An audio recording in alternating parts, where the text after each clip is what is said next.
The Enchanted April. By Elizabeth von Arnim. Chapter 1. It began in a woman's club in London on a February afternoon, an uncomfortable club, and a miserable afternoon, when Mrs. Wilkins, who had come down from Hampstead to shop and had lunched at her club, took up the Times from the table in the smoking room, and running her listless eye down the agony column saw this. To those who appreciate wisteria and sunshine. Small medieval Italian castle on the shores of the Mediterranean to be let furnished for the month of April. Necessary servants remain. Z. Box 1000, The Times. That was its conception. Yet, as in the case of many another, the conceiver was unaware of it at the moment. So entirely unaware was Mrs. Wilkins that her April for that year had then and there been settled for her that she dropped the newspaper with a gesture that was both irritated and resigned, and went over to the window and stared drearily out at the dripping street. Not for her were medieval castles, even those that are specially described as small. Not for her the shores in April of the Mediterranean, and the wisteria and sunshine. Such delights were only for the rich. Yet the advertisement had been addressed to persons who appreciate these things, so that it had been, anyhow, addressed to her, for she certainly appreciated them, more than anybody knew, more than she had ever told. But she was poor. In the whole world she possessed of her very own only £90, saved from year to year, put by carefully pound by pound, out of her dress allowance. She had scraped this sum together at the suggestion of her husband as a shield and refuge against a rainy day. Her dress allowance, given her by her father, was £100 a year, so that Mrs. Wilkins's clothes were what her husband, urging her to save, called modest and becoming, and her acquaintance to each other, when they spoke of her at all, which was seldom for she was very negligible, called a perfect sight. Mr. Wilkins, a solicitor, encouraged thrift, except that branch of it which got into his food. He did not call that thrift, he called it bad housekeeping. But for the thrift which, like moth, penetrated into Mrs. Wilkins's clothes and spoilt them, he had much praise. You never know, he said, when there will be a rainy day, and you may be very glad to find you have a nest egg. Indeed we both may. Looking out of the club window into Shaftesbury Avenue, hers was an economical club, but convenient for Hampstead, where she lived, and for Shoolbred's, where she shopped, Mrs. Wilkins, having stood there some time very drearily, her mind's eye on the Mediterranean in April, and the wisteria, and the enviable opportunities of the rich. While her bodily eye watched the really extremely horrible sooty rain falling steadily on the hurrying umbrellas and splashing omnibuses, suddenly wondered whether perhaps this was not the rainy day Mellersh was Mr. Wilkins, had so often encouraged her to prepare for, and whether to get out of such a climate and into the small medieval castle wasn't perhaps what Providence had all along intended her to do with her savings. Part of her savings, of course. Perhaps quite a small part. The castle, being medieval, might also be dilapidated, and dilapidations were surely cheap. She wouldn't in the least mind a few of them, because you didn't pay for dilapidations which were already there. On the contrary, by reducing the price you had to pay they really paid you. But what nonsense to think of it. She turned away from the window with the same gesture of mingled irritation and resignation with which she had laid down the Times. And crossed the room towards the door with the intention of getting her mackintosh and umbrella and fighting her way into one of the overcrowded omnibuses and going to Shoolbred's on her way home and buying some soles for Mellersh's dinner. Mellersh was difficult with fish and liked only soles. Except salmon, when she beheld Mrs. Arbuthnot, a woman she knew by sight as also living in Hampstead and belonging to the club, sitting at the table in the middle of the room on which the newspapers and magazines were kept, absorbed, in her turn, in the first page of the Times. Mrs.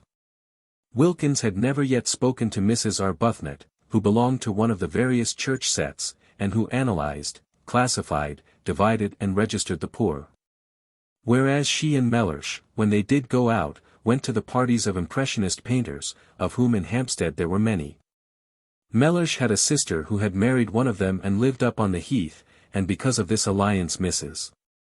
Wilkins was drawn into a circle which was highly unnatural to her, and she had learned to dread pictures. She had to say things about them, and she didn't know what to say. She used to murmur, "Marvelous," and feel that it was not enough. But nobody minded. Nobody listened. Nobody took any notice of Mrs. Wilkins. She was the kind of person who is not noticed at parties. Her clothes, infested by thrift, made her practically invisible. Her face was non-arresting. Her conversation was reluctant, she was shy. And if one's clothes and face and conversation are all negligible, thought Mrs. Wilkins, who recognized her disabilities, what, at parties, is there left of one? Also she was always with Wilkins, that clean-shaven, fine-looking man, who gave a party, merely by coming to it, a great air. Wilkins was very respectable. He was known to be highly thought of by his senior partners. His sister's circle admired him. He pronounced adequately intelligent judgments on art and artists. He was pithy, he was prudent, he never said a word too much, nor, on the other hand, did he ever say a word too little. He produced the impression of keeping copies of everything he said. And he was so obviously reliable that it often happened that people who met him at these parties became discontented with their own solicitors, and after a period of restlessness extricated themselves and went to Wilkins. Naturally Mrs. Wilkins was blotted out. She, said his sister, with something herself of the judicial, the digested, and the final in her manner, should stay at home. But Wilkins could not leave his wife at home. He was a family solicitor, and all such have wives and show them. With his in the week he went to parties, and with his on Sundays he went to church.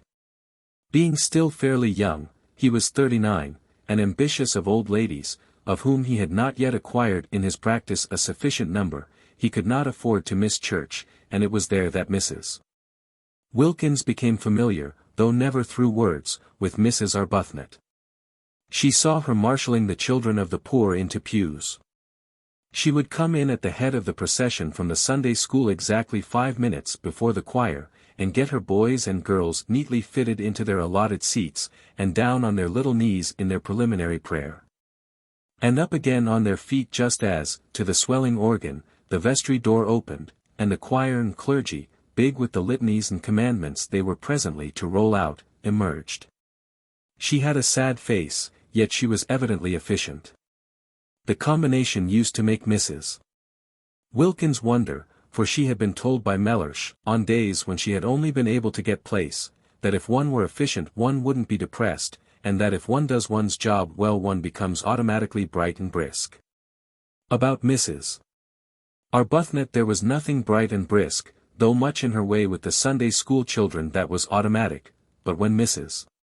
Wilkins, turning from the window, caught sight of her in the club she was not being automatic at all, but was looking fixedly at one portion of the first page of the Times, holding the paper quite still, her eyes not moving. She was just staring. And her face, as usual, was the face of a patient and disappointed Madonna. Obeying an impulse she wondered at even while obeying it, Mrs. Wilkins, the shy and the reluctant, instead of proceeding as she had intended to the cloakroom and from thence to Sculbread's in search of Mellersh's fish, stopped at the table and sat down exactly opposite Mrs. Arbuthnot, to whom she had never yet spoken in her life.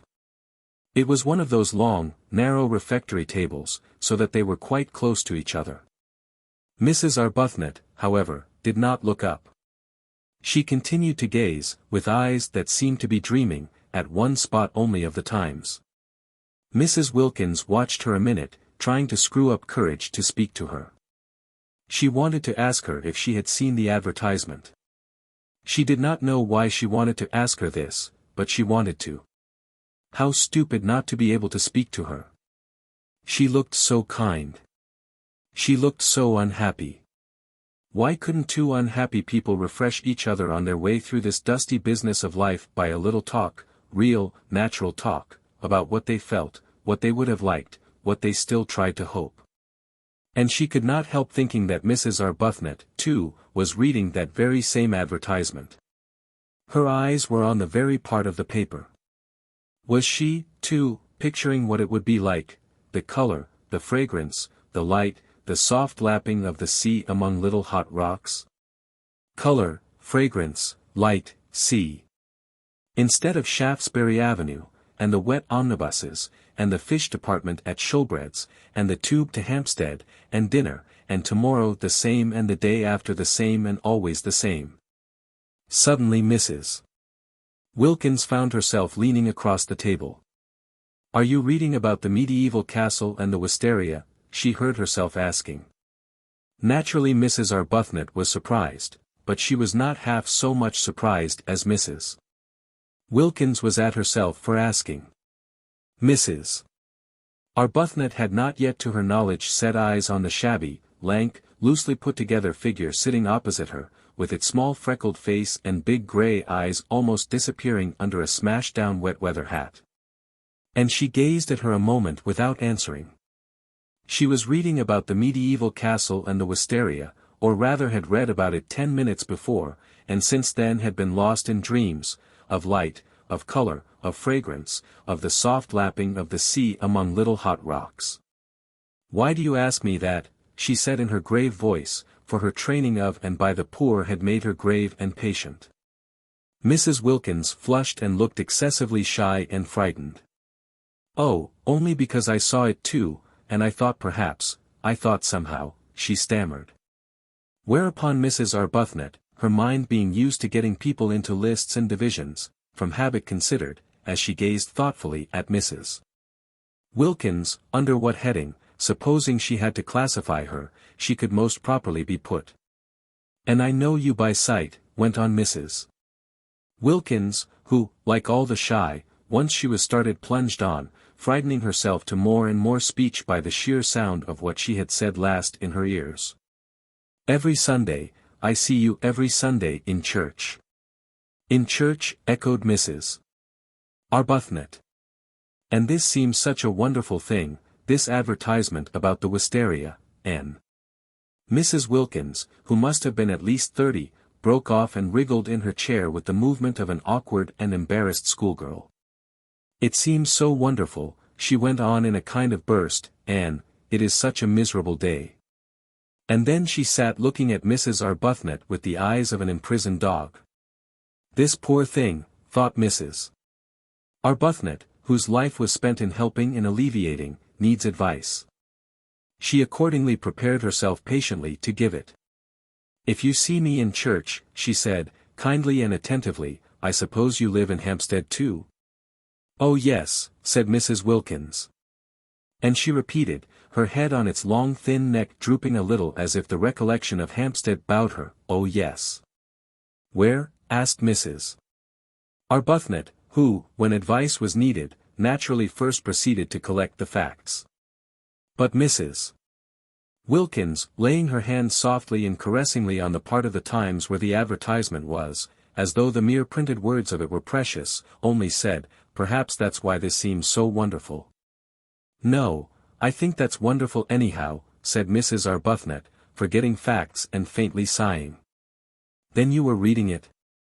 "Yes," said Mrs. Arbuthnot, her eyes going dreamy again. "Wouldn't it be wonderful?" murmured Mrs. Wilkins. "Wonderful," said Mrs. Arbuthnot. Her face, which had lit up, faded into patience again. "Very wonderful," she said. "But it's no use wasting one's time thinking of such things." "Oh, but it is," was Mrs. Wilkins's quick, surprising reply. Surprising because it was so much unlike the rest of her, the characterless coat and skirt, the crumpled hat, the undecided wisp of hair straggling out. And just the considering of them is worthwhile in itself, such a change from Hampstead, and sometimes I really do believe, if one considers hard enough one gets things. Mrs. Arbuthnot observed her patiently. In what category would she, supposing she had to, put her? "Perhaps," she said, leaning forward a little, "you will tell me your name. If we are to be friends," she smiled her grave smile, "as I hope we are, we had better begin at the beginning." "Oh yes, how kind of you." "I'm Mrs. Wilkins," said Mrs. Wilkins. "I don't expect," she added, flushing, as Mrs. Arbuthnot said nothing, that it conveys anything to you. Sometimes it doesn't seem to convey anything to me either. But, she looked round with a movement of seeking help, I am Mrs. Wilkins. She did not like her name. It was a mean, small name, with a kind of facetious twist, she thought, about its end like the upward curve of a pugdog's tail. There it was, however. There was no doing anything with it. Wilkins she was and Wilkins she would remain, and though her husband encouraged her to give it on all occasions as Mrs. Mellersh Wilkins, she only did that when he was within earshot, for she thought Mellersh made Wilkins worse, emphasizing it in the way Chatsworth on the gate-posts of a villa emphasizes the villa. When first he suggested she should add Mellersh she had objected for the above reason, and after a pause, Mellersh was much too prudent to speak except after a pause, during which presumably he was taking a careful mental copy of his coming observation. He said, much displeased, but I am not a villa, and looked at her as he looks who hopes, for perhaps the 100th time, that he may not have married a fool. Of course he was not a villa, Mrs. Wilkins assured him. She had never supposed he was, she had not dreamed of meaning, she was only just thinking. The more she explained the more earnest became Mellersh's hope, familiar to him by this time, for he had then been a husband for 2 years, that he might not by any chance have married a fool. And they had a prolonged quarrel, if that can be called a quarrel which is conducted with dignified silence on one side and earnest apology on the other, as to whether or no Mrs. Wilkins had intended to suggest that Mr. Wilkins was a villa. I believe, she had thought when it was at last over, it took a long while, that anybody would quarrel about anything when they've not left off being together for a single day for 2 whole years. What we both need is a holiday. My husband, went on Mrs. Wilkins to Mrs. Arbuthnot, trying to throw some light on herself, is a solicitor. She cast about for something she could say elucidatory of Mellersh, and found, he's very handsome. Well, said Mrs. Arbuthnot kindly, that must be a great pleasure to you. Why? Asked Mrs. Wilkins. Because, said Mrs. Arbuthnot, a little taken aback, for constant intercourse with the poor had accustomed her to have her pronouncements accepted without question, because beauty, handsomeness, is a gift like any other. And if it is properly used. She trailed off into silence. Mrs. Wilkins's great grey eyes were fixed on her, and it seemed suddenly to Mrs. Arbuthnot that perhaps she was becoming crystallized into a habit of exposition, and of exposition after the manner of nursemaids, through having an audience that couldn't but agree, that would be afraid, if it wished, to interrupt. That didn't know, that was, in fact, at her mercy. But Mrs. Wilkins was not listening. For just then, absurd as it seemed, a picture had flashed across her brain, and there were 2 figures in it sitting together under a great trailing wisteria that stretched across the branches of a tree she didn't know, and it was herself and Mrs. Arbuthnot. She saw them. And behind them, bright in sunshine, were old grey walls, the medieval castle. She saw it, they were there. She therefore stared at Mrs. Arbuthnot and did not hear a word she said. And Mrs. Arbuthnot stared too at Mrs. Wilkins, arrested by the expression on her face, which was swept by the excitement of what she saw, and was as luminous and tremulous under it as water in sunlight when it is ruffled by a gust of wind. At this moment, if she had been at a party, Mrs. Wilkins would have been looked at with interest. They stared at each other, Mrs. Arbuthnot surprised, inquiringly, Mrs. Wilkins with the eyes of someone who has had a revelation. Of course. That was how it could be done. She by herself, couldn't afford it, and wouldn't be able, even if she could afford it, to go there all alone, but she and Mrs. Arbuthnot together. She leaned across the table. Why don't we try and get it, she whispered. Mrs. Arbuthnot became even more wide-eyed. Get it, she repeated. Yes, said Mrs. Wilkins, still as though she were afraid of being overheard. Not just sit here and say how wonderful. And then go home to Hampstead without having put out a finger, go home just as usual and see about the dinner and the fish just as we've been doing for years and years and will go on doing for years and years. In fact, said Mrs. Wilkins, flushing to the roots of her hair, for the sound of what she was saying, of what was coming pouring out, frightened her, and yet she couldn't stop. I see no end to it. There is no end to it. So that there ought to be a break, there ought to be intervals, in everybody's interests. Why, it would really be being unselfish to go away and be happy for a little, because we would come back so much nicer. You see, after a bit everybody needs a holiday. But, how do you mean, get it? Asked Mrs. Arbuthnot. Take it, said Mrs. Wilkins. Take it? Rent it? Hire it? Have it? But, do you mean you and I? Yes.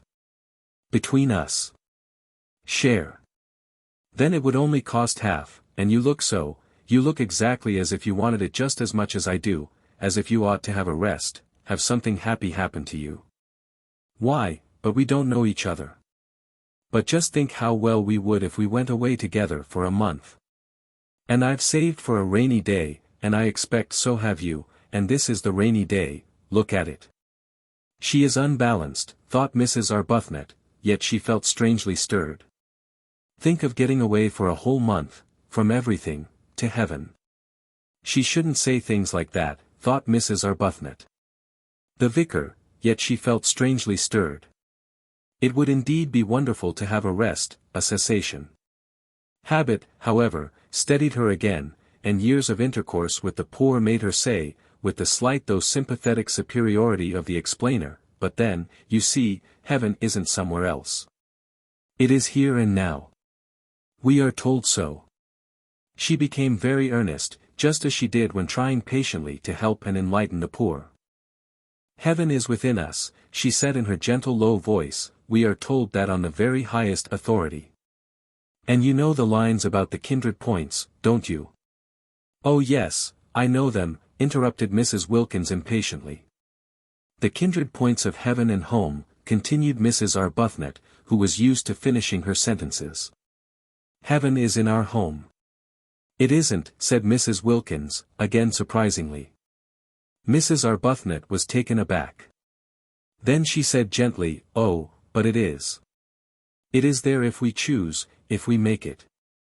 I do choose, and I do make it, and it isn't, said Mrs. Wilkins.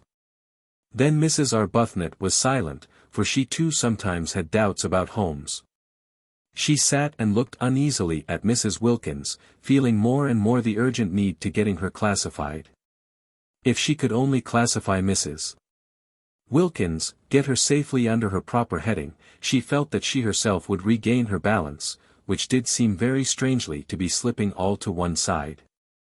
For neither had she had a holiday for years, and the advertisement when she saw it had set her dreaming, and Mrs. Wilkins's excitement about it was infectious, and she had the sensation, as she listened to her impetuous, odd talk and watched her lit-up face, that she was being stirred out of sleep. Clearly Mrs. Wilkins was unbalanced, but Mrs. Arbuthnot had met the unbalance before, indeed she was always meeting them, and they had no effect on her own stability at all. Whereas this one was making her feel quite wobbly, quite as though to be off and away from her compass points of God, husband, home and duty, she didn't feel as if Mrs. Wilkins intended Mr. Wilkins to come too, and just for once be happy, would be both good and desirable. Which of course it wasn't, which certainly of course it wasn't. She, also, had a nest egg, invested gradually in the post office savings bank, but to suppose that she would ever forget her duty to the extent of drawing it out and spending it on herself was surely absurd. Surely she wouldn't ever do such a thing. Surely she couldn't ever forget her poor, forget misery and sickness as completely as that. No doubt a trip to Italy would be extraordinarily delightful, but there were many delightful things one would like to do, and what was strength given to one for except to help one not to do them? Steadfast as the points of the compass to Mrs. Arbuthnot were the great four facts of life, God, husband, home, duty. She had gone to sleep on these facts years ago, after a period of much misery, her head resting on them as on a pillow. And she had a great dread of being awakened out of so simple and untroublesome a condition. Therefore it was that she searched with earnestness for a heading under which to put Mrs. Wilkins, and in this way illumine and steady her own mind. And sitting there looking at her uneasily after her last remark, and feeling herself becoming more and more unbalanced and infected, she decided pro tem, as the vicar said at meetings, to put her under the heading nerves.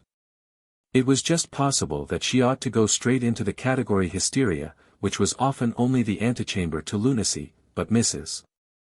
Arbuthnot had learned not to hurry people into their final categories, having on more than one occasion discovered with dismay that she had made a mistake. And how difficult it had been to get them out again, and how crushed she had been with the most terrible remorse. Yes. Nerves. Probably she had no regular work for others, thought Mrs. Arbuthnot, no work that would take her outside herself. Evidently she was rudderless, blown about by gusts, by impulses. Nerves was almost certainly her category, or would be quite soon if no one helped her. Poor little thing, thought Mrs.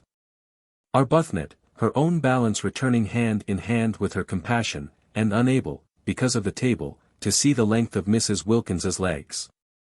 All she saw was her small, eager, shy face, and her thin shoulders, and the look of childish longing in her eyes for something that she was sure was going to make her happy. No, such things didn't make people happy, such fleeting things. Mrs. Arbuthnot had learned in her long life with Frederick, he was her husband, and she had married him at 20 and was now 33, where alone true joys are to be found. They are to be found, she now knew, only in daily, in hourly, living for others. They are to be found only, hadn't she over and over again taken her disappointments and discouragements there, and come away comforted, at the feet of God. Frederick had been the kind of husband whose wife betakes herself early to the feet of God. From him to them had been a short though painful step. It seemed short to her in retrospect, but it had really taken the whole of the first year of their marriage, and every inch of the way had been a struggle, and every inch of it was stained, she felt at the time, with her heart's blood. All that was over now. She had long since found peace. And Frederick, from her passionately loved bridegroom, from her worshipped young husband, had become second only to God on her list of duties and forbearances. There he hung, the second in importance, a bloodless thing bled white by her prayers. For years she had been able to be happy only by forgetting happiness. She wanted to stay like that. She wanted to shut out everything that would remind her of beautiful things, that might set her off again longing, desiring. "I'd like so much to be friends," she said earnestly. "Won't you come and see me, or let me come to you sometimes? Whenever you feel as if you wanted to talk. I'll give you my address." She searched in her handbag, "and then you won't forget." And she found a card and held it out. Mrs. Wilkins ignored the card. "It's so funny," said Mrs. Wilkins, just as if she had not heard her, "but I see us both, you and me, this April in the medieval castle." Mrs. Arbuthnot relapsed into uneasiness. "Do you?" she said, making an effort to stay balanced under the visionary gaze of the shining grey eyes. "Do you? Don't you ever see things in a kind of flash before they happen?" asked Mrs. Wilkins. "Never," said Mrs. Arbuthnot. She tried to smile. She tried to smile the sympathetic yet wise and tolerant smile with which she was accustomed to listen to the necessarily biased and incomplete views of the poor. She didn't succeed. The smile trembled out. "Of course," she said in a low voice, almost as if she were afraid the vicar and the savings bank were listening, "it would be most beautiful, most beautiful." "Even if it were wrong," said Mrs. Wilkins, "it would only be for a month." "That," began Mrs. Arbuthnot, quite clear as to the reprehensibleness of such a point of view, but Mrs. Wilkins stopped her before she could finish. "Anyhow," said Mrs. Wilkins, stopping her, "I'm sure it's wrong to go on being good for too long, till one gets miserable. And I can see you've been good for years and years, because you look so unhappy, Mrs. Arbuthnot opened her mouth to protest, "And I've done nothing but duties, things for other people, ever since I was a girl, and I don't believe anybody loves me a bit, the be better, and I long, oh, I long, for something else, something else." Was she going to cry? Mrs. Arbuthnot became acutely uncomfortable and sympathetic. She hoped she wasn't going to cry. Not there. Not in that unfriendly room, with strangers coming and going. But Mrs. Wilkins, after tugging agitatedly at a handkerchief that wouldn't come out of her pocket, did succeed at last in merely apparently blowing her nose with it, and then, blinking her eyes very quickly once or twice, looked at Mrs. Arbuthnot with a quivering air of half-humble, half-frightened apology, and smiled. "Will you believe," she whispered, trying to steady her mouth, evidently dreadfully ashamed of herself, "that I've never spoken to anyone before in my life like this?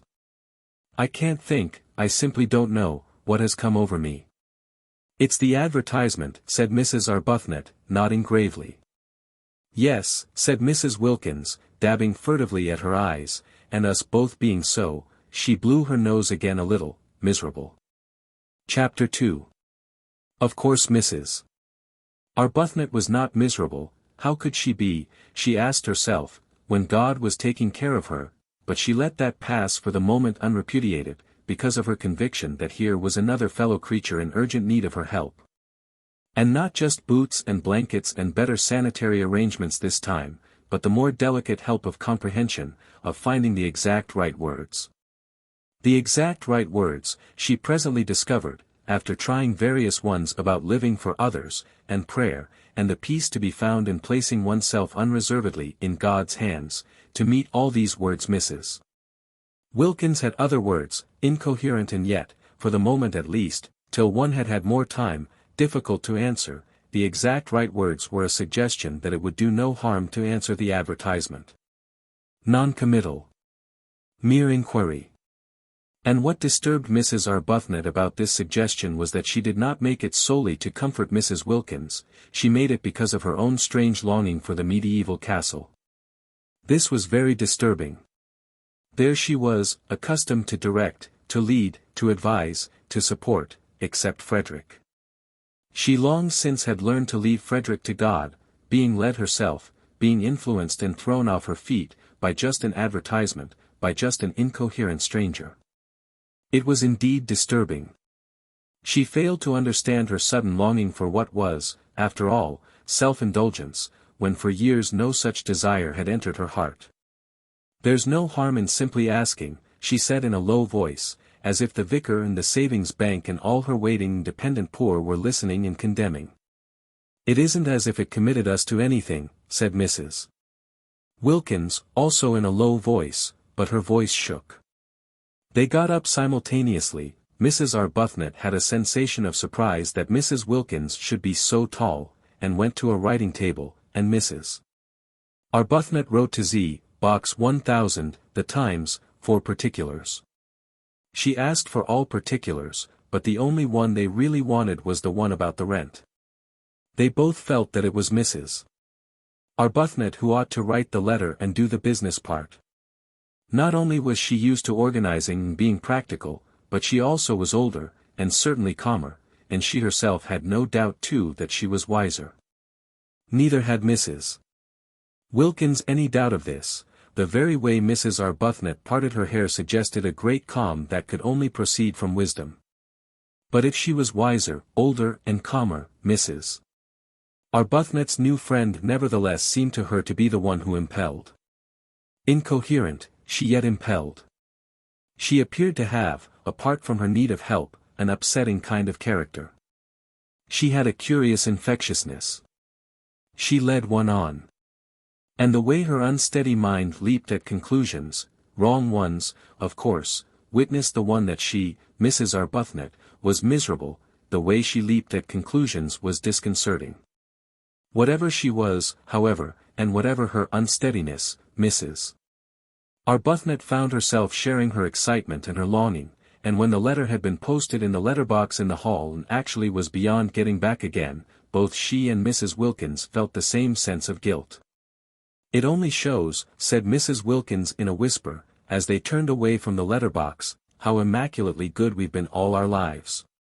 The very first time we do anything our husbands don't know about we feel guilty." "I'm afraid I can't say I've been immaculately good," gently protested Mrs. Arbuthnot, a little uncomfortable at this fresh example of successful leaping at conclusions, for she had not said a word about her feeling of guilt. "Oh, but I'm sure you have, I see you being good, and that's why you're not happy." She shouldn't say things like that, thought Mrs. Arbuthnot. I must try and help her not to. Aloud she said gravely, "I don't know why you insist that I'm not happy. When you know me better I think you'll find that I am. And I'm sure you don't mean really that goodness, if one could attain it, makes one unhappy." "Yes, I do," said Mrs. Wilkins. "Our sort of goodness does. We have attained it, and we are unhappy. There are miserable sorts of goodness and happy sorts. The sort we'll have at the medieval castle, for instance, is the happy sort." "That is, supposing we go there," said Mrs. Arbuthnot restrainingly. She felt that Mrs. Wilkins needed holding on to. "After all, we've only written just to ask. Anybody may do that. I think it quite likely we shall find the conditions impossible, and even if they were not, probably by tomorrow we shall not want to go." "I see us there," was Mrs. Wilkins's answer to that. All this was very unbalancing. Mrs. Arbuthnot, as she presently splashed through the dripping streets on her way to a meeting she was to speak at, was in an unusually disturbed condition of mind. She had, she hoped, shown herself very calm to Mrs. Wilkins, very practical and sober, concealing her own excitement. But she was really extraordinarily moved, and she felt happy, and she felt guilty, and she felt afraid, and she had all the feelings, though this she did not know, of a woman who has come away from a secret meeting with her lover. That, indeed, was what she looked like when she arrived late on her platform. She, the open-browed, looked almost furtive as her eyes fell on the staring wooden faces waiting to hear her try and persuade them to contribute to the alleviation of the urgent needs of the Hampstead poor. Each one convinced that they needed contributions themselves. She looked as though she were hiding something discreditable but delightful. Certainly her customary clear expression of candor was not there, and its place was taken by a kind of suppressed and frightened pleasedness, which would have led a more worldly-minded audience to the instant conviction of recent and probably impassioned lovemaking. "Beauty, beauty, beauty," the words kept ringing in her ears as she stood on the platform talking of sad things to the sparsely attended meeting. She had never been to Italy. Was that really what her nest egg was to be spent on after all? Though she couldn't approve of the way Mrs. Wilkins was introducing the idea of predestination into her immediate future, just as if she had no choice, just as if to struggle, or even to reflect, were useless, it yet influenced her. Mrs. Wilkins's eyes had been the eyes of a seer. Some people were like that, Mrs. Arbuthnot knew, and if Mrs. Wilkins had actually seen her at the medieval castle it did seem probable that struggling would be a waste of time. Still, to spend her nest egg on self-indulgence, the origin of this egg had been corrupt, but she had at least supposed its end was to be creditable. Was she to deflect it from its intended destination, which alone had appeared to justify her keeping it, and spend it on giving herself pleasure? Mrs. Arbuthnot spoke on, so much practiced in the kind of speech that she could have said it all in her sleep, and at the end of the meeting, her eyes dazzled by her secret visions, she hardly noticed that nobody was moved in any way whatever. Least of all in the way of contributions. But the vicar noticed. The vicar was disappointed.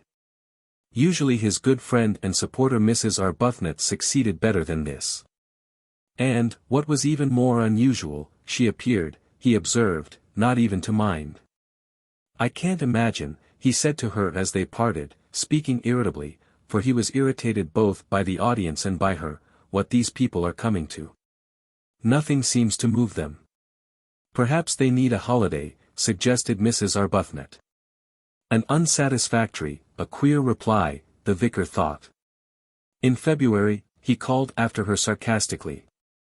"Oh no, not till April," said Mrs. Arbuthnot over her shoulder. Very odd, thought the vicar. Very odd indeed. And he went home and was not perhaps quite Christian to his wife. That night in her prayers Mrs. Arbuthnot asked for guidance. She felt she ought really to ask, straight out and roundly, that the medieval castle should already have been taken by someone else and the whole thing thus be settled, but her courage failed her. Suppose her prayer were to be answered? No. She couldn't ask it, she couldn't risk it. And after all, she almost pointed this out to God, if she spent her present nest egg on a holiday she could quite soon accumulate another. Frederick pressed money on her. And it would only mean, while she rolled up a second egg, that for a time her contributions to the parish charities would be less. And then it could be the next nest egg whose original corruption would be purged away by the use to which it was finally put. For Mrs. Arbuthnot, who had no money of her own, was obliged to live on the proceeds of Frederick's activities, and her very nest egg was the fruit, posthumously ripened, of ancient sin. The way Frederick made his living was one of the standing distresses of her life. He wrote immensely popular memoirs, regularly, every year, of the mistresses of kings. There were in history numerous kings who had had mistresses, and there were still more numerous mistresses who had had kings. So that he had been able to publish a book of memoirs during each year of his married life, and even so there were great further piles of these ladies waiting to be dealt with. Mrs. Arbuthnot was helpless. Whether she liked it or not, she was obliged to live on the proceeds. He gave her a dreadful sofa once, after the success of his Du Barry memoir, with swollen cushions and soft, receptive lap, and it seemed to her a miserable thing that there, in her very home, should flaunt this reincarnation of a dead old French sinner. Simply good, convinced that morality is the basis of happiness, the fact that she and Frederick should draw their sustenance from guilt, however much purged by the passage of centuries, was one of the secret reasons of her sadness. The more the memoired lady had forgotten herself, the more his book about her was read and the more free-handed he was to his wife.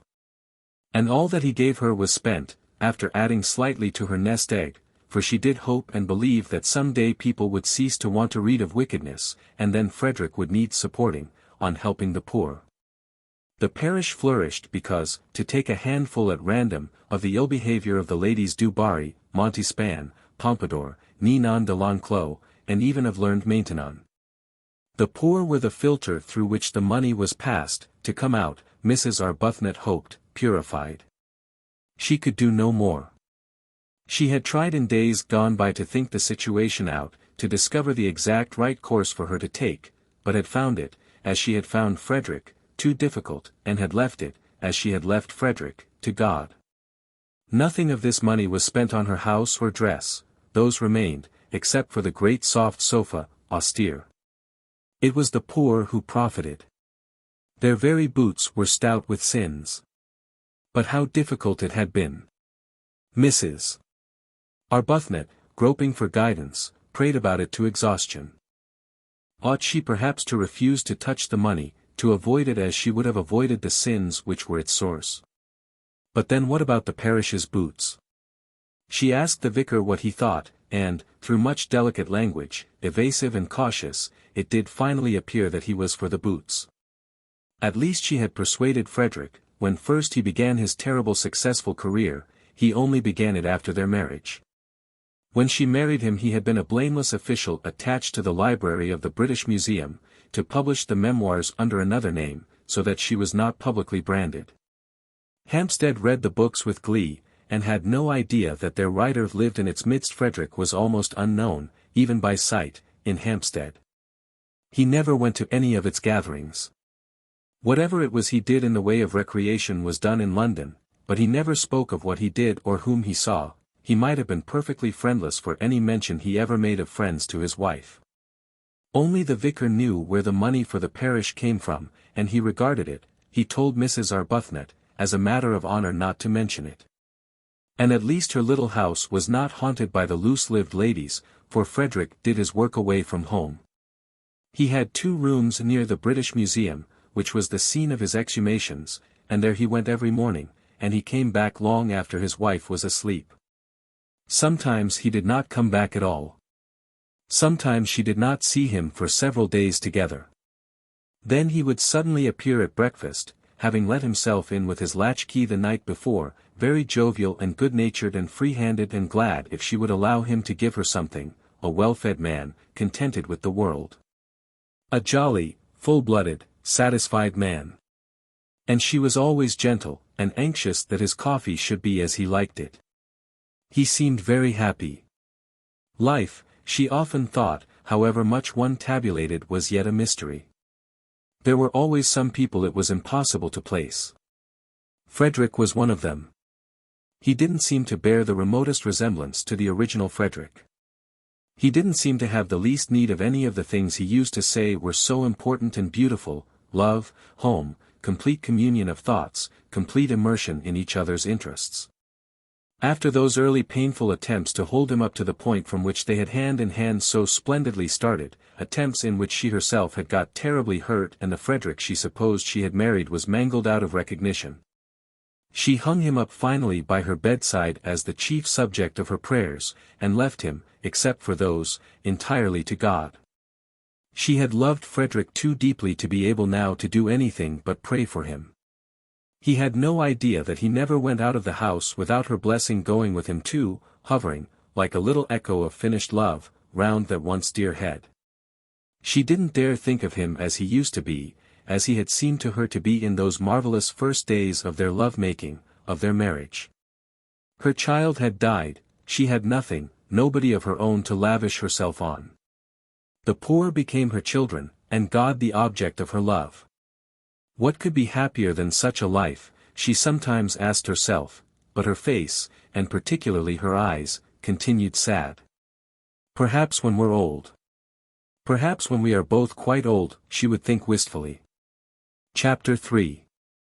The owner of the medieval castle was an Englishman, a Mr. Briggs, who was in London at the moment and wrote that it had beds enough for 8 people, exclusive of servants, 3 sitting rooms, battlements, dungeons, and electric light. The rent was £60 for the month, the servants' wages were extra, and he wanted references. He wanted assurances that the second half of his rent would be paid, the first half being paid in advance. And he wanted assurances of respectability from a solicitor, or a doctor, or a clergyman.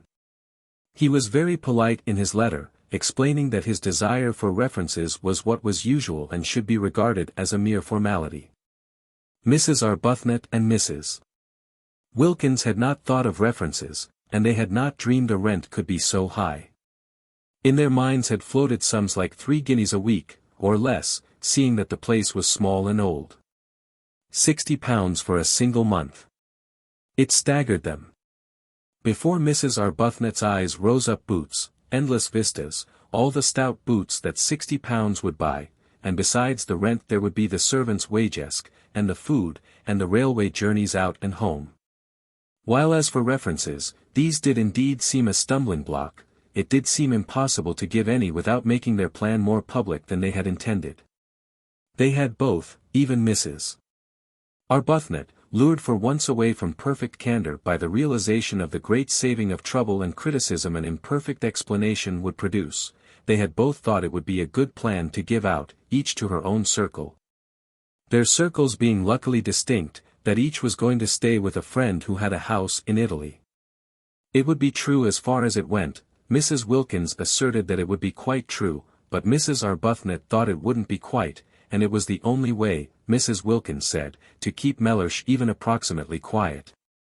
To spend any of her money just on the mere getting to Italy would cause him indignation. What he would say if he knew she was renting part of a medieval castle on her own account Mrs. Wilkins preferred not to think. It would take him days to say it all, and this although it was her very own money, and not a penny of it had ever been his. But I expect, she said, your husband is just the same. I expect all husbands are alike in the long run. Mrs.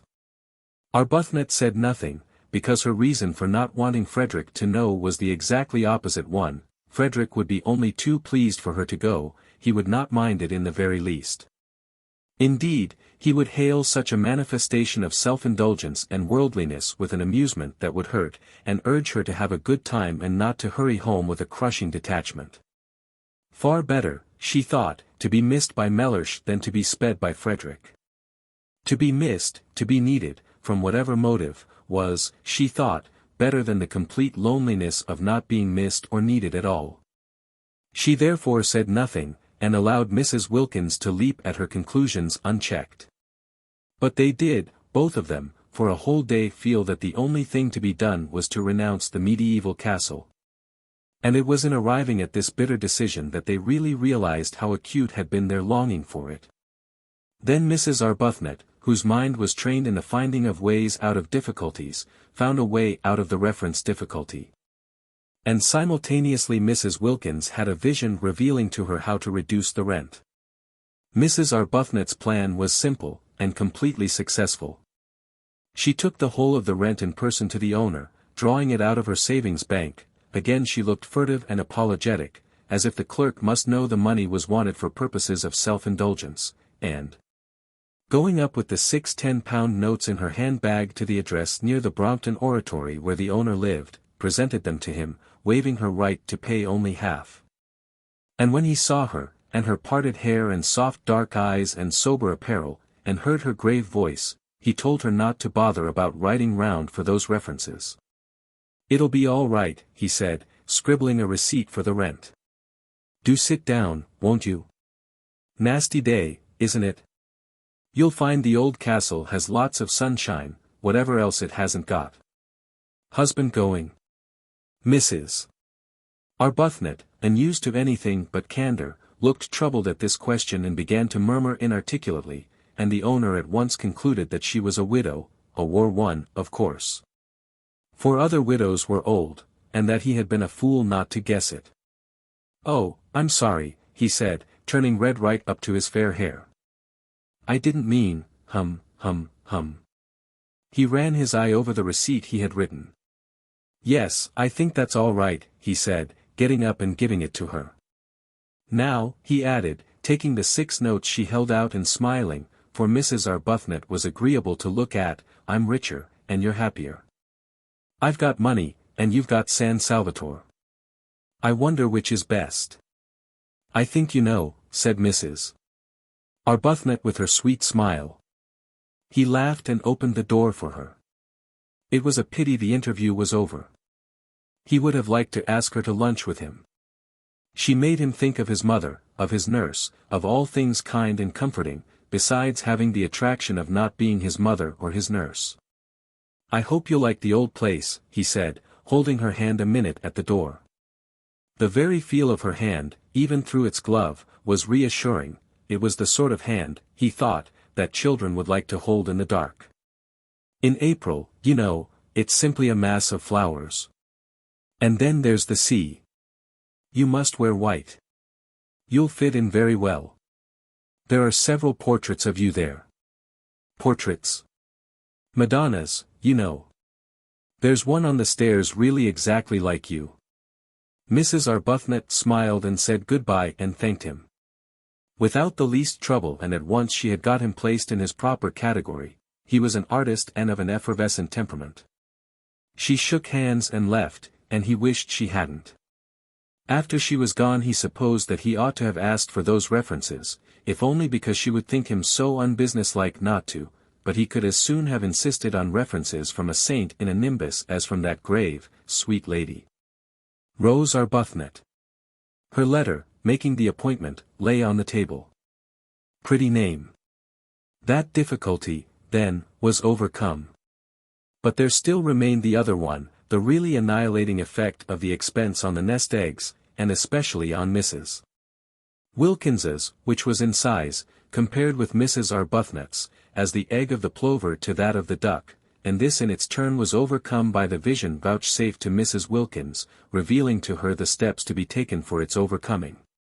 Having got San Salvatore, the beautiful, the religious name, fascinated them. They in their turn would advertise in the agony column of the Times, and would inquire after 2 more ladies, of similar desires to their own, to join them and share the expenses. At once the strain of the nest eggs would be reduced from half to a quarter. Mrs. Wilkins was prepared to fling her entire egg into the adventure, but she realized that if it were to cost even 6 pence over her £90 her position would be terrible. Imagine going to Mellersh and saying, "I.O." It would be awful enough if some day circumstances forced her to say, "I have no nest egg," but at least she would be supported in such a case by the knowledge that the egg had been her own.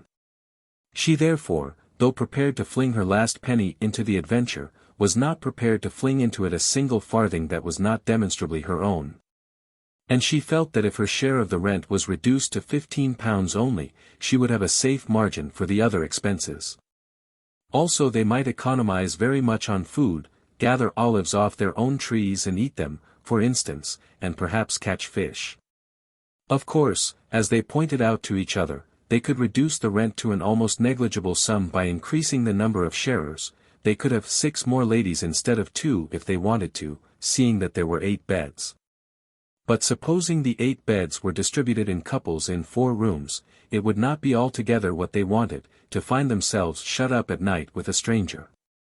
Besides, they thought that perhaps having so many would not be quite so peaceful. After all, they were going to San Salvatore for peace and rest and joy, and 6 more ladies, especially if they got into one's bedroom, might a little interfere with that. However, there seemed to be only 2 ladies in England at that moment who had any wish to join them, for they had only 2 answers to their advertisement. "Well, we only want 2, said Mrs. Wilkins, quickly recovering, for she had imagined a great rush. "I think a choice would have been a good thing," said Mrs. Arbuthnot. "You mean because then we needn't have had Lady Caroline Dester?" "I didn't say that," gently protested Mrs. Arbuthnot. "We needn't have her," said Mrs. Wilkins. "Just one more person would help us a great deal with the rent. We're not obliged to have 2. But why should we not have her? She seems really quite what we want." "Yes, she does from her letter," said Mrs. Wilkins doubtfully. She felt she would be terribly shy of Lady Caroline. Incredible as it may seem, seeing how they get into everything, Mrs. Wilkins had never come across any members of the aristocracy. They interviewed Lady Caroline, and they interviewed the other applicant, a Mrs. Fisher. Lady Caroline came to the club in Shaftesbury Avenue, and appeared to be wholly taken up by one great longing, a longing to get away from everybody she had ever known. When she saw the club, and Mrs. Arbuthnot, and Mrs. Wilkins, she was sure that here was exactly what she wanted. She would be in Italy, a place she adored; she would not be in hotels, places she loathed; she would not be staying with friends, persons she disliked. And she would be in the company of strangers who would never mention a single person she knew, for the simple reason that they had not, could not have, and would not come across them. She asked a few questions about the 4th woman, and was satisfied with the answers. Mrs. Fisher, of Prince of Wales Terrace. A widow. She too would be unacquainted with any of her friends. Lady Caroline did not even know where Prince of Wales Terrace was. "It's in London," said Mrs. Arbuthnot. "Is it?" said Lady Caroline. It all seemed most restful. Mrs. Fisher was unable to come to the club because, she explained by letter, she could not walk without a stick, therefore Mrs. Arbuthnot and Mrs. Wilkins went to her. "But if she can't come to the club, how can she go to Italy?" wondered Mrs. Wilkins, aloud. "We shall hear that from her own lips," said Mrs. Arbuthnot.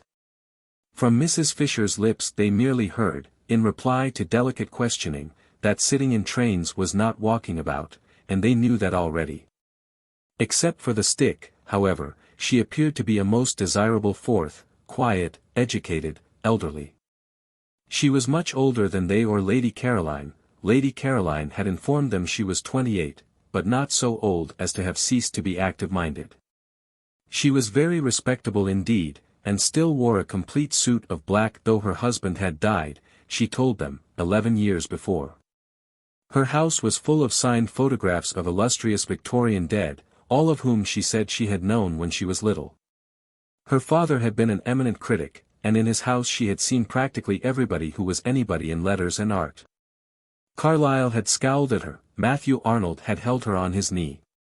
Tennyson had sonorously rallied her on the length of her pigtail. She animatedly showed them the photographs, hung everywhere on her walls, pointing out the signatures with her stick, and she neither gave any information about her own husband nor asked for any about the husbands of her visitors. Which was the greatest comfort? Indeed, she seemed to think that they also were widows, for on inquiring who the fourth lady was to be, and being told it was a Lady Caroline Dester, she said, "Is she a widow too?"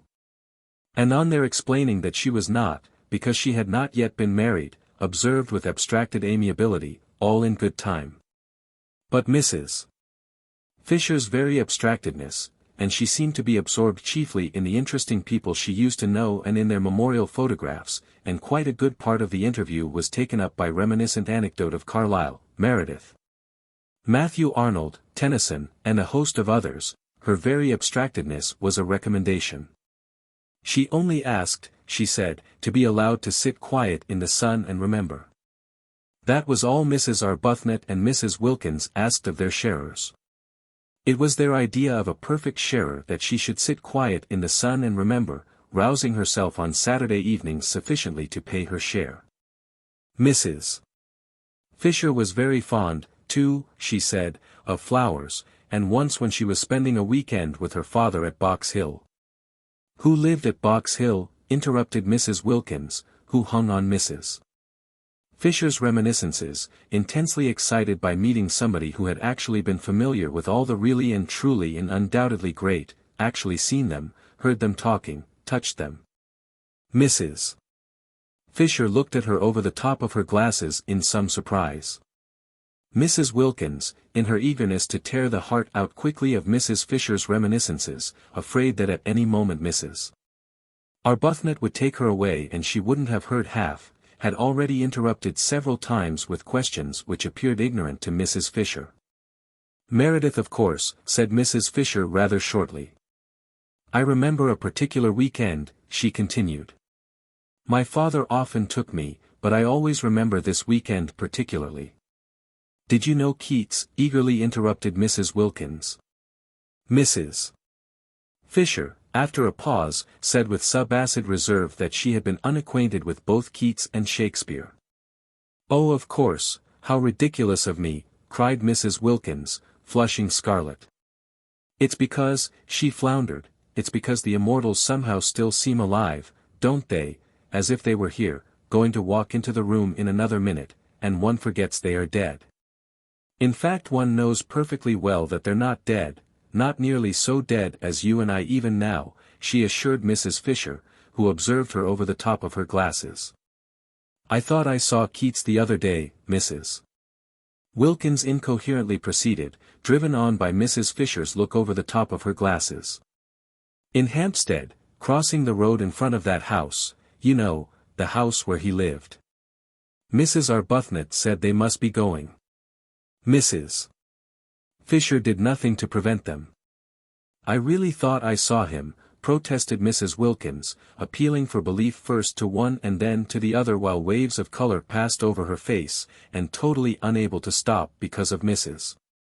Fisher's glasses and the steady eyes looking at her over their tops. "I believe I did see him, he was dressed in a—" Even Mrs. Arbuthnot looked at her now, and in her gentlest voice said they would be late for lunch. It was at this point that Mrs. Fisher asked for references. She had no wish to find herself shut up for 4 weeks with somebody who saw things. It is true that there were 3 sitting rooms, besides the garden and the battlements at San Salvatore, so that there would be opportunities of withdrawal from Mrs. Wilkins, but it would be disagreeable to Mrs. Fisher, for instance, if Mrs. Wilkins were suddenly to assert that she saw Mr. Fisher. Mr. Fisher was dead, let him remain so. She had no wish to be told he was walking about the garden. The only reference she really wanted, for she was much too old and firmly seated in her place in the world for questionable associates to matter to her, was one with regard to Mrs. Wilkins's health. Was her health quite normal? Was she an ordinary, everyday, sensible woman? Mrs. Fisher felt that if she were given even one address she would be able to find out what she needed, so she asked for references, and her visitors appeared to be so much taken aback. Mrs. Wilkins, indeed, was instantly sobered, that she added, "It is usual." Mrs. Wilkins found her speech first. "But," she said, "aren't we the ones who ought to ask for some from you?" And this seemed to Mrs. Arbuthnot too the right attitude. Surely it was they who were taking Mrs. Fisher into their party, and not Mrs. Fisher who was taking them into it.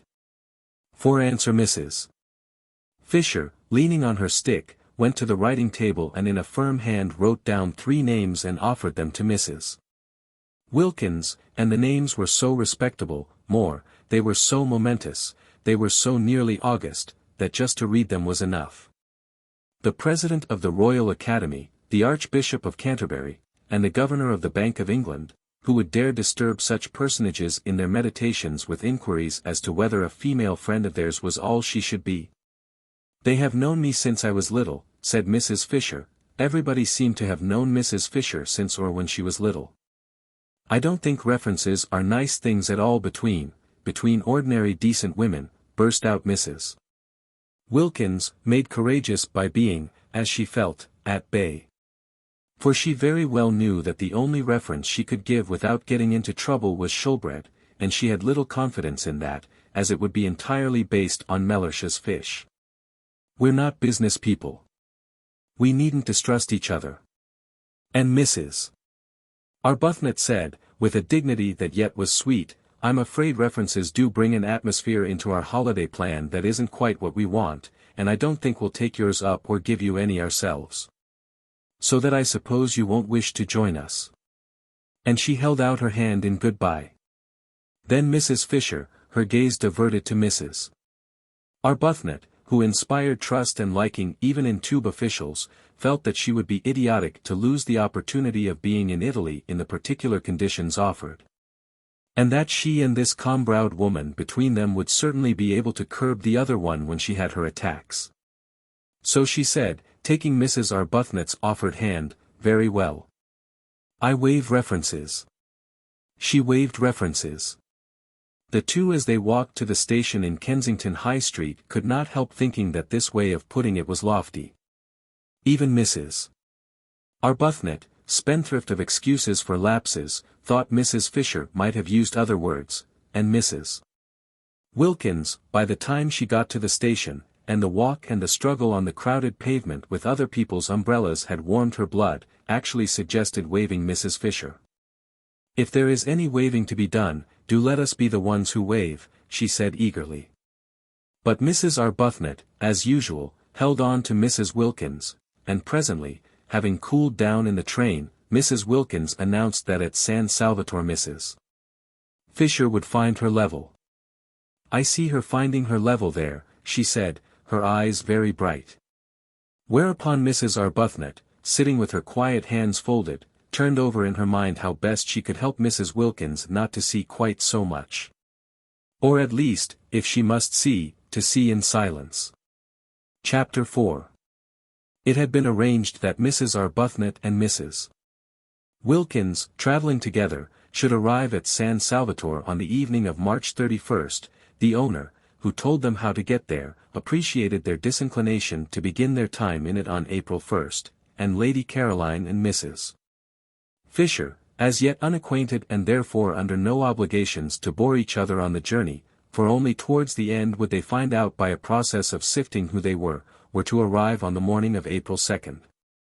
In this way everything would be got nicely ready for the two who seemed, in spite of the equality of the sharing, yet to have something about them of guests. There were disagreeable incidents towards the end of March, when Mrs. Wilkins, her heart in her mouth and her face a mixture of guilt, terror and determination, told her husband that she had been invited to Italy, and he declined to believe it. Of course he declined to believe it. Nobody had ever invited his wife to Italy before. There was no precedent. He required proofs. The only proof was Mrs. Arbuthnot, and Mrs. Wilkins had produced her, but after what entreaties, what passionate persuading. Mrs. Arbuthnot had not imagined she would have to face Mr. Wilkins and say things to him that were short of the truth, and it brought home to her what she had for some time suspected, that she was slipping more and more away from God. Indeed, the whole of March was filled with unpleasant, anxious moments. It was an uneasy month. Mrs. Arbuthnot's conscience, made supersensitive by years of pampering, could not reconcile what she was doing with its own high standard of what was right. It gave her little peace. It nudged her at her prayers. It punctuated her entreaties for divine guidance with disconcerting questions, such as, "Are you not a hypocrite? Do you really mean that? Would you not, frankly, be disappointed if that prayer were granted?" The prolonged wet, raw weather was on the side too of her conscience, producing far more sickness than usual among the poor. They had bronchitis, they had fevers, there was no end to the distress. And here she was going off, spending precious money on going off, simply and solely to be happy. One woman being happy, and these piteous multitudes. She was unable to look the vicar in the face. He did not know, nobody knew, what she was going to do, and from the very beginning she was unable to look anybody in the face. She excused herself from making speeches appealing for money. How could she stand up and ask people for money when she herself was spending so much on her own selfish pleasure? Nor did it help her or quiet her that, having actually told Frederick, in her desire to make up for what she was squandering, that she would be grateful if he would let her have some money, he instantly gave her a check for £100. He asked no questions. She was scarlet. He looked at her a moment and then looked away. It was a relief to Frederick that she should take some money. She gave it all immediately to the organization she worked with, and found herself more tangled in doubts than ever. Mrs. Wilkins, on the contrary, had no doubts. She was quite certain that it was a most proper thing to have a holiday, and altogether right and beautiful to spend one's own hard-collected savings on being happy. "Think how much nicer we shall be when we come back," she said to Mrs. Arbuthnot, encouraging that pale lady. No, Mrs. Wilkins had no doubts, but she had fears, and March was for her too an anxious month, with the unconscious Mr. Wilkins coming back daily to his dinner and eating his fish in the silence of imagined security. Also things happen so awkwardly. It really is astonishing, how awkwardly they happen. Mrs. Wilkins, who was very careful all this month to give Mellersh only the food he liked, buying it and hovering over its cooking with a zeal more than common, succeeded so well that Mellersh was pleased, definitely pleased. So much pleased that he began to think that he might, after all, have married the right wife instead of, as he had frequently suspected, the wrong one. The result was that on the third Sunday in the month, Mrs. Wilkins had made up her trembling mind that on the fourth Sunday, there being 5 in that March and it being on the 5th of them that she and Mrs. Arbuthnot were to start, she would tell Mellersh of her invitation, on the third Sunday, then, after a very well-cooked lunch in which the Yorkshire pudding had melted in his mouth and the apricot tart had been so perfect that he ate it all. Mellersh, smoking his cigar by the brightly burning fire the while hail gusts banged on the window, said, "I am thinking of taking you to Italy for Easter." And paused for her astounded and grateful ecstasy. None came. The silence in the room, except for the hail hitting the windows and the gay roar of the fire, was complete. Mrs. Wilkins could not speak. She was dumbfounded. The next Sunday was the day she had meant to break her news to him, and she had not yet even prepared the form of words in which she would break it. Mr. Wilkins, who had not been abroad since before the war, and was noticing with increasing disgust, as week followed week of wind and rain, the peculiar persistent vileness of the weather, had slowly conceived a desire to get away from England for Easter. He was doing very well in his business. He could afford a trip. Switzerland was useless in April. There was a familiar sound about Easter in Italy. To Italy he would go. And as it would cause comment if he did not take his wife, take her he must. Besides, she would be useful. A second person was always useful in a country whose language one did not speak, for holding things, for waiting with the luggage. He had expected an explosion of gratitude and excitement. The absence of it was incredible. She could not, he concluded, have heard. Probably she was absorbed in some foolish daydream. It was regrettable how childish she remained. He turned his head, their chairs were in front of the fire, and looked at her. She was staring straight into the fire, and it was no doubt the fire that made her face so red. "I am thinking," he repeated, raising his clear, cultivated voice and speaking with acerbity, for inattention at such a moment was deplorable, of taking you to Italy for Easter. Did you not hear me? Yes, she had heard him, and she had been wondering at the extraordinary coincidence, really most extraordinary. She was just going to tell him how she had been invited. A friend had invited her. Easter, too. Easter was in April, wasn't it? Her friend had a house there. In fact, Mrs. Wilkins, driven by terror, guilt and surprise, had been more incoherent if possible than usual. It was a dreadful afternoon. Mellersh, profoundly indignant, besides having his intended treat coming back on him like a blessing to roost, cross-examined her with the utmost severity. He demanded that she refuse the invitation. He demanded that, since she had so outrageously accepted it without consulting him, she should write and cancel her acceptance. Finding himself up against an unsuspected, shocking rock of obstinacy in her, he then declined to believe she had been invited to Italy at all. He declined to believe in this Mrs. Arbuthnot, of whom till that moment he had never heard. And it was only when the gentle creature was brought round, with such difficulty, with such a desire on her part to throw the whole thing up rather than tell Mr. Wilkins less than the truth, and herself endorsed his wife's statements that he was able to give them credence. He could not but believe Mrs. Arbuthnot. She produced the precise effect on him that she did on tube officials. She hardly needed to say anything. But that made no difference to her conscience, which knew and would not let her forget that she had given him an incomplete impression. Do you, asked her conscience, see any real difference between an incomplete impression and a completely stated lie? God sees none. The remainder of March was a confused bad dream. Both Mrs. Arbuthnot and Mrs. Wilkins were shattered. Try as they would not to, both felt extraordinarily guilty, and when on the morning of the 30th they did finally get off there was no exhilaration about the departure, no holiday feeling at all. We've been too good, much too good, Mrs. Wilkins kept on murmuring as they walked up and down the platform at Victoria, having arrived there an hour before they need have, and that's why we feel as though we're doing wrong. We're browbeaten, we're not any longer real human beings. Real human beings aren't ever as good as we've been.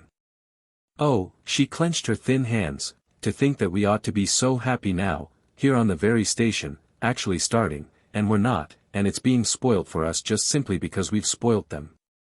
What have we done, I should like to know, she inquired of Mrs. Arbuthnot indignantly, except for once want to go away by ourselves and have a little rest from them.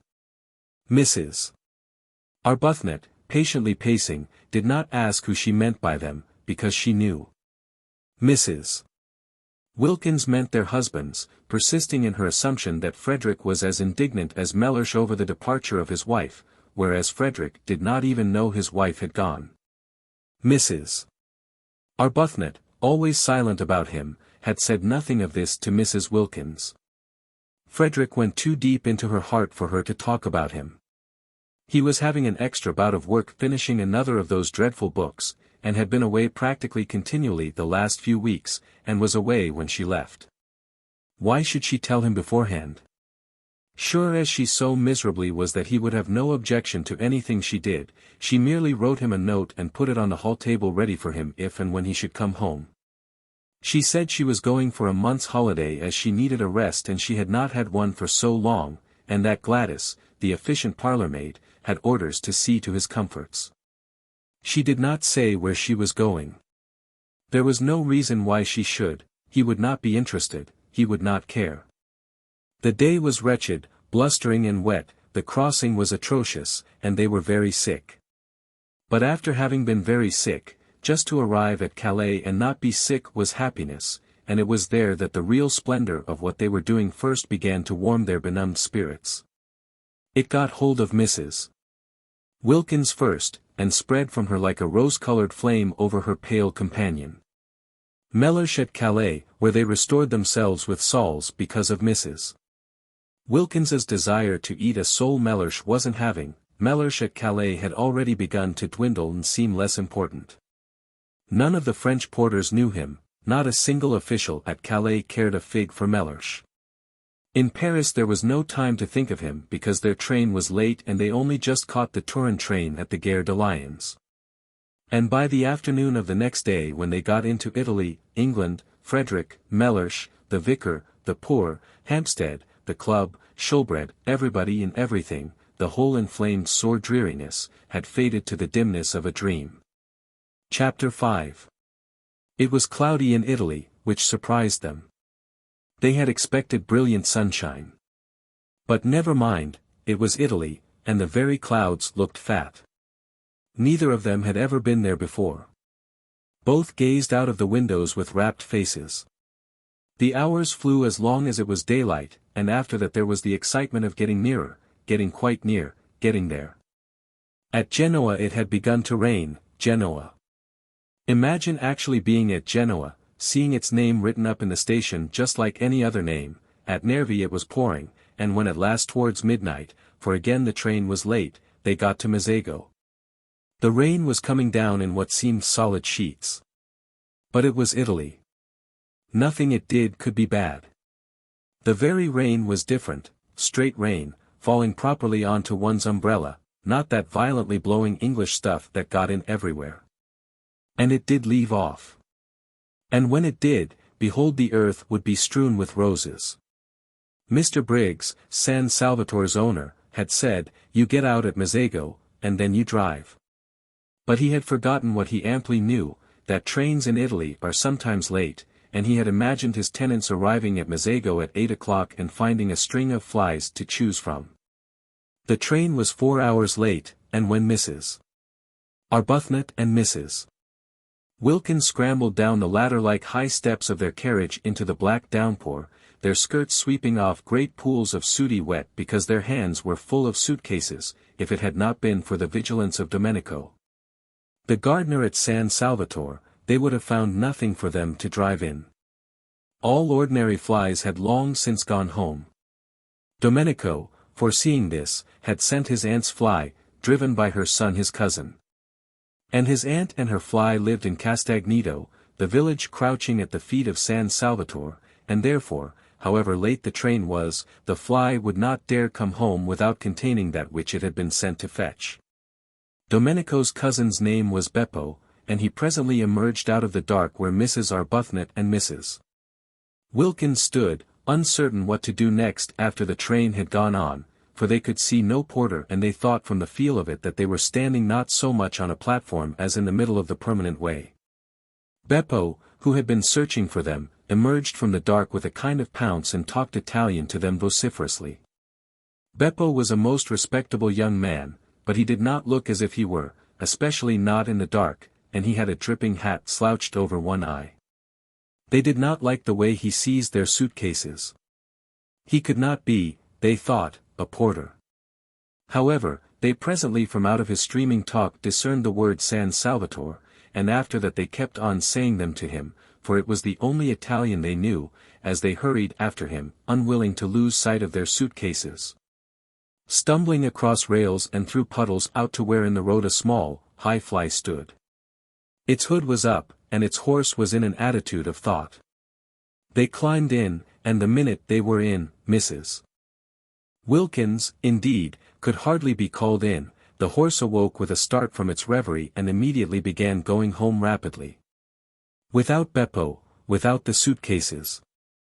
Beppo darted after him, making the night ring with his shouts, and caught the hanging reins just in time. He explained proudly, and as it seemed to him with perfect clearness, that the horse always did that, being a fine animal full of corn and blood, and cared for by him, Beppo, as if he were his own son. And the ladies must not be alarmed, he had noticed they were clutching each other. But clear, and loud, and profuse of words though he was, they only looked at him blankly.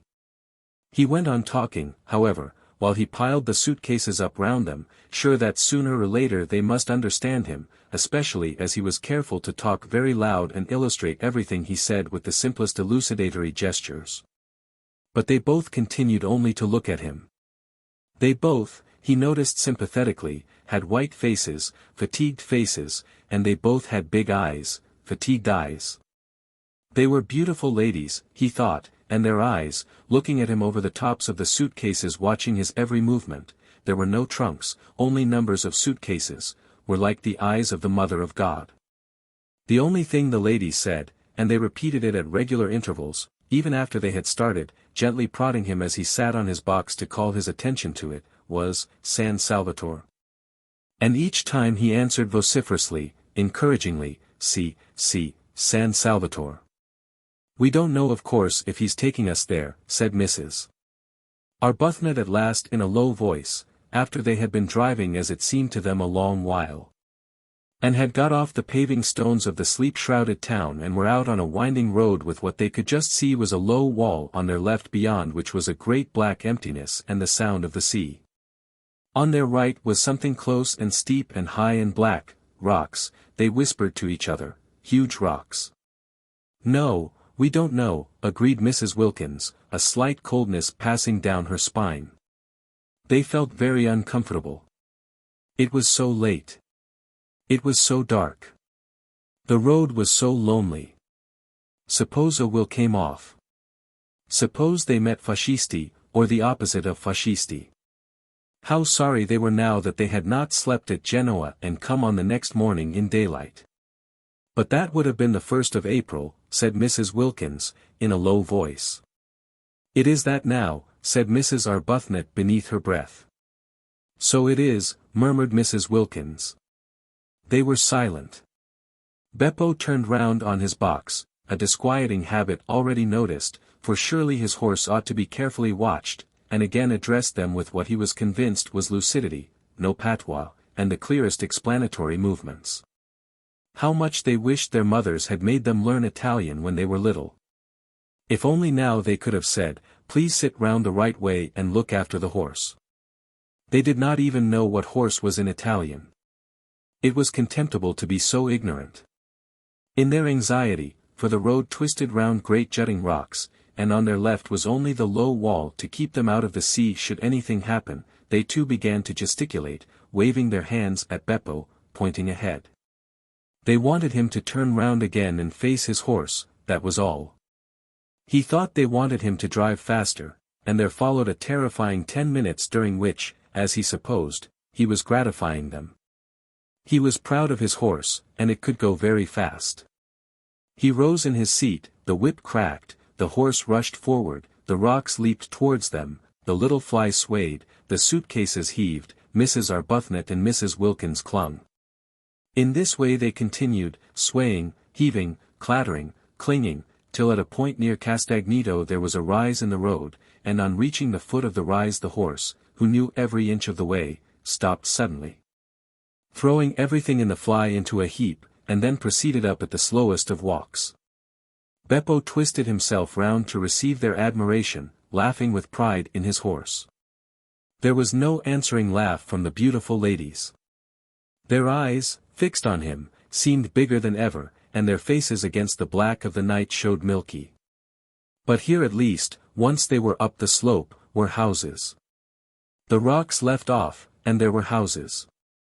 The low wall left off, and there were houses, the sea shrunk away, and the sound of it ceased, and the loneliness of the road was finished. No lights anywhere, of course, nobody to see them pass. And yet Beppo, when the houses began, after looking over his shoulder and shouting, Castagneto, at the ladies, once more stood up and cracked his whip and once more made his horse dash forward. We shall be there in a minute, Mrs. Arbuthnot said to herself, holding on. We shall soon stop now, Mrs. Wilkins said to herself, holding on. They said nothing aloud, because nothing would have been heard above the whip cracking and the wheel clattering and the boisterous inciting noises Beppo was making at his horse. Anxiously they strained their eyes for any sight of the beginning of San Salvatore. They had supposed and hoped that after a reasonable amount of village a medieval archway would loom upon them, and through it they would drive into a garden and draw up at an open, welcoming door, with light streaming from it and those servants standing in it who, according to the advertisement, remained. Instead the flies suddenly stopped. Peering out they could see they were still in the village street, with small dark houses each side.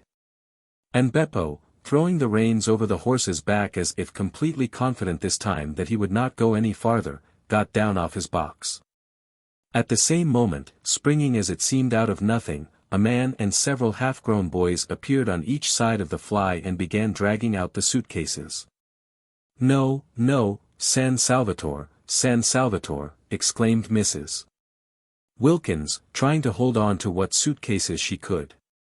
"See, San Salvatore," they all shouted, pulling. "This can't be San Salvatore," said Mrs. Wilkins, turning to Mrs. Arbuthnot, who sat quite still watching her suitcases being taken from her with the same patience she applied to lesser evils. She knew she could do nothing if these men were wicked men determined to have her suitcases. "I don't think it can be," she admitted, and could not refrain from a moment's wonder at the ways of God. Had she really been brought here, she and poor Mrs. Wilkins, after so much trouble in arranging it, so much difficulty and worry, along such devious paths of prevarication and deceit, only to be.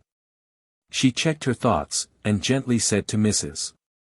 Wilkins, while the ragged youths disappeared with the suitcases into the night and the man with the lantern helped Beppo pull the rug off her, that they were both in God's hands, and for the first time on hearing this, Mrs. Wilkins was afraid. There was nothing for it but to get out. Useless to try to go on sitting in the fly repeating San Salvatore. Every time they said it, and their voices each time were fainter, Beppo and the other man merely echoed it in a series of loud shouts. If only they had learned Italian when they were little. If only they could have said, "We wish to be driven to the door." But they did not even know what door was in Italian. Such ignorance was not only contemptible, it was, they now saw, definitely dangerous. Useless, however, to lament it now. Useless to put off whatever it was that was going to happen to them by trying to go on sitting in the fly. They therefore got out. The two men opened their umbrellas for them and handed them to them. From this they received a faint encouragement, because they could not believe that if these men were wicked they would pause to open umbrellas. The man with the lantern then made signs to them to follow him, talking loud and quickly, and Beppo, they noticed, remained behind. Ought they to pay him? Not, they thought, if they were going to be robbed and perhaps murdered. Surely on such an occasion one did not pay. Besides, he had not after all brought them to San Salvatore. Where they had got to was evidently somewhere else. Also, he did not show the least wish to be paid. He let them go away into the night with no clamor at all. This, they could not help thinking, was a bad sign. He asked for nothing because presently he was to get so much. They came to some steps. The road ended abruptly in a church and some descending steps.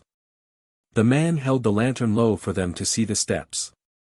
San Salvatore, said Mrs. Wilkins once again, very faintly, before committing herself to the steps. It was useless to mention it now, of course, but she could not go down steps in complete silence. No medieval castle, she was sure, was ever built at the bottom of steps. Again, however, came the echoing shout, "See, San Salvatore." They descended gingerly, holding up their skirts just as if they would be wanting them another time and had not in all probability finished with skirts forever. The steps ended in a steeply sloping path with flat stone slabs down the middle. They slipped a good deal on these wet slabs, and the man with the lantern, talking loud and quickly, held them up. His way of holding them up was polite. "Perhaps," said Mrs. Wilkins in a low voice to Mrs. Arbuthnot, "it is all right after all." "We're in God's hands," said Mrs. Arbuthnot again, and again Mrs. Wilkins was afraid. They reached the bottom of the sloping path, and the light of the lantern flickered over an open space with houses round three sides. The sea was the fourth side, lazily washing backwards and forwards on pebbles. "San Salvatore," said the man pointing with his lantern to a black mass curved round the water like an arm flung about it. They strained their eyes. They saw the black mass, and on the top of it a light. "San Salvatore," they both repeated incredulously, for where were the suitcases, and why had they been forced to get out of the fly? "See, San Salvatore." They went along what seemed to be a quay, right on the edge of the water. There was not even a low wall here, nothing to prevent the man with the lantern tipping them in if he wanted to. He did not, however, tip them in.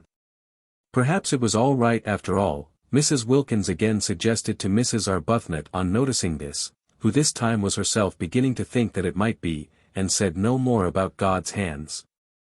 The flicker of the lantern danced along, reflected in the wet pavement of the quay. Out to the left, in the darkness and evidently at the end of a jetty, was a red light. They came to an archway with a heavy iron gate. The man with the lantern pushed the gate open. This time they went up steps instead of down, and at the top of them was a little path that wound upwards among flowers. They could not see the flowers, but the whole place was evidently full of them. It here dawned on Mrs. Wilkins that perhaps the reason why the fly had not driven them up to the door was that there was no road, only a footpath. That also would explain the disappearance of the suitcases.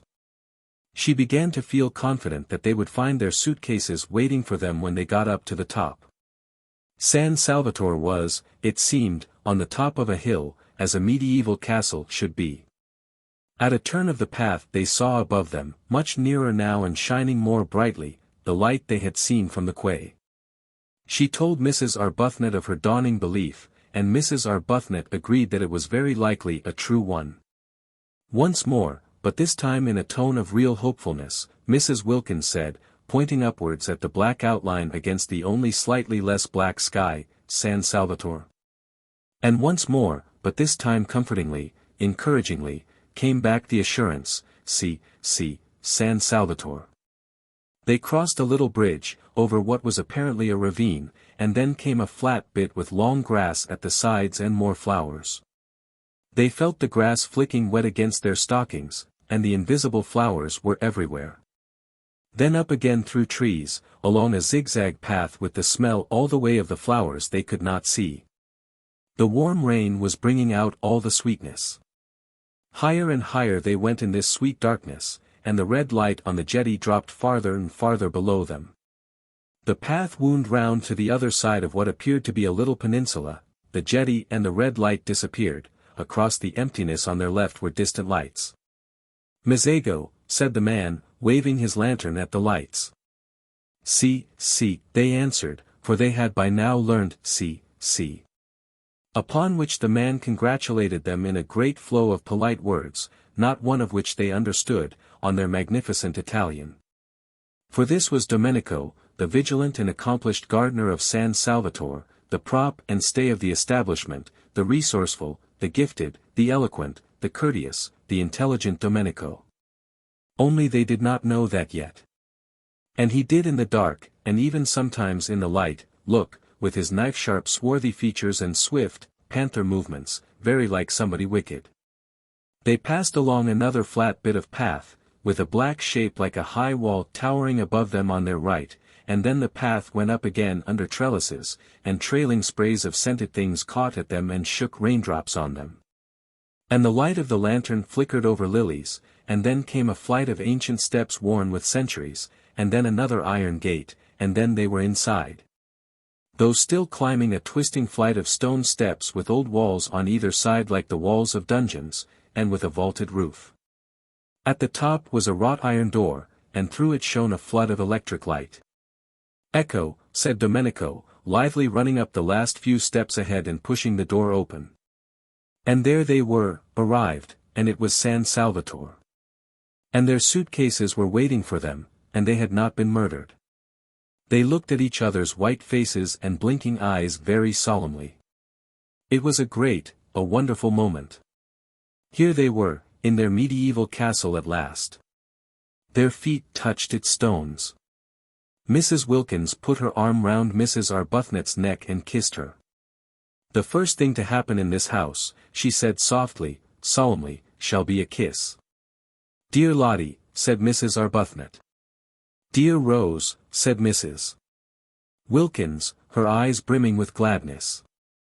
Domenico was delighted. He liked to see beautiful ladies kiss. He made them a most appreciative speech of welcome, and they stood arm in arm, holding each other up, for they were very tired, blinking smilingly at him, and not understanding a word. Chapter 6. When Mrs. Wilkins woke next morning, she lay in bed a few minutes before getting up and opening the shutters. What would she see out of her window? A shining world, or a world of rain? But it would be beautiful, whatever it was would be beautiful. She was in a little bedroom with bare white walls and a stone floor and sparse old furniture. The beds, there were two, were made of iron, enameled black and painted with bunches of gay flowers. She lay putting off the great moment of going to the window as one puts off opening a precious letter, gloating over it. She had no idea what time it was. She had forgotten to wind up her watch ever since, centuries ago, she last went to bed in Hampstead. No sounds were to be heard in the house, so she supposed it was very early, yet she felt as if she had slept a long while, so completely rested, so perfectly content. She lay with her arms clasped round her head thinking how happy she was, her lips curved upwards in a delighted smile. In bed by herself, adorable condition. She had not been in a bed without Mellersh once now for 5 whole years. And the cool roominess of it, the freedom of one's movements, the sense of recklessness, of audacity, in giving the blankets a pull if one wanted to, or twitching the pillows more comfortably. It was like the discovery of an entirely new joy. Mrs. Wilkins longed to get up and open the shutters, but where she was really so very delicious.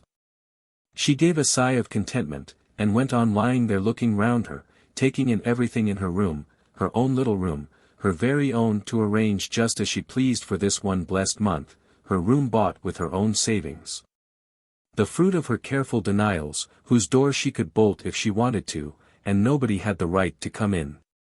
It was such a strange little room, so different from any she had known, and so sweet. It was like a cell.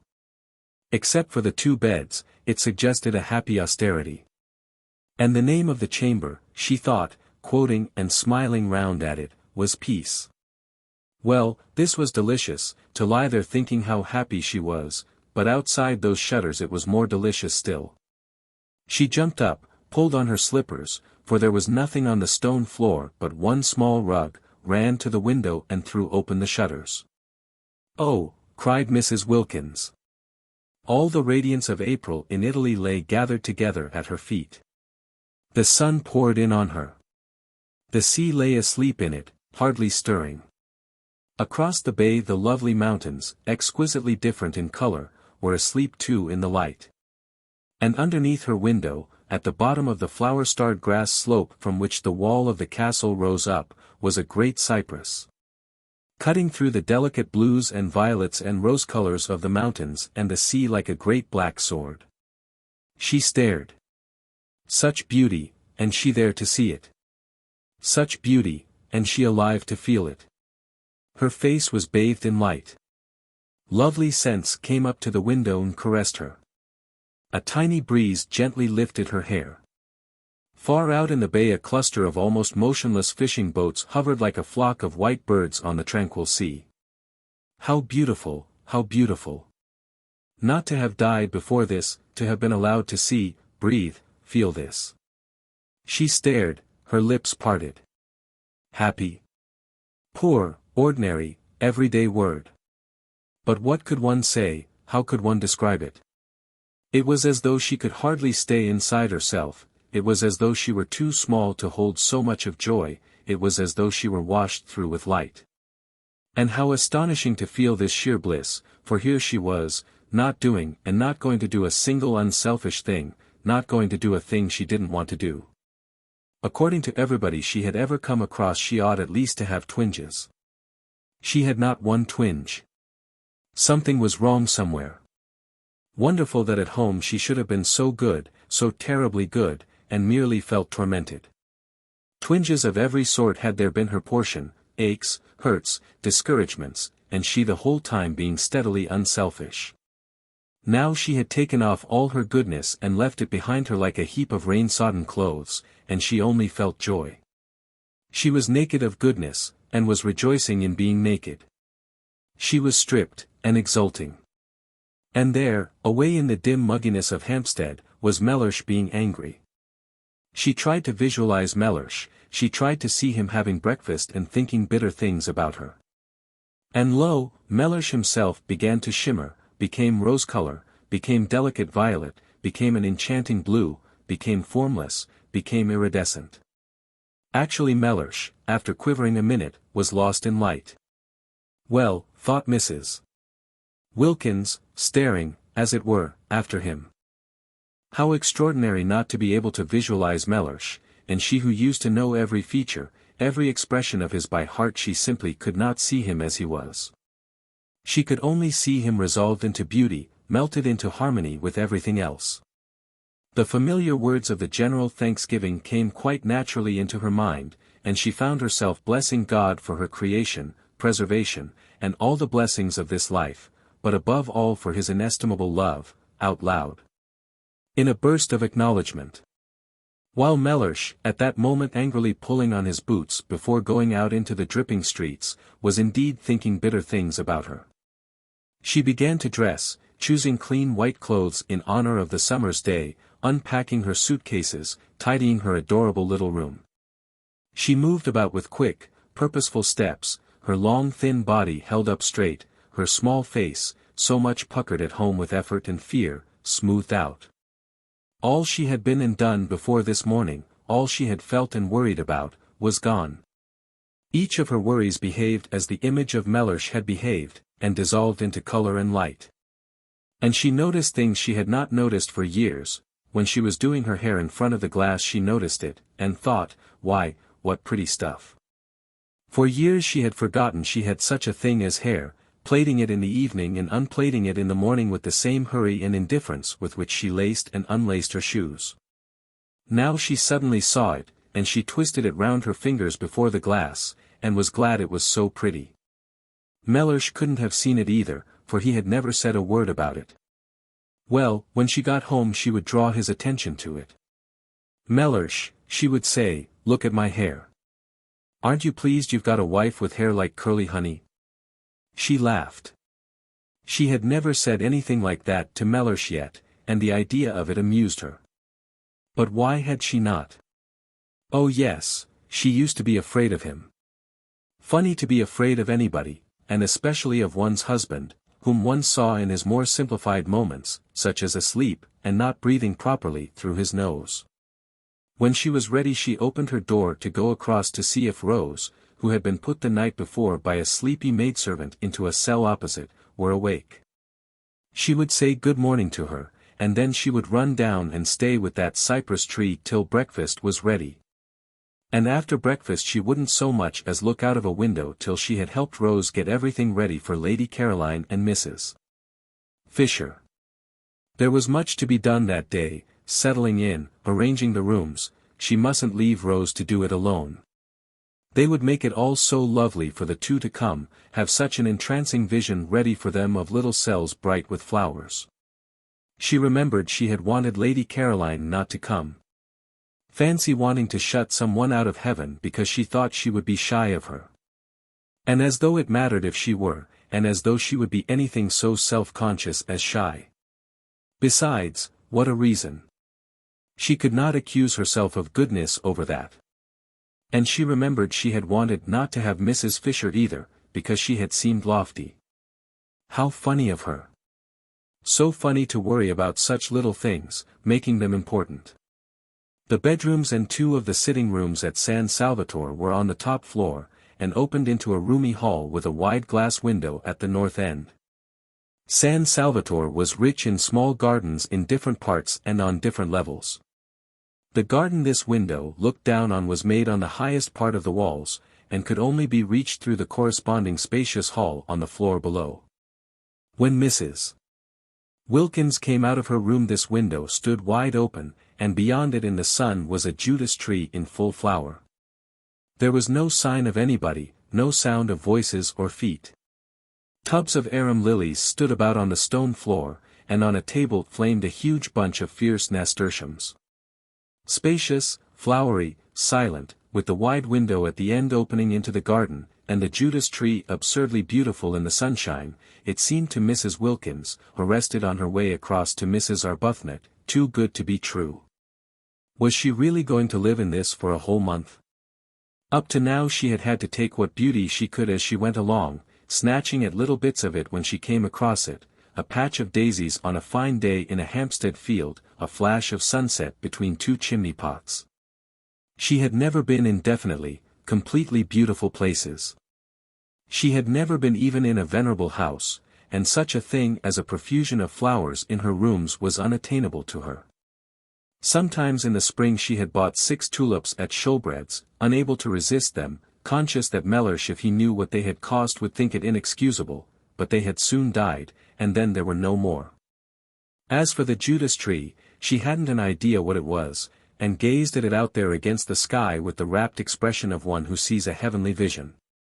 Mrs. Arbuthnot, coming out of her room, found her there like that, standing in the middle of the hall staring. Now what does she think she sees now, thought Mrs. Arbuthnot. We are in God's hands, said Mrs. Wilkins, turning to her, speaking with extreme conviction.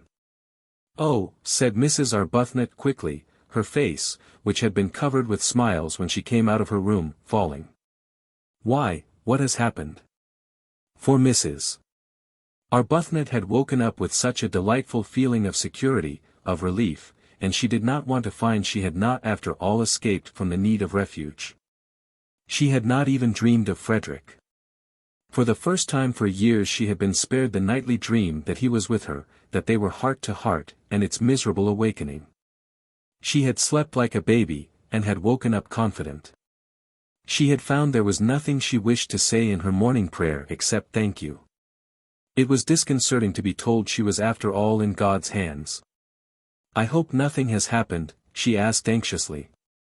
Mrs. Wilkins looked at her a moment, and laughed. How funny, she said, kissing her. What is funny? Asked Mrs. Arbuthnot, her face clearing because Mrs. Wilkins laughed. We are. This is. Everything. It's all so wonderful. It's so funny and so adorable that we should be in it. I dare say when we finally reach heaven, the one they talk about so much, we shan't find it a bit more beautiful. Mrs. Arbuthnot relaxed to smiling security again. Isn't it divine? She said. Were you ever in your life so happy? Asked Mrs. Wilkins, catching her by the arm. No, said Mrs. Arbuthnot. Nor had she been, not ever, not even in her first love days with Frederick. Because always pain had been close at hand in that other happiness, ready to torture with doubts, to torture even with the very excess of her love. While this was the simple happiness of complete harmony with her surroundings, the happiness that asks for nothing, that just accepts, just breathes, just is. Let's go and look at that tree close, said Mrs. Wilkins. I don't believe it can only be a tree. And arm in arm they went along the hall, and their husbands would not have known them, their faces were so young with eagerness, and together they stood at the open window, and when their eyes, having feasted on the marvelous pink thing, wandered farther among the beauties of the garden, they saw sitting on the low wall at the east edge of it, gazing out over the bay, her feet in lilies, Lady Caroline. They were astonished. They said nothing in their astonishment, but stood quite still, arm in arm, staring down at her. She too had on a white frock, and her head was bare. They had had no idea that day in London, when her hat was down to her nose and her furs were up to her ears, that she was so pretty. They had merely thought her different from the other women in the club, and so had the other women themselves, and so had all the waitresses, eyeing her sideways and eyeing her again as they passed the corner where she sat talking. But they had had no idea she was so pretty. She was exceedingly pretty. Everything about her was very much that which it was. Her fair hair was very fair, her lovely grey eyes were very lovely and grey, her dark eyelashes were very dark, her white skin was very white, her red mouth was very red. She was extravagantly slender, the merest thread of a girl, though not without little curves beneath her thin frock where little curves should be. She was looking out across the bay, and was sharply defined against the background of empty blue. She was full in the sun. Her feet dangled among the leaves and flowers of the lilies just as if it did not matter that they should be bent or bruised.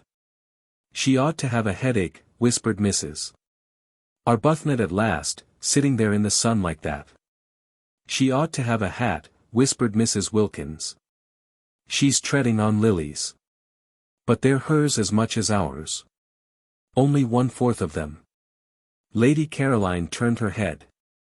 She looked up at them a moment, surprised to see them so much younger than they had seemed that day at the club, and so much less unattractive. Indeed, they were really almost quite attractive, if any one could ever be really quite attractive in the wrong clothes. Her eyes, swiftly glancing over them, took in every inch of each of them in the half-second before she smiled and waved her hand and called out good morning. There was nothing, she saw at once, to be hoped for in the way of interest from their clothes. She did not consciously think this, for she was having a violent reaction against beautiful clothes and the slavery they impose on one. Her experience being that the instant one had got them they took one in hand and gave one no peace till they had been everywhere and been seen by everybody. You didn't take your clothes to parties, they took you. It was quite a mistake to think that a woman, a really well-dressed woman, wore out her clothes. It was the clothes that wore out the woman, dragging her about at all hours of the day and night. No wonder men stayed young longer. Just new trousers couldn't excite them.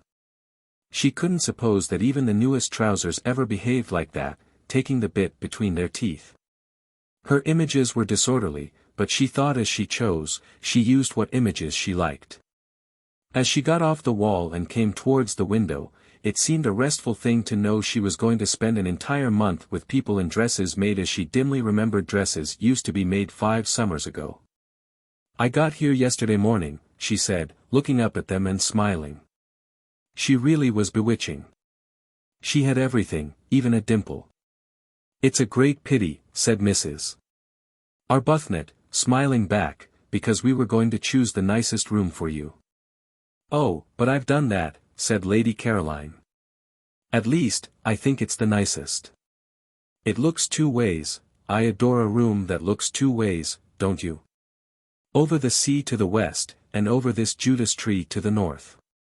And we had meant to make it pretty for you with flowers, said Mrs. Wilkins. Oh, Domenico did that. I told him to directly I got here. He's the gardener. He's wonderful. It's a good thing, of course, said Mrs. Arbuthnot a little hesitatingly, to be independent, and to know exactly what one wants. Yes, it saves trouble, agreed Lady Caroline. But one shouldn't be so independent, said Mrs. Wilkins, as to leave no opportunity for other people to exercise their benevolences on one. Lady Caroline, who had been looking at Mrs. Arbuthnot, now looked at Mrs. Wilkins. That day at that queer club she had had merely a blurred impression of Mrs. Wilkins, for it was the other one who did all the talking, and her impression had been of somebody so shy, so awkward that it was best to take no notice of her. She had not even been able to say goodbye properly, doing it in an agony, turning red, turning damp. Therefore she now looked at her in some surprise, and she was still more surprised when Mrs. Wilkins added, gazing at her with the most obvious sincere admiration, speaking indeed with a conviction that refused to remain unuttered, I didn't realize you were so pretty. She stared at Mrs. Wilkins. She was not usually told this quite so immediately and roundly. Abundantly as she was used to it, impossible not to be after 28 solid years, it surprised her to be told it with such bluntness, and by a woman. It's very kind of you to think so, she said. Why, you're lovely, said Mrs. Wilkins. Quite lovely. I hope, said Mrs. Arbuthnot pleasantly, you make the most of it. Lady Caroline then stared at Mrs. Arbuthnot. Oh yes, she said. I make the most of it. I've been doing that ever since I can remember. Because, said Mrs. Arbuthnot, smiling and raising a warning forefinger, it won't last. Then Lady Caroline began to be afraid these two were originals. If so, she would be bored. Nothing bored her so much as people who insisted on being original, who came and buttonholed her and kept her waiting while they were being original. And the one who admired her, it would be tiresome if she dogged her about in order to look at her.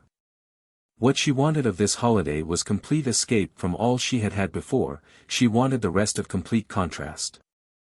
Being admired, being dogged, wasn't contrast, it was repetition.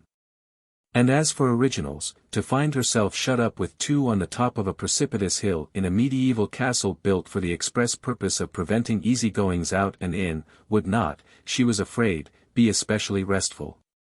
Perhaps she had better be a little less encouraging. They had seemed such timid creatures, even the dark one, she couldn't remember their names, that day at the club, that she had felt it quite safe to be very friendly. Here they had come out of their shells, already, indeed, at once. There was no sign of timidity about either of them here.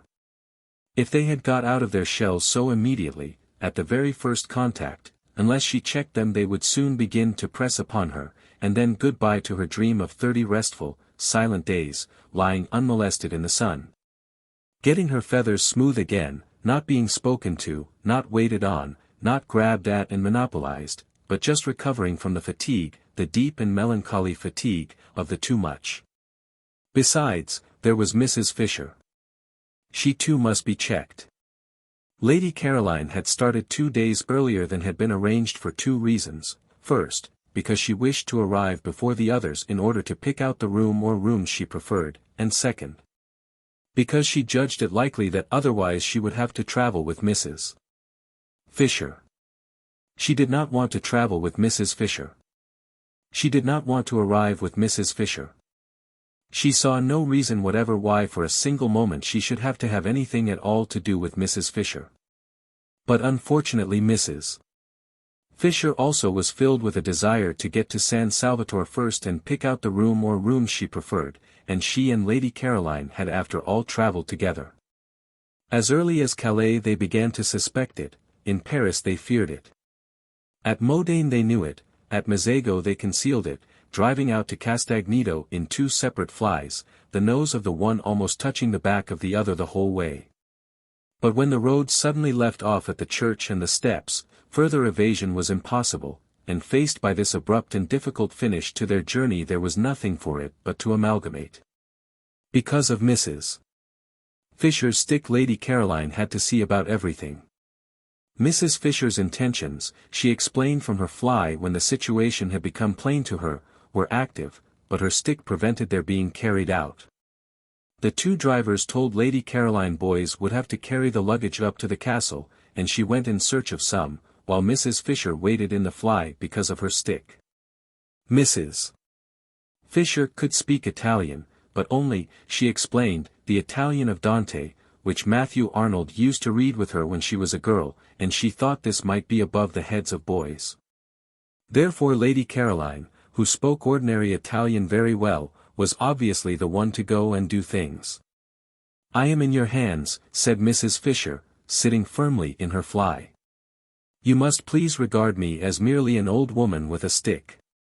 And presently, down the steps and cobbles to the piazza, and along the quay, and up the zigzag path, Lady Caroline found herself as much obliged to walk slowly with Mrs. Fisher as if she were her own grandmother.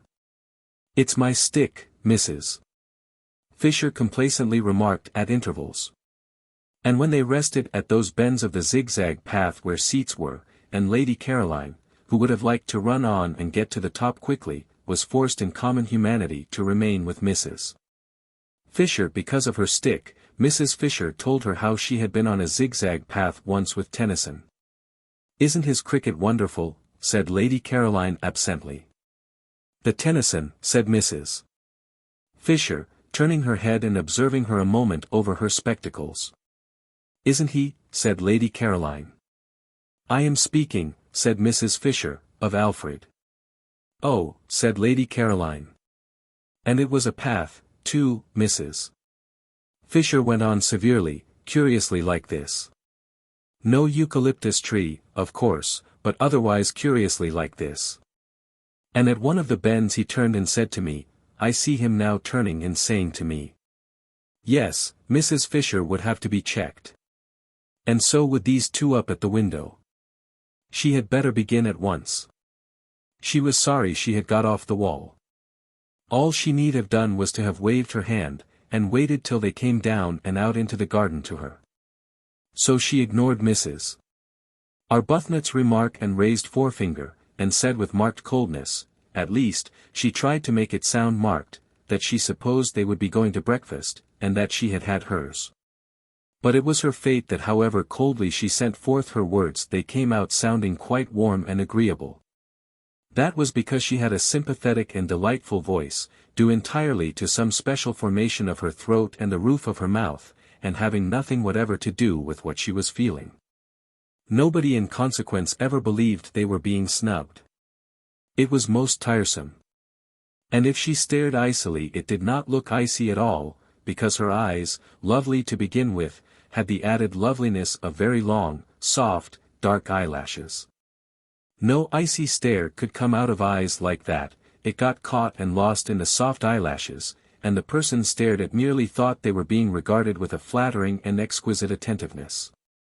And if ever she was out of humor or definitely cross, and who would not be sometimes in such a world, she only looked so pathetic that people all rushed to comfort her, if possible by means of kissing. It was more than tiresome, it was maddening. Nature was determined that she should look and sound angelic. She could never be disagreeable or rude without being completely misunderstood. I had my breakfast in my room, she said, trying her utmost to sound curt. Perhaps I'll see you later. And she nodded, and went back to where she had been sitting on the wall, with the lilies being nice and cool round her feet. Chapter 7. Their eyes followed her admiringly. They had no idea they had been snubbed. It was a disappointment, of course, to find she had forestalled them and that they were not to have the happiness of preparing for her, of watching her face when she arrived and first saw everything, but there was still Mrs. Fisher. They would concentrate on Mrs. Fisher, and would watch her face instead, only, like everybody else, they would have preferred to watch Lady Caroline's. Perhaps, then, as Lady Caroline had talked of breakfast, they had better begin by going and having it, for there was too much to be done that day to spend any more time gazing at the scenery, servants to be interviewed, the house to be gone through and examined, and finally Mrs. Fisher's room to be got ready and adorned. They waved their hands gaily at Lady Caroline, who seemed absorbed in what she saw and took no notice, and turning away found the maidservant of the night before had come up silently behind them in cloth slippers with string soles. She was Francesca, the elderly parlour maid, who had been with the owner, he had said, for years, and whose presence made inventories unnecessary. And after wishing them good morning and hoping they had slept well, she told them breakfast was ready in the dining room on the floor below, and if they would follow her she would lead. They did not understand a single word of the very many in which Francesca succeeded in clothing this simple information, but they followed her, for it at least was clear that they were to follow, and going down the stairs and along the broad hall like the one above except for glass doors at the end instead of a window opening into the garden, they were shown into the dining room, where, sitting at the head of the table having her breakfast, was Mrs. Fisher. This time they exclaimed. Even Mrs. Arbuthnot exclaimed, though her exclamation was only, "Oh." Mrs. Wilkins exclaimed at greater length. "Why, but it's like having the bread taken out of one's mouth," exclaimed Mrs. Wilkins. "How do you do?" said Mrs. Fisher. "I can't get up because of my stick." And she stretched out her hand across the table. They advanced and shook it. "We had no idea you were here," said Mrs. Arbuthnot. "Yes," said Mrs. Fisher, resuming her breakfast. "Yes. I am here." And with composure she removed the top of her egg. "It's a great disappointment," said Mrs. Wilkins. "We had meant to give you such a welcome." This was the one, Mrs. Fisher remembered, briefly glancing at her, who when she came to Prince of Wales Terrace said she had seen Keats. She must be careful with this one, curb her from the beginning. She therefore ignored Mrs. Wilkins and said gravely, with a downward face of impenetrable calm bent on her egg, "Yes. I arrived yesterday with Lady Caroline." "It's really dreadful," said Mrs. Wilkins, exactly as if she had not been ignored. "There's nobody left to get anything ready for now. I feel thwarted." I feel as if the bread had been taken out of my mouth just when I was going to be happy swallowing it. Where will you sit? Asked Mrs. Fisher of Mrs. Arbuthnot, markedly of Mrs. Arbuthnot. The comparison with the bread seemed to her most unpleasant.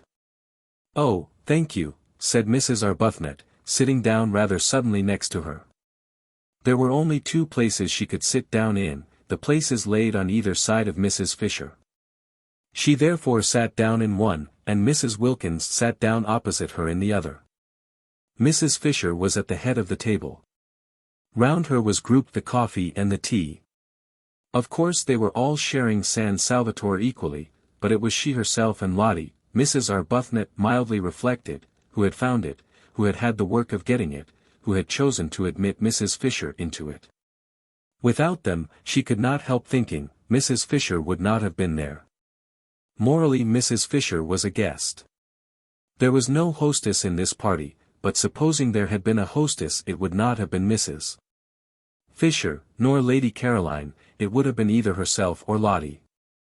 Mrs. Arbuthnot could not help feeling this as she sat down, and Mrs. Fisher, the hand which Ruskin had wrung suspended over the pots before her, inquired, tea or coffee?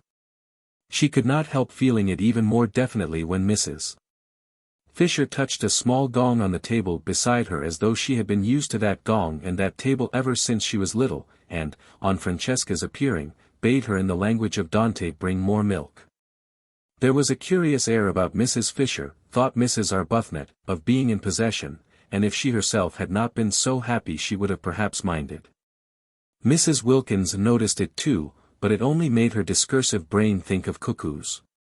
She would no doubt immediately have begun to talk of cuckoos, incoherently, unrestrainably and deplorably, if she had been in the condition of nerves and shyness she was in last time she saw Mrs. Fisher. But happiness had done away with shyness, she was very serene, she could control her conversation, she did not have, horrified, to listen to herself saying things she had no idea of saying when she began. She was quite at her ease, and completely natural. The disappointment of not going to be able to prepare a welcome for Mrs. Fisher had evaporated at once, for it was impossible to go on being disappointed in heaven. Nor did she mind her behaving as hostess. What did it matter? You did not mind things in heaven. She and Mrs. Arbuthnot, therefore, sat down more willingly than they otherwise would have done, one on either side of Mrs. Fisher, and the sun, pouring through the 2 windows facing east across the bay, flooded the room, and there was an open door leading into the garden, and the garden was full of many lovely things, especially freesias. The delicate and delicious fragrance of the freesias came in through the door and floated round Mrs. Wilkins's enraptured nostrils. Freesias in London were quite beyond her. Occasionally she went into a shop and asked what they cost, so as just to have an excuse for lifting up a bunch and smelling them, well knowing that it was something awful like a shilling for about 3 flowers. Here they were everywhere, bursting out of every corner and carpeting the rose beds. Imagine it, having freesias to pick in armsful if you wanted to, and with glorious sunshine flooding the room, and in your summer frock, and it's being only the 1st of April. I suppose you realize, don't you, that we've got to heaven?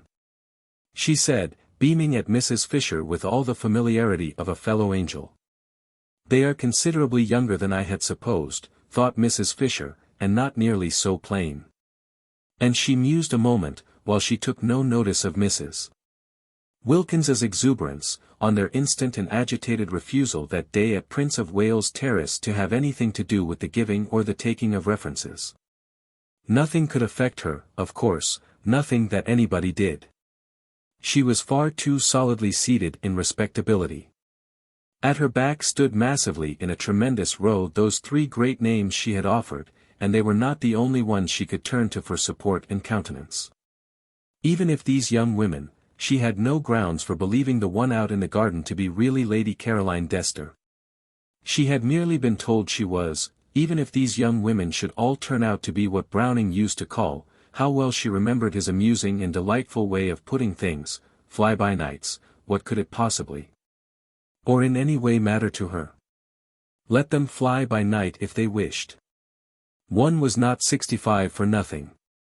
In any case there would only be 4 weeks of it, at the end of which she would see no more of them.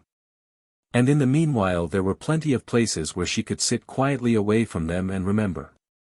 Also there was her own sitting room, a charming room, all honey-colored furniture and pictures, with windows to the sea towards Genoa, and a door opening onto the battlements. The house possessed 2 sitting rooms, and she had explained to that pretty creature Lady Caroline, certainly a pretty creature, whatever else she was. Tennyson would have enjoyed taking her for blows on the Downs, who had seemed inclined to appropriate the honey-colored one, that she needed some little refuge entirely to herself because of her stick. "Nobody wants to see an old woman hobbling about everywhere," she had said. "I shall be quite content to spend much of my time by myself in here or sitting out on these convenient battlements." And she had a very nice bedroom, too. It looked 2 ways, across the bay to the morning sun, she liked the morning sun, and onto the garden. There were only 2 of these bedrooms with cross views in the house, she and Lady Caroline had discovered, and they were by far the airiest. They each had 2 beds in them, and she and Lady Caroline had had the extra beds taken out at once and put into 2 of the other rooms. In this way there was much more space and comfort. Lady Caroline, indeed, had turned hers into a bed-sitting room, with the sofa out of the bigger drawing-room and the writing-table and the most comfortable chair, but she herself had not had to do that because she had her own sitting-room, equipped with what was necessary. Lady Caroline had thought at first of taking the bigger sitting-room entirely for her own, because the dining-room on the floor below could quite well be used between meals to sit in by the 2 others, and was a very pleasant room with nice chairs. But she had not liked the bigger sitting-room's shape. It was a round room in the tower, with deep slit windows pierced through the massive walls, and a domed and ribbed ceiling arranged to look like an open umbrella, and it seemed a little dark. Undoubtedly Lady Caroline had cast covetous glances at the honey-colored room, and if she, Mrs. Fisher, had been less firm would have installed herself in it. Which would have been absurd. "I hope," said Mrs. Arbuthnot, smilingly making an attempt to convey to Mrs. Fisher that though she, Mrs. Fisher, might not be exactly a guest she certainly was not in the very least a hostess, "your room is comfortable." "Quite," said Mrs. Fisher. "Will you have some more coffee?" "No, thank you." "Will you?" "No, thank you." There were 2 beds in my bedroom, filling it up unnecessarily, and I had one taken out. It has made it much more convenient. "Oh, that's why I've got 2 beds in my room," exclaimed Mrs. Wilkins, illuminated. The second bed in her little cell had seemed an unnatural and inappropriate object from the moment she saw it. "I gave no directions," said Mrs. Fisher, addressing Mrs. Arbuthnot. "I merely asked Francesca to remove it." "I have 2 in my room as well," said Mrs. Arbuthnot. "Your second one must be Lady Caroline's." "She had hers removed too," said Mrs. Fisher. "It seems foolish to have more beds in a room than there are occupiers."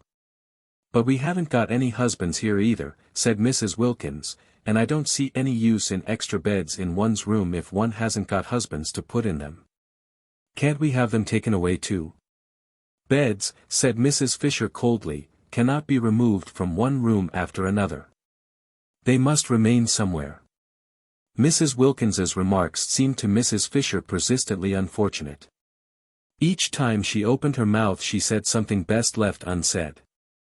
Loose talk about husbands had never in Mrs. Fisher's circle been encouraged. In the 80s, when she chiefly flourished, husbands were taken seriously, as the only real obstacles to sin. Beds too, if they had to be mentioned, were approached with caution. And a decent reserve prevented them and husbands ever being spoken of in the same breath. She turned more markedly than ever to Mrs. Arbuthnot. "Do let me give you a little more coffee," she said. "No, thank you." "But won't you have some more?" "No indeed. I never have more than 2 cups at breakfast." "Would you like an orange?" "No, thank you." "Would you?" "No, I don't eat fruit at breakfast. It is an American fashion which I am too old now to adopt." "Have you had all you want?" "Quite." "Have you?" Mrs. Fisher paused before replying. Was this a habit, this trick of answering a simple question with the same question? If so, it must be curbed, for no one could live for 4 weeks in any real comfort with somebody who had a habit. She glanced at Mrs. Arbuthnot, and her parted hair and gentle brow reassured her. No, it was accident, not habit, that had produced those echoes. She could as soon imagine a dove having tiresome habits as Mrs. Arbuthnot. Considering her, she thought what a splendid wife she would have been for poor Carlyle. So much better than that horrid clever Jane. She would have soothed him. Then shall we go? She suggested. Let me help you up, said Mrs. Arbuthnot, all consideration. Oh, thank you, I can manage perfectly. It's only sometimes that my stick prevents me. Mrs. Fisher got up quite easily. Mrs. Arbuthnot had hovered over her for nothing. I'm going to have one of these gorgeous oranges, said Mrs. Wilkins, staying where she was and reaching across to a black bowl piled with them. Rose, how can you resist them? Look, have this one. Do have this beauty, and she held out a big one. No, I'm going to see to my duties, said Mrs. Arbuthnot, moving towards the door. You'll forgive me for leaving you, won't you? She added politely to Mrs. Fisher. Mrs. Fisher moved towards the door too, quite easily, almost quickly. Her stick did not hinder her at all. She had no intention of being left with Mrs. Wilkins. What time would you like to have lunch? Mrs. Arbuthnot asked her, trying to keep her head as at least a non-guest, if not precisely a hostess, above water. Lunch, said Mrs. Fisher, is at 12:30. You shall have it at 12:30 then, said Mrs. Arbuthnot. I'll tell the cook. It will be a great struggle, she continued, smiling, but I've brought a little dictionary. The cook, said Mrs. Fisher, knows. Oh, said Mrs. Arbuthnot. Lady Caroline has already told her, said Mrs. Fisher. Oh, said Mrs. Arbuthnot again. Yes. Lady Caroline speaks the kind of Italian cooks understand. I am prevented going into the kitchen because of my stick. And even if I were able to go, I fear I shouldn't be understood. But, began Mrs. Arbuthnot. But it's too wonderful, Mrs. Wilkins finished for her from the table, delighted with these unexpected simplifications in her and Rose's lives. Why, we've got positively nothing to do here, either of us, except just be happy. You wouldn't believe, she said, turning her head and speaking straight to Mrs. Fisher, portions of orange in either hand, how terribly good Rose and I have been for years without stopping, and how much now we need a perfect rest. And Mrs. Fisher, going without answering her out of the room, said to herself, she shall be curbed. Chapter 8. Presently, when Mrs. Wilkins and Mrs. Arbuthnot, unhampered by any duties, wandered out and down the worn stone steps and under the pergola into the lower garden, Mrs. Wilkins said to Mrs. Arbuthnot, who seemed pensive, don't you see that if somebody else does the ordering it frees us? Mrs. Arbuthnot said she did see, but nevertheless she thought it rather silly to have everything taken out of their hands. I love things to be taken out of my hands, said Mrs. Wilkins. But we found San Salvatore, said Mrs. Arbuthnot, and it is rather silly that Mrs. Fisher should behave as if it belonged only to her. What is rather silly, said Mrs. Wilkins with much serenity, is to mind. I can't see the least point in being in authority at the price of one's liberty. Mrs. Arbuthnot said nothing to that for 2 reasons. First, because she was struck by the remarkable and growing calm of the hitherto incoherent and excited Lotty, and secondly because what she was looking at was so very beautiful.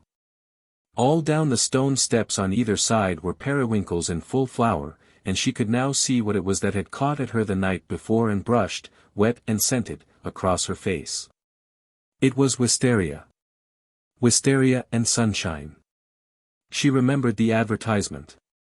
Here indeed were both in profusion. The wisteria was tumbling over itself in its excess of life, its prodigality of flowering.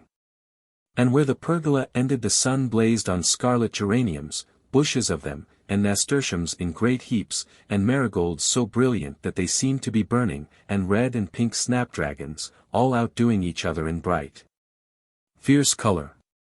The ground behind these flaming things dropped away in terraces to the sea, each terrace a little orchard, where among the olives grew vines on trellises, and fig trees, and peach trees, and cherry trees. The cherry trees and peach trees were in blossom, lovely showers of white and deep rose color among the trembling delicacy of the olives. The fig leaves were just big enough to smell of figs, the vine buds were only beginning to show. And beneath these trees were groups of blue and purple irises, and bushes of lavender, and gray, sharp cactuses, and the grass was thick with dandelions and daisies, and right down at the bottom was the sea. Color seemed flung down anyhow, anywhere.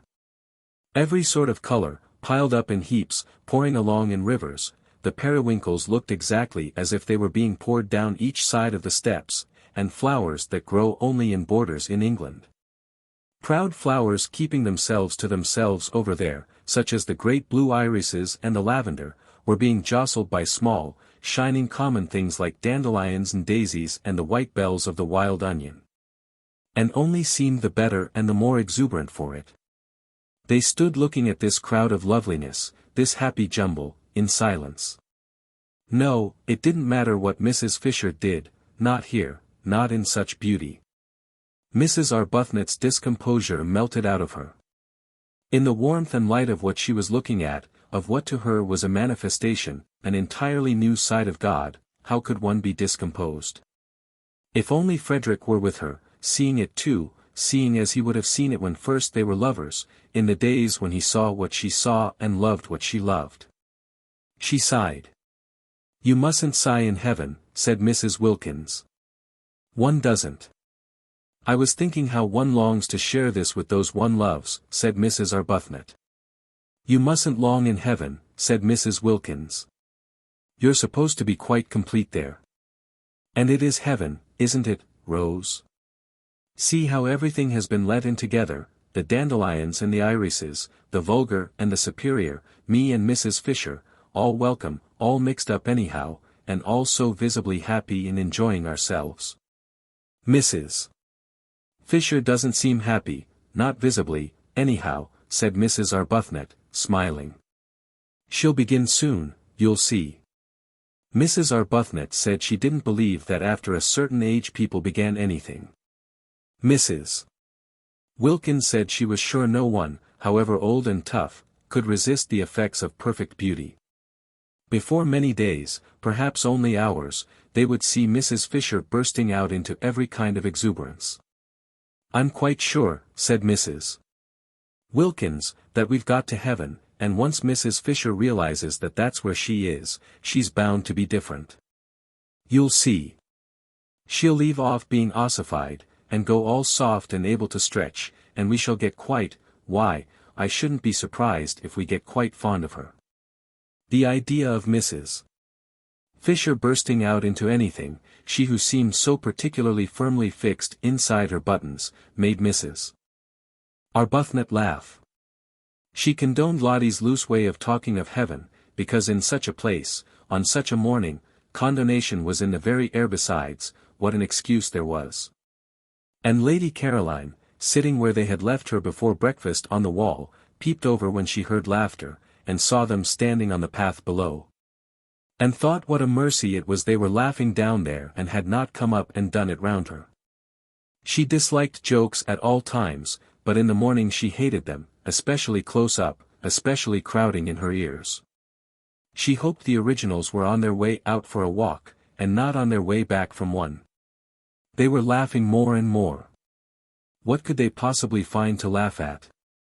She looked down on the tops of their heads with a very serious face, for the thought of spending a month with laughers was a grave one, and they, as though they felt her eyes, turned suddenly and looked up. The dreadful geniality of those women. She shrank away from their smiles and wavings, but she could not shrink out of sight without falling into the lilies.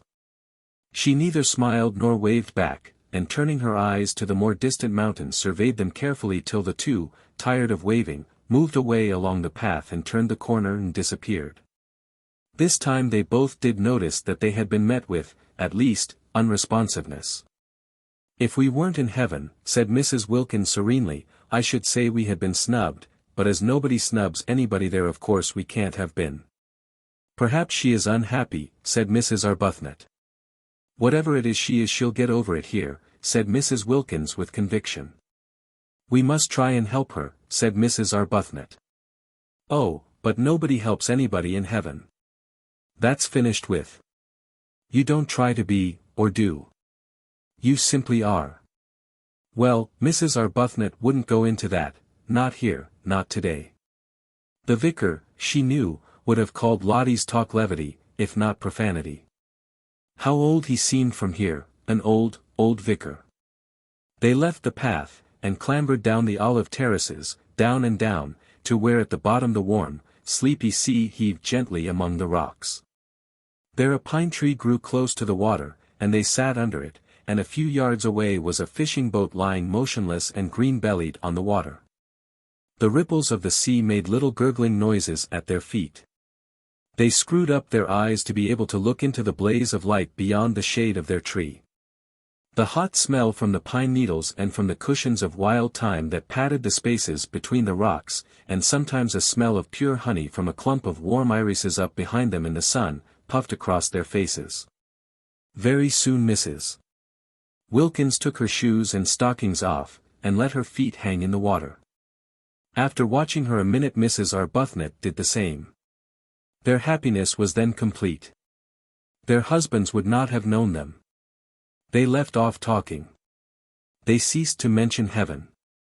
They were just cups of acceptance. Meanwhile Lady Caroline, on her wall, was considering her position. The garden on the top of the wall was a delicious garden, but its situation made it insecure and exposed to interruptions. At any moment the others might come and want to use it, because both the hall and the dining room had doors opening straight into it. Perhaps, thought Lady Caroline, she could arrange that it should be solely hers. Mrs. Fisher had the battlements, delightful with flowers, and a watchtower all to herself, besides having snatched the one really nice room in the house. There were plenty of places the originals could go to. She had herself seen at least 2 other little gardens, while the hill the castle stood on was itself a garden, with walks and seats. Why should not this one spot be kept exclusively for her? She liked it best of all. It had the Judas tree and an umbrella pine, it had the freesias and the lilies, it had a tamarisk beginning to flush pink, it had the convenient low wall to sit on. It had from each of its 3 sides the most amazing views, to the east the bay and mountains, to the north the village across the tranquil clear green water of the little harbor and the hills dotted with white houses and orange groves. And to the west was the thin thread of land by which San Salvatore was tied to the mainland, and then the open sea and the coastline beyond Genoa reaching away into the blue dimness of France. Yes, she would say she wanted to have this entirely to herself. How obviously sensible if each of them had their own special place to sit in apart. It was essential to her comfort that she should be able to be apart, left alone, not talked to. The others ought to like it best too. Why heard? One had enough of that in England, with one's relations and friends, oh, the numbers of them, pressing on one continually. Having successfully escaped them for 4 weeks, why continue, and with persons having no earthly claim on one, to herd? She lit a cigarette. She began to feel secure. Those 2 had gone for a walk. There was no sign of Mrs. Fisher. How very pleasant this was. Somebody came out through the glass doors, just as she was drawing a deep breath of security. Surely it couldn't be Mrs. Fisher, wanting to sit with her. Mrs. Fisher had her battlements. She ought to stay on them, having snatched them. It would be too tiresome if she wouldn't, and wanted not only to have them in her sitting room but to establish herself in this garden as well. No, it wasn't Mrs. Fisher, it was the cook. She frowned. Was she going to have to go on ordering the food? Surely one or other of those 2 waving women would do that now.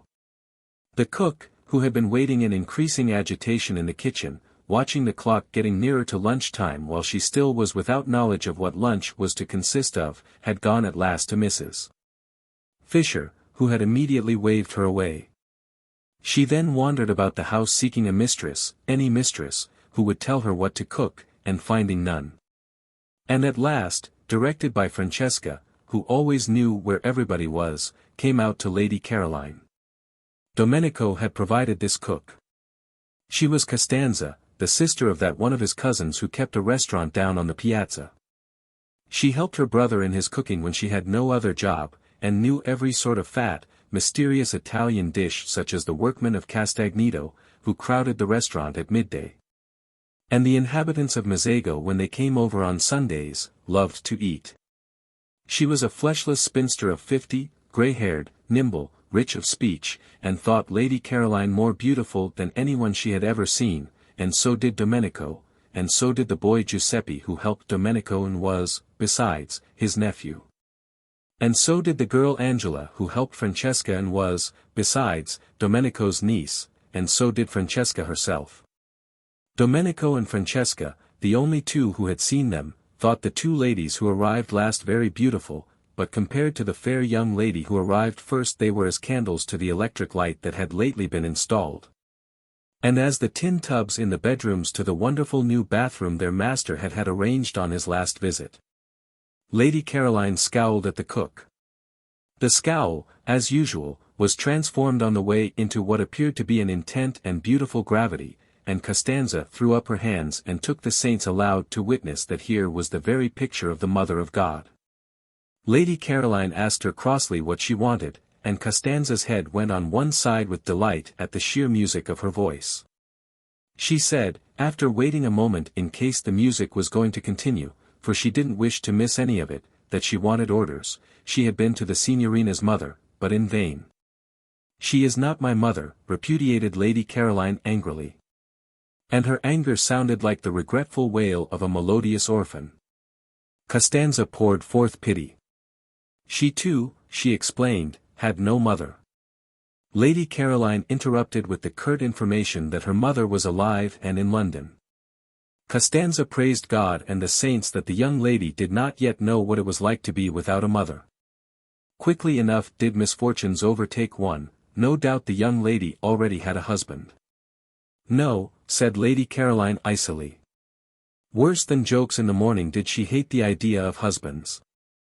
And everybody was always trying to press them on her, all her relations, all her friends, all the evening papers. After all, she could only marry one, anyhow. But you would think from the way everybody talked, and especially those persons who wanted to be husbands, that she could marry at least a dozen.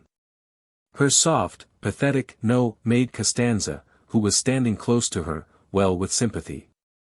"Poor little one," said Costanza, moved actually to pat her encouragingly on the shoulder, "take hope. There is still time."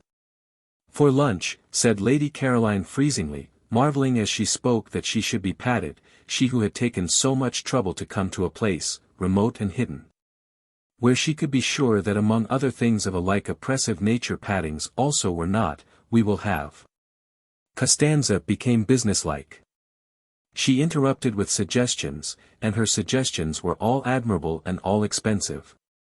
Lady Caroline did not know they were expensive, and fell in with them at once.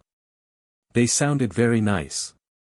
Every sort of young vegetables and fruits came into them, and much butter and a great deal of cream and incredible numbers of eggs. Costanza said enthusiastically at the end, as a tribute to this acquiescence, that of the many ladies and gentlemen she had worked for on temporary jobs such as this she preferred the English ladies and gentlemen. She more than preferred them, they roused devotion in her. For they knew what to order, they did not skimp, they refrained from grinding down the faces of the poor.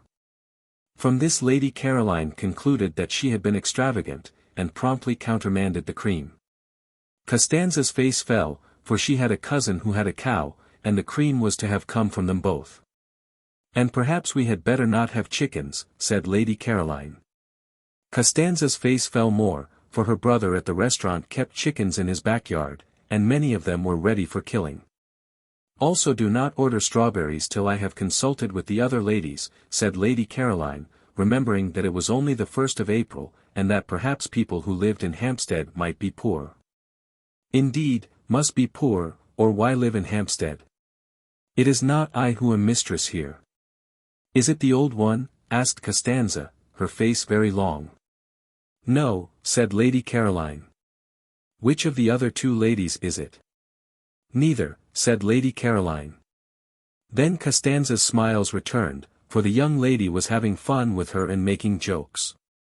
She told her so, in her friendly Italian way, and was genuinely delighted. I never make jokes, said Lady Caroline briefly.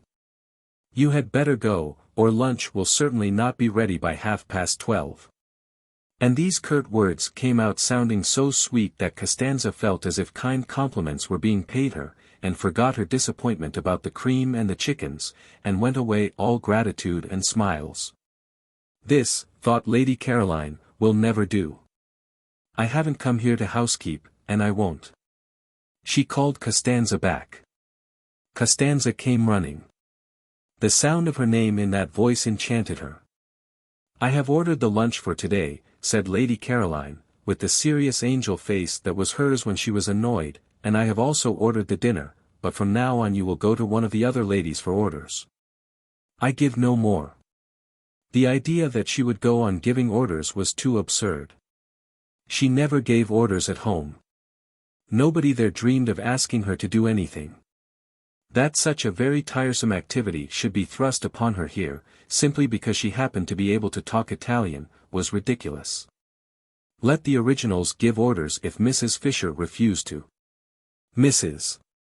Fisher, of course, was the one nature intended for such a purpose.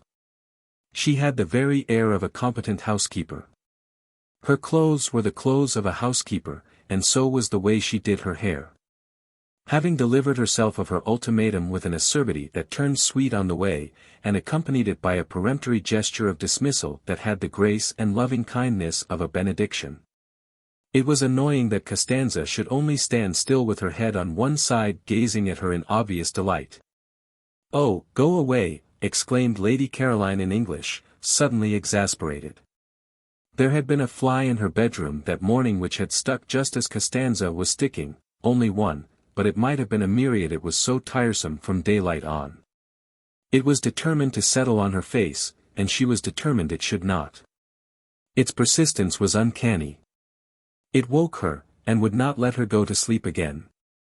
She hit at it, and it eluded her without fuss or effort and with an almost visible blandness, and she had only hit herself. It came back again instantly, and with a loud buzz alighted on her cheek. She hit at it again and hurt herself, while it skimmed gracefully away. She lost her temper, and sat up in bed and waited, watching to hit at it and kill it. She kept on hitting at it at last with fury and with all her strength, as if it were a real enemy deliberately trying to madden her, and it elegantly skimmed in and out of her blows, not even angry, to be back again the next instant. It succeeded every time in getting on to her face, and was quite indifferent how often it was driven away. That was why she had dressed and come out so early. Francesca had already been told to put a net over her bed, for she was not going to allow herself to be annoyed twice like that. People were exactly like flies. She wished there were nets for keeping them off too. She hit at them with words and frowns, and like the fly they slipped between her blows and were untouched. Worse than the fly, they seemed unaware that she had even tried to hit them. The fly at least did for a moment go away. With human beings the only way to get rid of them was to go away herself. That was what, so tired, she had done this April. And having got here, having got close up to the details of life at San Salvatore, it appeared that here, too, she was not to be let alone. Viewed from London there had seemed to be no details. San Salvatore from there seemed to be an empty, a delicious blank. Yet, after only 24 hours of it, she was discovering that it was not a blank at all, and that she was having to ward off as actively as ever. Already she had been much stuck to. Mrs. Fisher had stuck nearly the whole of the day before, and this morning there had been no peace, not 10 minutes uninterruptedly alone. Costanza of course had finally to go because she had to cook, but hardly had she gone before Domenico came. He came to water and tie up. That was natural, since he was the gardener, but he watered and tied up all the things that were nearest to her. He hovered closer and closer, he watered to excess, he tied plants that were as straight and steady as arrows.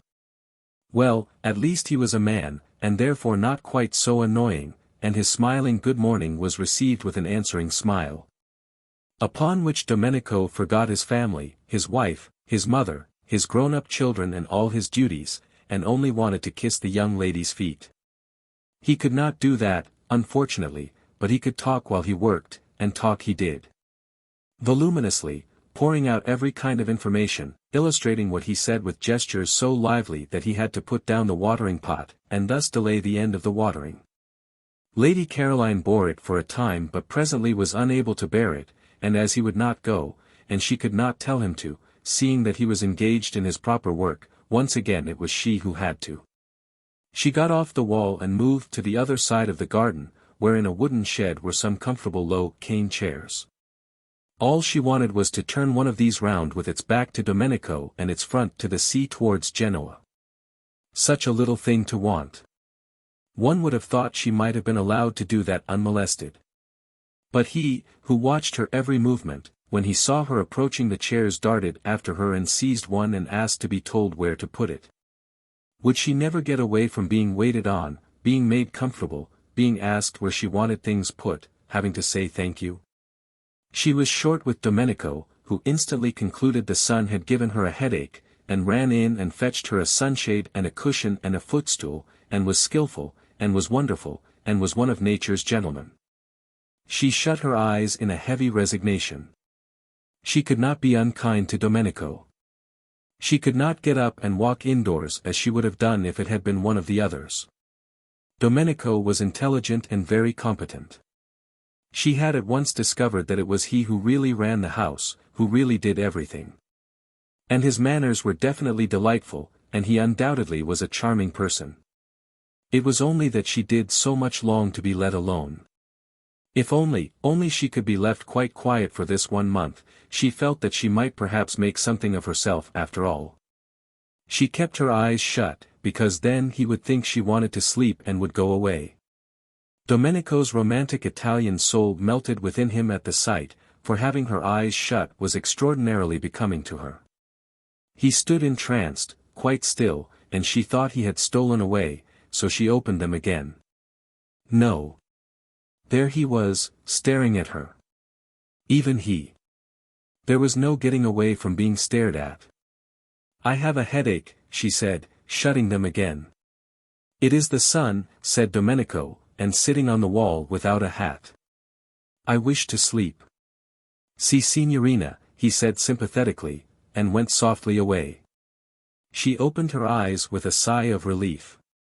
The gentle closing of the glass doors showed her that he had not only gone quite away but had shut her out in the garden so that she should be undisturbed. Now perhaps she would be alone till lunch-time.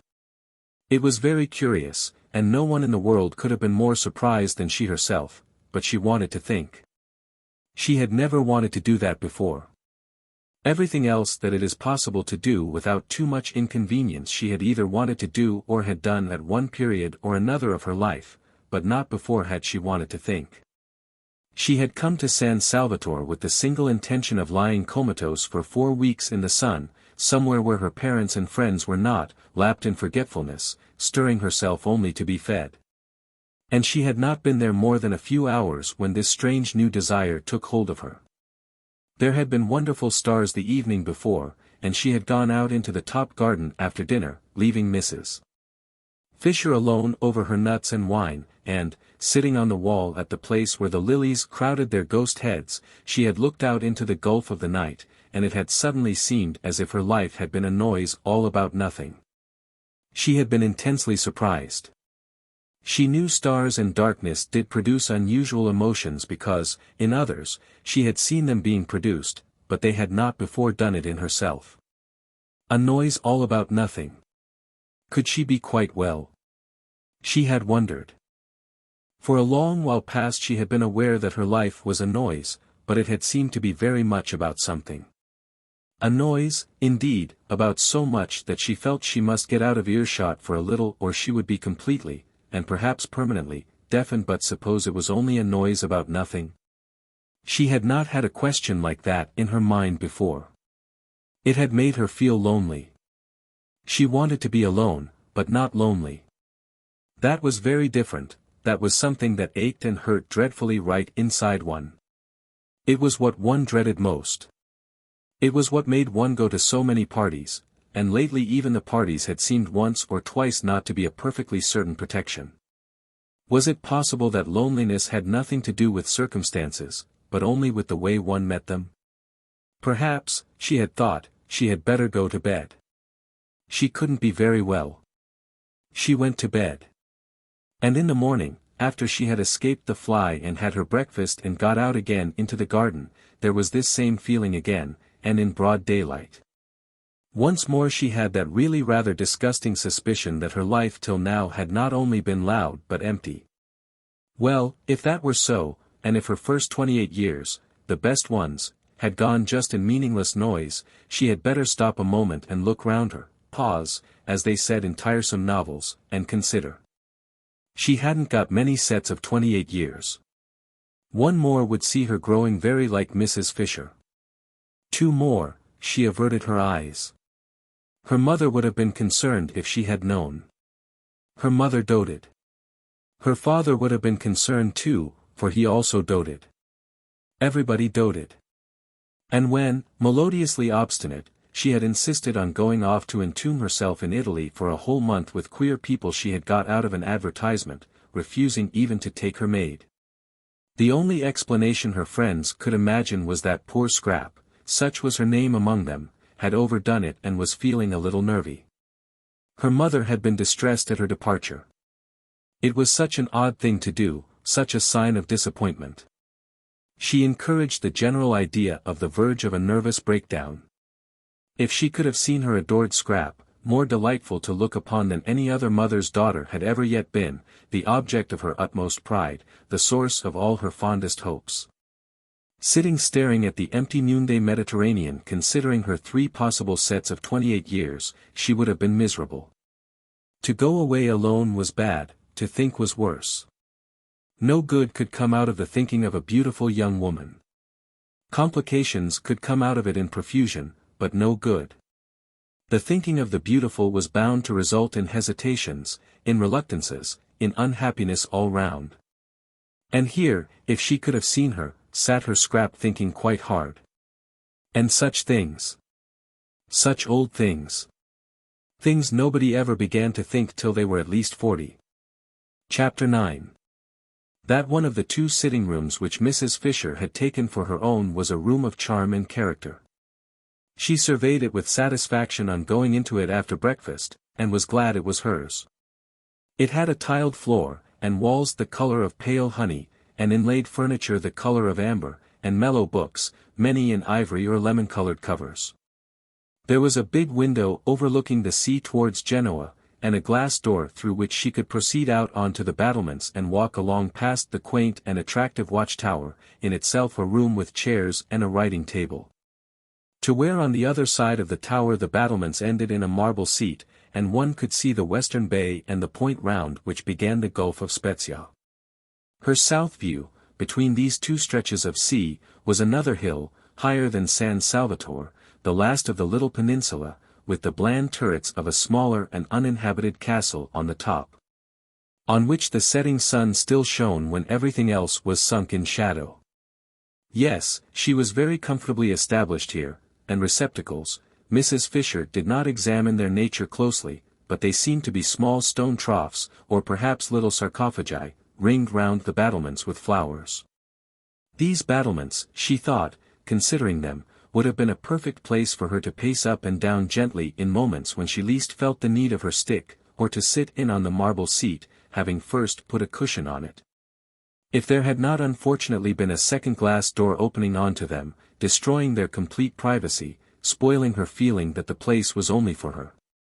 The second door belonged to the round drawing-room, which both she and Lady Caroline had rejected as too dark. That room would probably be sat in by the women from Hampstead, and she was afraid they would not confine themselves to sitting in it, but would come out through the glass door and invade her battlements. This would ruin the battlements. It would ruin them as far as she was concerned if they were to be overrun, or even if, not actually overrun, they were liable to be raked by the eyes of persons inside the room. No one could be perfectly at ease if they were being watched and knew it. What she wanted, what she surely had a right to, was privacy. She had no wish to intrude on the others, why then should they intrude on her?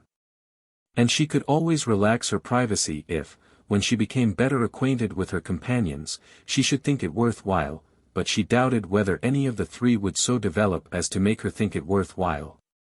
Hardly anything was really worthwhile, reflected Mrs. Fisher, except the past. It was astonishing, it was simply amazing, the superiority of the past to the present.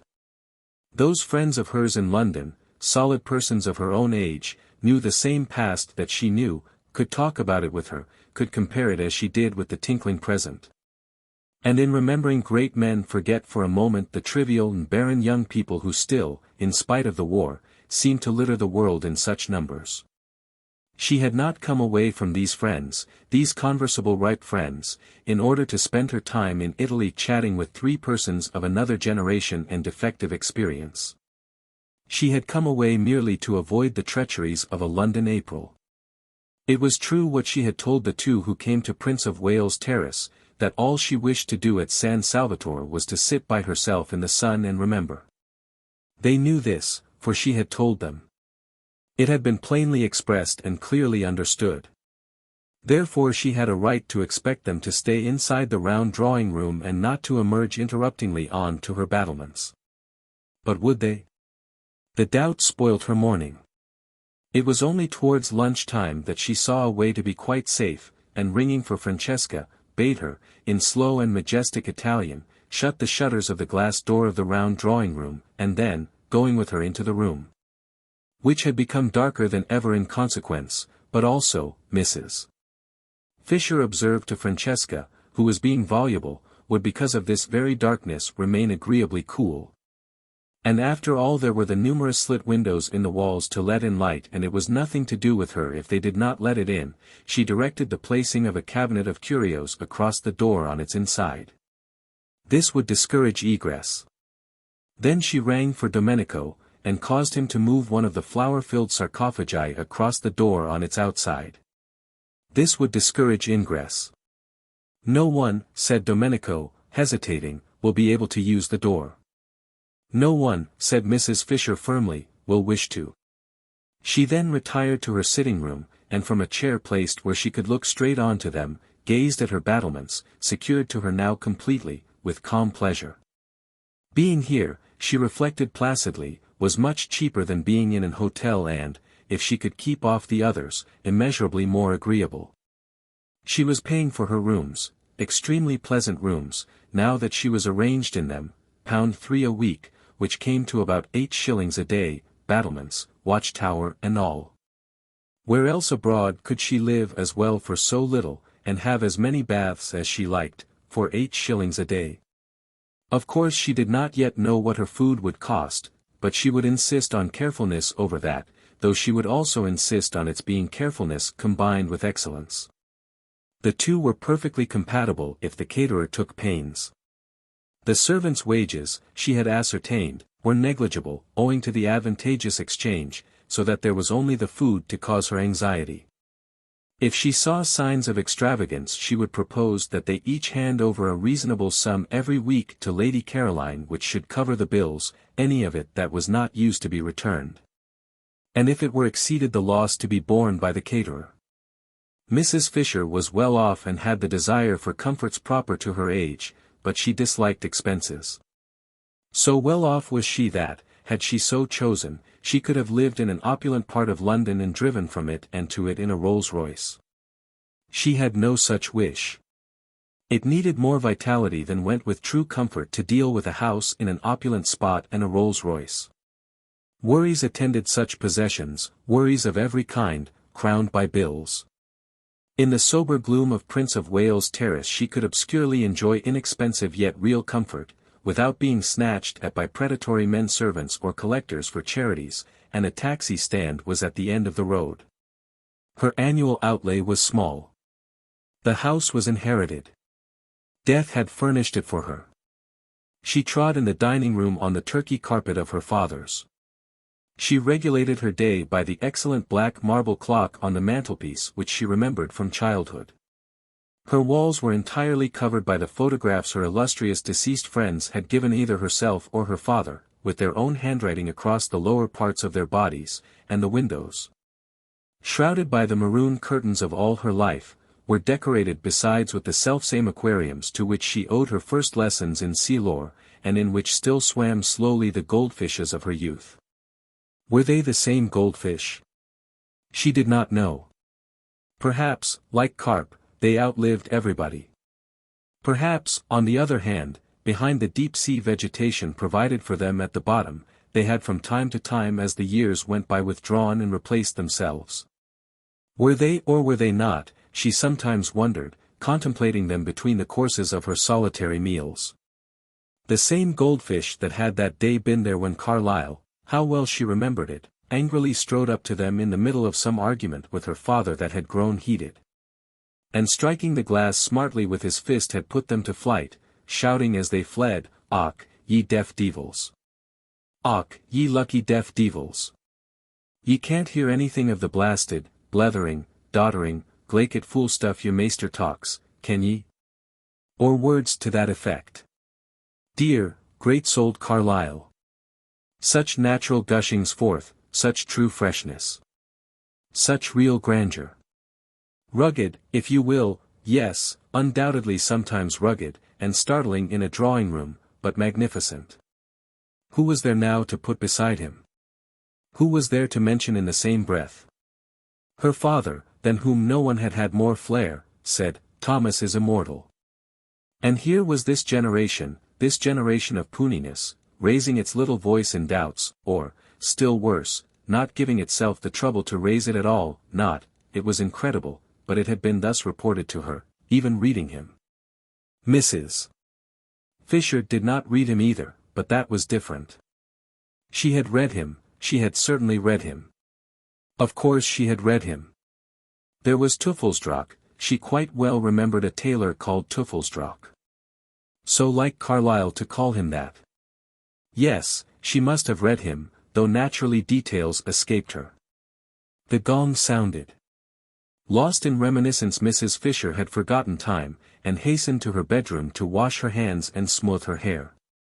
She did not wish to be late and set a bad example, and perhaps find her seat at the head of the table taken. One could put no trust in the manners of the younger generation, especially not in those of that Mrs. Wilkins. She was, however, the first to arrive in the dining-room. Francesca in a white apron stood ready with an enormous dish of smoking hot, glistening macaroni, but nobody was there to eat it. Mrs. Fisher sat down, looking stern. Lax. "Serve me," she said to Francesca, who showed a disposition to wait for the others. Francesca served her. Of the party she liked Mrs. Fisher least, in fact she did not like her at all. She was the only one of the four ladies who had not yet smiled. True she was old, true she was unbeautiful, true she therefore had no reason to smile, but kind ladies smiled, reason or no. They smiled, not because they were happy but because they wished to make happy. This one of the four ladies could not then, Francesca decided, be kind, so she handed her the macaroni, being unable to hide any of her feelings, morosely.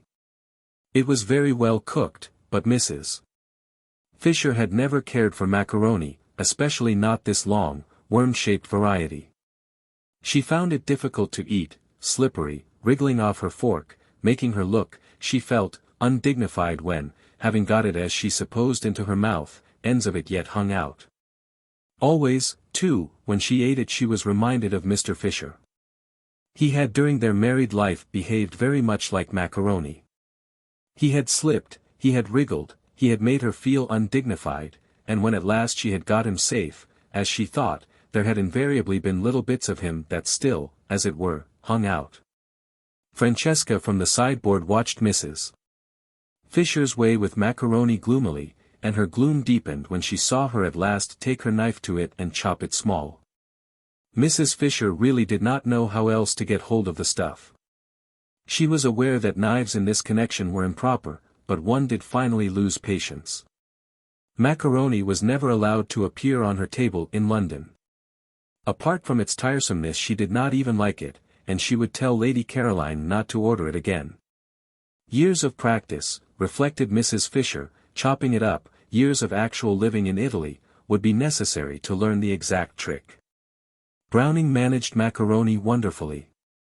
She remembered watching him one day when he came to lunch with her father, and a dish of it had been ordered as a compliment to his connection with Italy. Fascinating, the way it went in. No chasing round the plate, no slidings off the fork, no subsequent protrusions of loose ends, just one dig, one whisk, one thrust, one gulp, and lo, yet another poet had been nourished. "Shall I go and seek the young lady?" asked Francesca, unable any longer to look on a good macaroni being cut with a knife. Mrs. Fisher came out of her reminiscent reflections with difficulty. "She knows lunch is at 12:30, she said. "They all know." "She may be asleep," said Francesca. "The other ladies are further away, but this one is not far away." "Beat the gong again then," said Mrs. Fisher. What manners, she thought, what manners. It was not an hotel, and considerations were due. She must say she was surprised at Mrs. Arbuthnot, who had not looked like somebody unpunctual. Lady Caroline, too, she had seemed amiable and courteous, whatever else she might be. From the other one, of course, she expected nothing. Francesca fetched the gong, and took it out into the garden and advanced, beating it as she advanced, close up to Lady Caroline, who, still stretched in her low chair, waited till she had done. And then turned her head and in the sweetest tones poured forth what appeared to be music but was really invective. Francesca did not recognize the liquid flow as invective. How was she to, when it came out sounding like that? And with her face all smiles, for she could not but smile when she looked at this young lady, she told her the macaroni was getting cold. "When I do not come to meals it is because I do not wish to come to meals," said the irritated Scrap, "and you will not in future disturb me." "Is she ill?" asked Francesca, sympathetic but unable to stop smiling. Never had she seen hair so beautiful. Like pure flax, like the hair of northern babes. On such a little head only blessing could rest, on such a little head the nimbus of the holiest saints could fitly be placed. Scrap shut her eyes and refused to answer. In this she was injudicious, for its effect was to convince Francesca, who hurried away full of concern to tell Mrs. Fisher, that she was indisposed. And Mrs. Fisher, being prevented, she explained, from going out to Lady Caroline herself because of her stick, sent the two others instead, who had come in at that moment heated and breathless and full of excuses. While she herself proceeded to the next course, which was a very well-made omelette, bursting most agreeably at both its ends with young green peas. "Serve me," she directed Francesca, who again showed a disposition to wait for the others. "Oh, why won't they leave me alone, oh, why won't they leave me alone?" Scrap asked herself when she heard more scrunchings on the little pebbles which took the place of grass, and therefore knew someone else was approaching. She kept her eyes tight shut this time. Why should she go into lunch if she didn't want to? This wasn't a private house, she was in no way tangled up in duties towards a tiresome hostess. For all practical purposes San Salvatore was an hotel, and she ought to be let alone to eat or not to eat exactly as if she really had been in an hotel. But the unfortunate Scrap could not just sit still and close her eyes without rousing that desire to stroke and pet in her beholders with which she was only too familiar. Even the cook had patted her. And now a gentle hand, how well she knew and how much she dreaded gentle hands, was placed on her forehead. "I'm afraid you're not well," said a voice that was not Mrs. Fisher's, and therefore must belong to one of the originals. "I have a headache," murmured Scrap. Perhaps it was best to say that, perhaps it was the shortest cut to peace. "I'm so sorry," said Mrs. Arbuthnot softly, for it was her hand being gentle. "And I," said Scrap to herself, "who thought if I came here I would escape mothers." "Don't you think some tea would do you good?" asked Mrs. Arbuthnot tenderly. Tea. The idea was abhorrent to Scrap. In this heat to be drinking tea in the middle of the day. "No," she murmured. "I expect what would really be best for her," said another voice, "is to be left quiet." How sensible, thought Scrap. And raised the eyelashes of one eye just enough to peep through and see who was speaking. It was the freckled original. The dark one, then, was the one with the hand. The freckled one rose in her esteem. "But I can't bear to think of you with a headache and nothing being done for it," said Mrs. Arbuthnot. "Would a cup of strong black coffee?" Scrap said no more. She waited, motionless and dumb, till Mrs. Arbuthnot should remove her hand. After all, she couldn't stand there all day, and when she went away she would have to take her hand with her. "I do think," said the freckled one, "that she wants nothing except quiet." And perhaps the freckled one pulled the one with the hand by the sleeve, for the hold on Scrap's forehead relaxed, and after a minute's silence, during which no doubt she was being contemplated, she was always being contemplated, the footsteps began to scrunch the pebbles again, and grew fainter, and were gone. "Lady Caroline has a headache," said Mrs. Arbuthnot, re-entering the dining room and sitting down in her place next to Mrs. Fisher. "I can't persuade her to have even a little tea or some black coffee. Do you know what aspirin is in Italian?" "The proper remedy for headaches," said Mrs. Fisher firmly, "is castor oil." "But she hasn't got a headache," said Mrs. Wilkins. "Carlyle," said Mrs. Fisher, who had finished her omelette and had leisure, while she waited for the next course, to talk, suffered at one period terribly from headaches, and he constantly took castor oil as a remedy. He took it, I should say, almost to excess, and called it, I remember, in his interesting way the oil of sorrow. My father said it colored for a time his whole attitude to life, his whole philosophy. But that was because he took too much. What Lady Caroline wants is one dose, and one only. It is a mistake to keep on taking castor oil. "Do you know the Italian for it?" asked Mrs. Arbuthnot. "Ah, that I'm afraid I don't. However, she would know.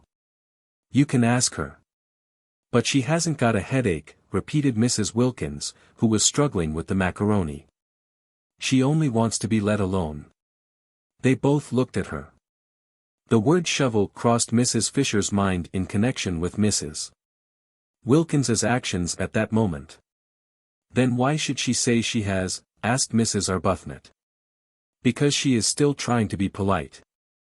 Soon she won't try, when the place has got more into her, she'll really be it. Without trying. Naturally. Lotty, you see," explained Mrs. Arbuthnot, smiling to Mrs. Fisher, who sat waiting with a stony patience for her next course, delayed because Mrs. Wilkins would go on trying to eat the macaroni, which must be less worth eating than ever now that it was cold. "Lotty, you see, has a theory about this place." But Mrs. Fisher had no wish to hear any theory of Mrs. Wilkins's. "I am sure I don't know," she interrupted, looking severely at Mrs. Wilkins, "why you should assume Lady Caroline is not telling the truth." "I don't assume, I know," said Mrs. Wilkins. "And pray how do you know?" asked Mrs. Fisher icily, for Mrs. Wilkins was actually helping herself to more macaroni, offered her officiously and unnecessarily a second time by Francesca. "When I was out there just now I saw inside her."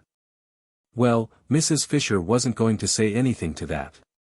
She wasn't going to trouble to reply to downright idiocy. Instead she sharply rapped the little table gong by her side, though there was Francesca standing at the sideboard, and said, for she would wait no longer for her next course, "Serve me." And Francesca, it must have been willful, offered her the macaroni again. Chapter 10. There was no way of getting into or out of the top garden at San Salvatore except through the two glass doors, unfortunately side by side, of the dining room and the hall. A person in the garden who wished to escape unseen could not, for the person to be escaped from would be met on the way. It was a small, oblong garden, and concealment was impossible. What trees there were, the Judas tree, the tamarisk, the umbrella pine, grew close to the low parapets. Rose bushes gave no real cover, one step to right or left of them, and the person wishing to be private was discovered. Only the northwest corner was a little place jutting out from the great wall, a kind of excrescence or loop, no doubt used in the old distrustful days for observation, where it was possible to sit really unseen. Because between it and the house was a thick clump of daphne. Scrap, after glancing round to see that no one was looking, got up and carried her chair into this place, stealing away as carefully on tiptoe as those steal whose purpose is sin. There was another excrescence on the walls just like it at the northeast corner, but this, though the view from it was almost more beautiful, for from it you could see the bay and the lovely mountains behind Mazago, was exposed. No bushes grew near it, nor had it any shade. The northwest loop then was where she would sit, and she settled into it, and nestling her head in her cushion and putting her feet comfortably on the parapet, from whence they appeared to the villagers on the piazza below as two white doves, thought that now indeed she would be safe. Mrs. Fisher found her there, guided by the smell of her cigarette. The incautious Scrap had not thought of that. Mrs. Fisher did not smoke herself, and all the more distinctly could she smell the smoke of others. The virile smell met her directly she went out into the garden from the dining room after lunch in order to have her coffee. She had bidden Francesca set the coffee in the shade of the house just outside the glass door, and when Mrs. Wilkins, seeing a table being carried there, reminded her, very officiously and tactlessly Mrs. Fisher considered, that Lady Caroline wanted to be alone, she retorted, and with what propriety, that the garden was for everybody. Into it accordingly she went, and was immediately aware that Lady Caroline was smoking. She said to herself, "These modern young women," and proceeded to find her. Her stick, now that lunch was over, being no longer the hindrance to action that it was before her meal had been securely, as Browning once said, surely it was Browning? Yes, she remembered how much diverted she had been, roped in. Nobody diverted her now, reflected Mrs. Fisher, making straight for the clump of daphne. The world had grown very dull, and had entirely lost its sense of humor. Probably they still had their jokes, these people, in fact she knew they did, for Punch still went on, but how differently it went on, and what jokes. Thackeray, in his inimitable way, would have made mincemeat of this generation. Of how much it needed the tonic properties of that astringent pen it was of course unaware. It no longer even held him, at least, so she had been informed, in any particular esteem. Well, she could not give it eyes to see and ears to hear and a heart to understand, but she could and would give it, represented and united in the form of Lady Caroline, a good dose of honest medicine. "I hear you are not well," she said, standing in the narrow entrance of the loop and looking down with the inflexible face of one who is determined to do good at the motionless and apparently sleeping Scrap. Mrs. Fisher had a deep voice, very like a man's, for she had been overtaken by that strange masculinity that sometimes pursues a woman during the last lapse of her life. Scrap tried to pretend that she was asleep, but if she had been her cigarette would not have been held in her fingers but would have been lying on the ground. She forgot this. Mrs. Fisher did not, and coming inside the loop, sat down on a narrow stone seat built out of the wall. For a little she could sit on it, for a little, till the chill began to penetrate. She contemplated the figure before her. Undoubtedly a pretty creature, and one that would have had a success at Farringford. Strange how easily even the greatest men were moved by exteriors. She had seen with her own eyes Tennyson turn away from everybody, turn, positively, his back on a crowd of eminent people assembled to do him honor, and withdraw to the window with a young person nobody had ever heard of. Who had been brought there by accident and whose one and only merit, if it be a merit, that which is conferred by chance, was beauty. Beauty. All over before you can turn round. An affair, one might almost say, of minutes. Well, while it lasted it did seem able to do what it liked with men. Even husbands were not immune. There had been passages in the life of Mr. Fisher. "I expect the journey has upset you," she said in her deep voice. What you want is a good dose of some simple medicine. I shall ask Domenico if there is such a thing in the village as castor oil. Scrap opened her eyes and looked straight at Mrs. Fisher.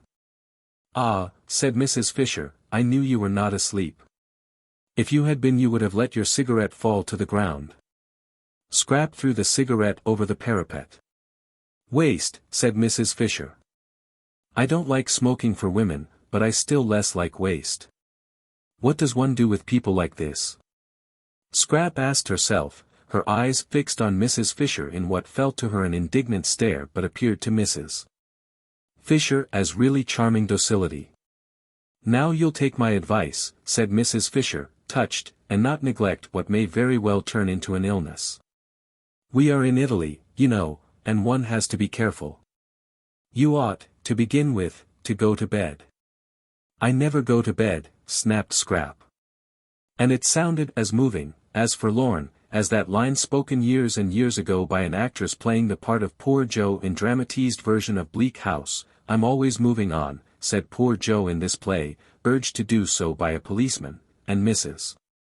Fisher, then a girl, had laid her head on the red velvet parapet of the front row of the dress circle and wept aloud. It was wonderful, Scrap's voice. It had given her, in the 10 years since she came out, all the triumphs that intelligence and wit can have, because it made whatever she said seem memorable. She ought, with a throat formation like that, to have been a singer, but in every kind of music Scrap was dumb except this one music of the speaking voice, and what a fascination, what a spell lay in that. Such was the loveliness of her face and the beauty of her coloring that there was not a man into whose eyes at the sight of her there did not leap a flame of intensest interest. But, when he heard her voice, the flame in that man's eyes was caught and fixed. It was the same with every man, educated and uneducated, old, young, desirable themselves or undesirable, men of her own world and bus conductors. Generals and Tommies, during the war she had had a perplexing time, bishops equally with vergers, round about her confirmation startling occurrences had taken place, wholesome and unwholesome, rich and penniless, brilliant or idiotic.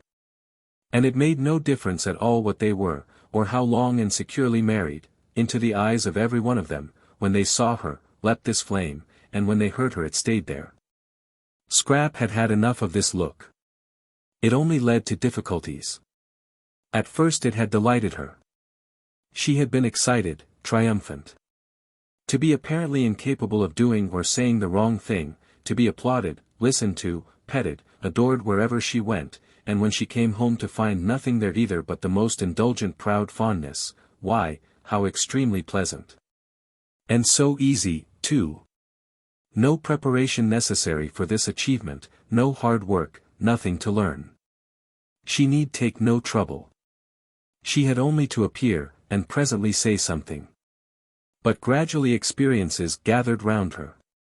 After all, she had to take trouble, she had to make efforts, because, she discovered with astonishment and rage, she had to defend herself. That look, that leaping look, meant that she was going to be grabbed at. Some of those who had it were more humble than others, especially if they were young, but they all, according to their several ability, grabbed. And she who had entered the world so jauntily, with her head in the air and the completest confidence in anybody whose hair was grey, began to distrust, and then to dislike, and soon to shrink away from, and presently to be indignant. Sometimes it was just as if she didn't belong to herself, wasn't her own at all, but was regarded as a universal thing, a sort of beauty of all work. Really men. And she found herself involved in, vague quarrels, being curiously hated. Really women. And when the war came, and she flung herself into it along with everybody else, it finished her. Really generals. The war finished Scrap. It killed the one man she felt safe with, whom she would have married, and it finally disgusted her with love. Since then she had been embittered. She was struggling as angrily in the sweet stuff of life as a wasp got caught in honey. Just as desperately did she try to unstick her wings. It gave her no pleasure to outdo other women, she didn't want their tiresome men. What could one do with men when one had got them? None of them would talk to her of anything but the things of love, and how foolish and fatiguing that became after a bit. It was as though a healthy person with a normal hunger was given nothing whatever to eat but sugar. Love, love. The very word made her want to slap somebody. Why should I love you? Why should I? She would ask amazed sometimes when somebody was always trying, to propose to her. But she never got a real answer, only further incoherence. A deep cynicism took hold of the unhappy Scrap. Her inside grew hoary with disillusionment, while her gracious and charming outside continued to make the world more beautiful. What had the future in it for her? She would not be able, after such a preparation, to take hold of it. She was fit for nothing, she had wasted all this time being beautiful. Presently she wouldn't be beautiful, and what then? Scrap didn't know what then, it appalled her to wonder even. Tired as she was of being conspicuous, she was at least used to that, she had never known anything else. And to become inconspicuous, to fade, to grow shabby and dim, would probably be most painful. And once she began, what years and years of it there would be. Imagine, thought Scrap, having most of one's life at the wrong end. Imagine being old for 2 or 3 times as long as being young. Stupid, stupid. Everything was stupid. There wasn't a thing she wanted to do. There were thousands of things she didn't want to do. Avoidance, silence, invisibility, if possible unconsciousness, these negations were all she asked for at the moment.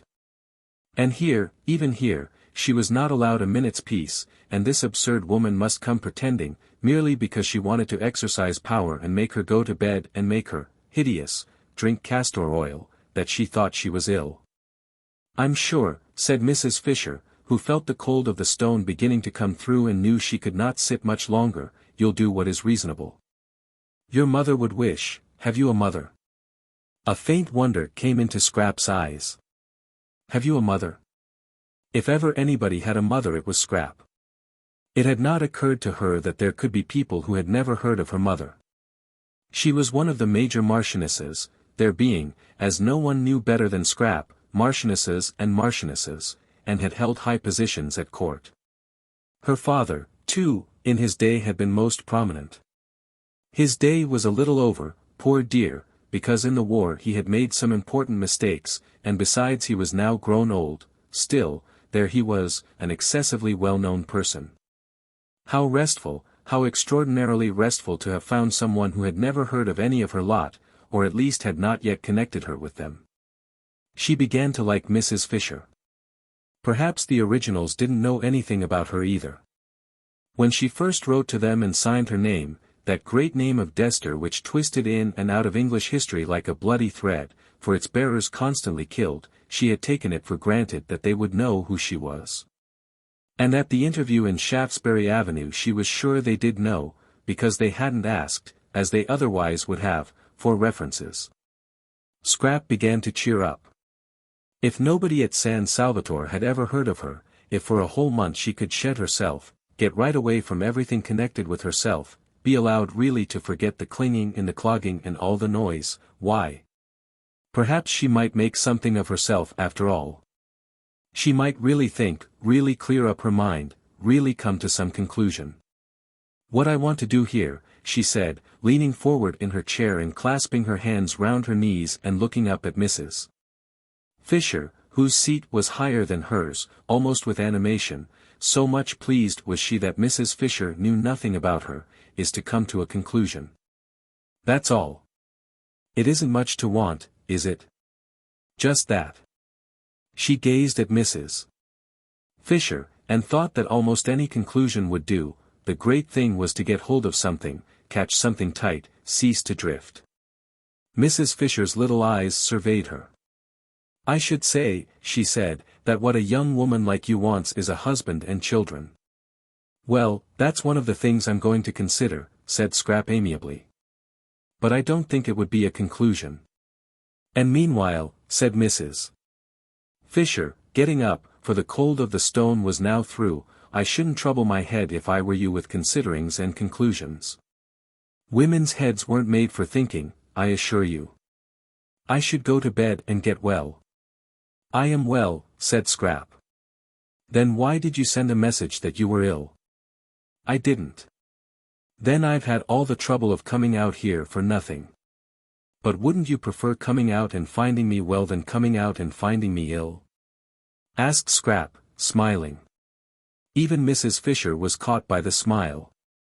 Well, you're a pretty creature, she said forgivingly.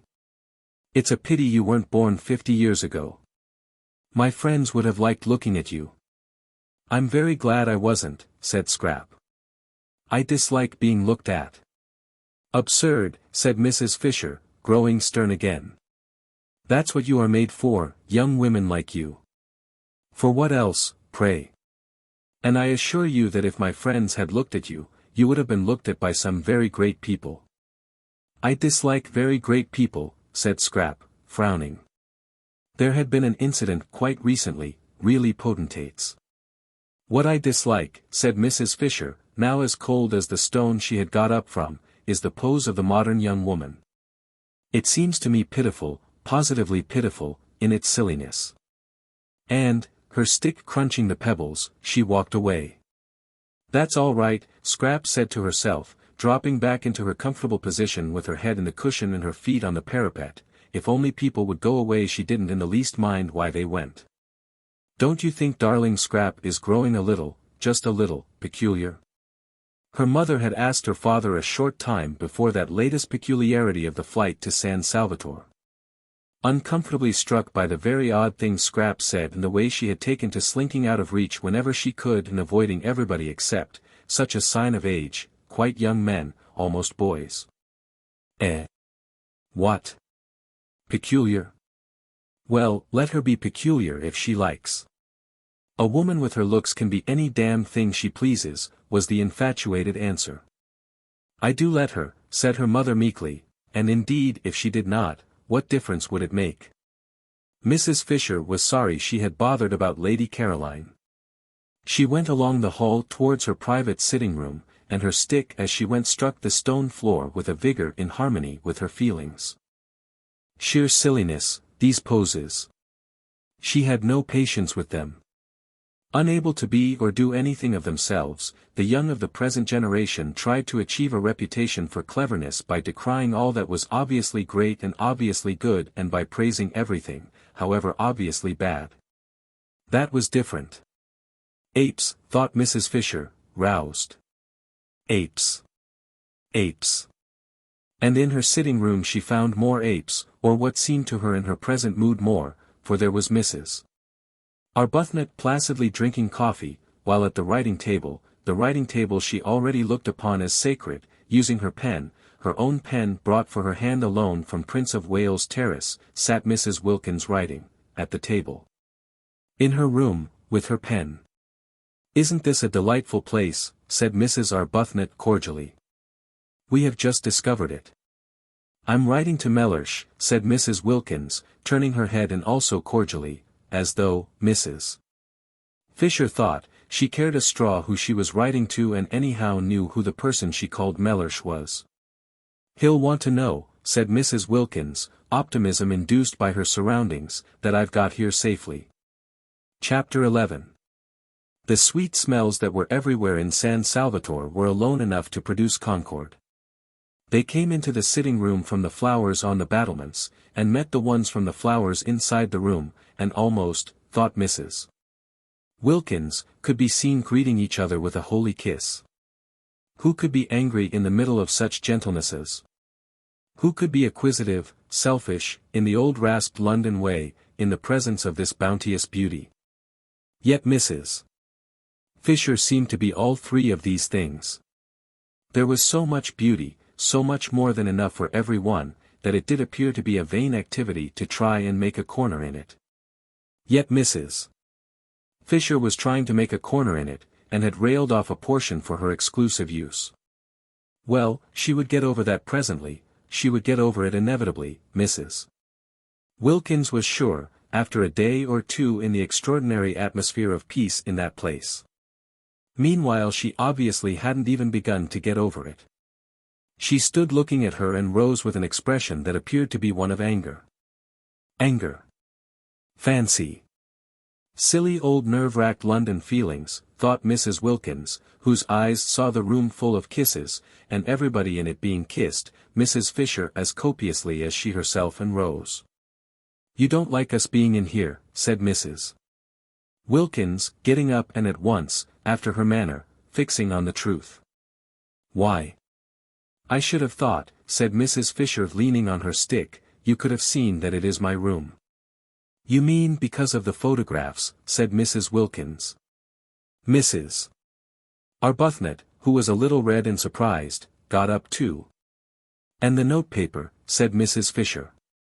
"Notepaper with my London address on it. That pen." She pointed. It was still in Mrs. Wilkins's hand.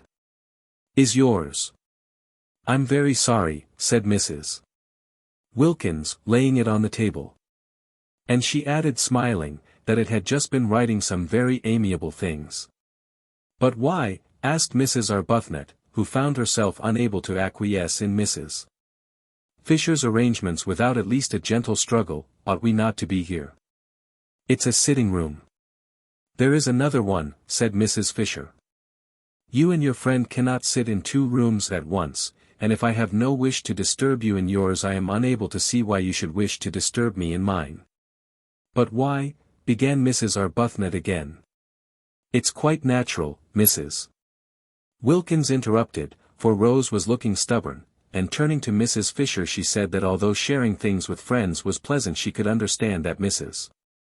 Fisher, still steeped in the Prince of Wales Terrace attitude to life, did not yet want to, but that she would get rid of that after a bit and feel quite different.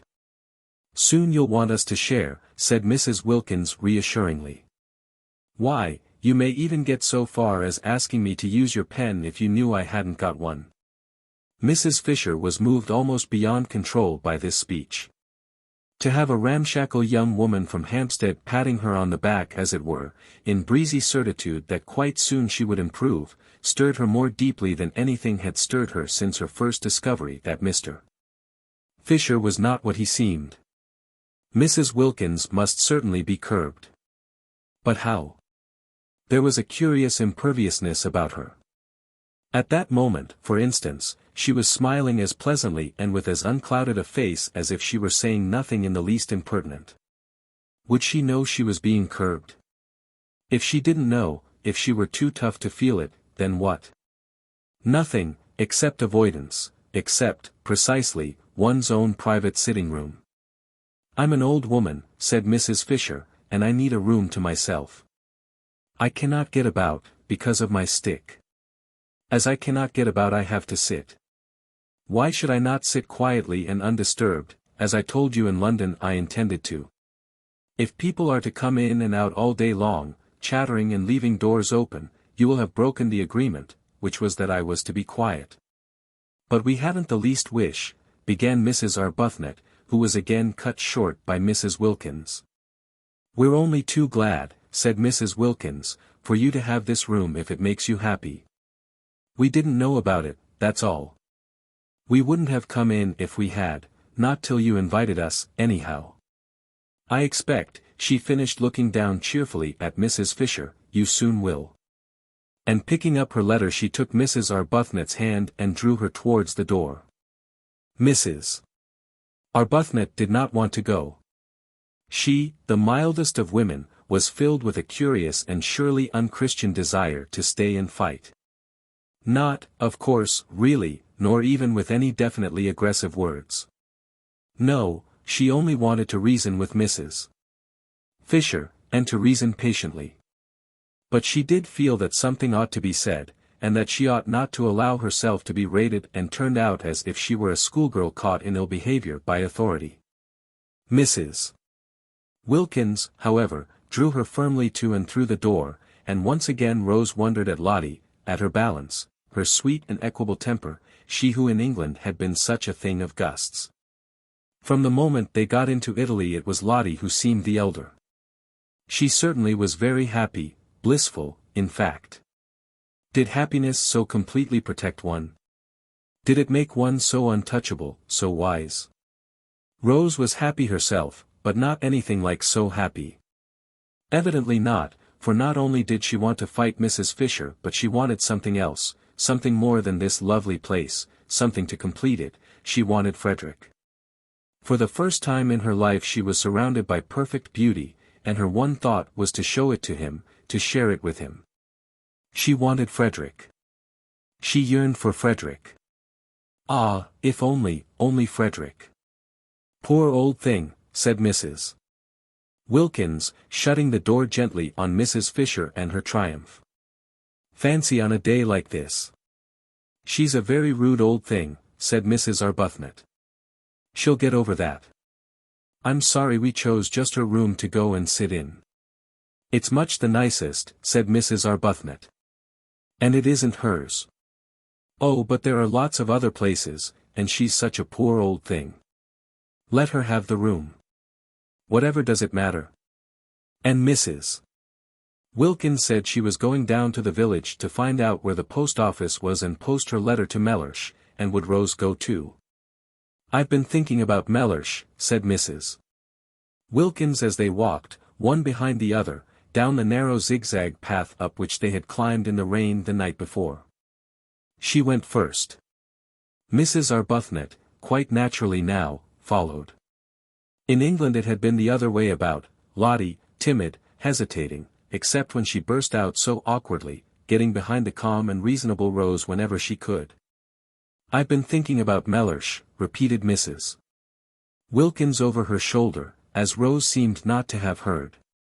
Have you? Said Rose, a faint distaste in her voice, for her experiences with Mellersh had not been of a kind to make her enjoy remembering him.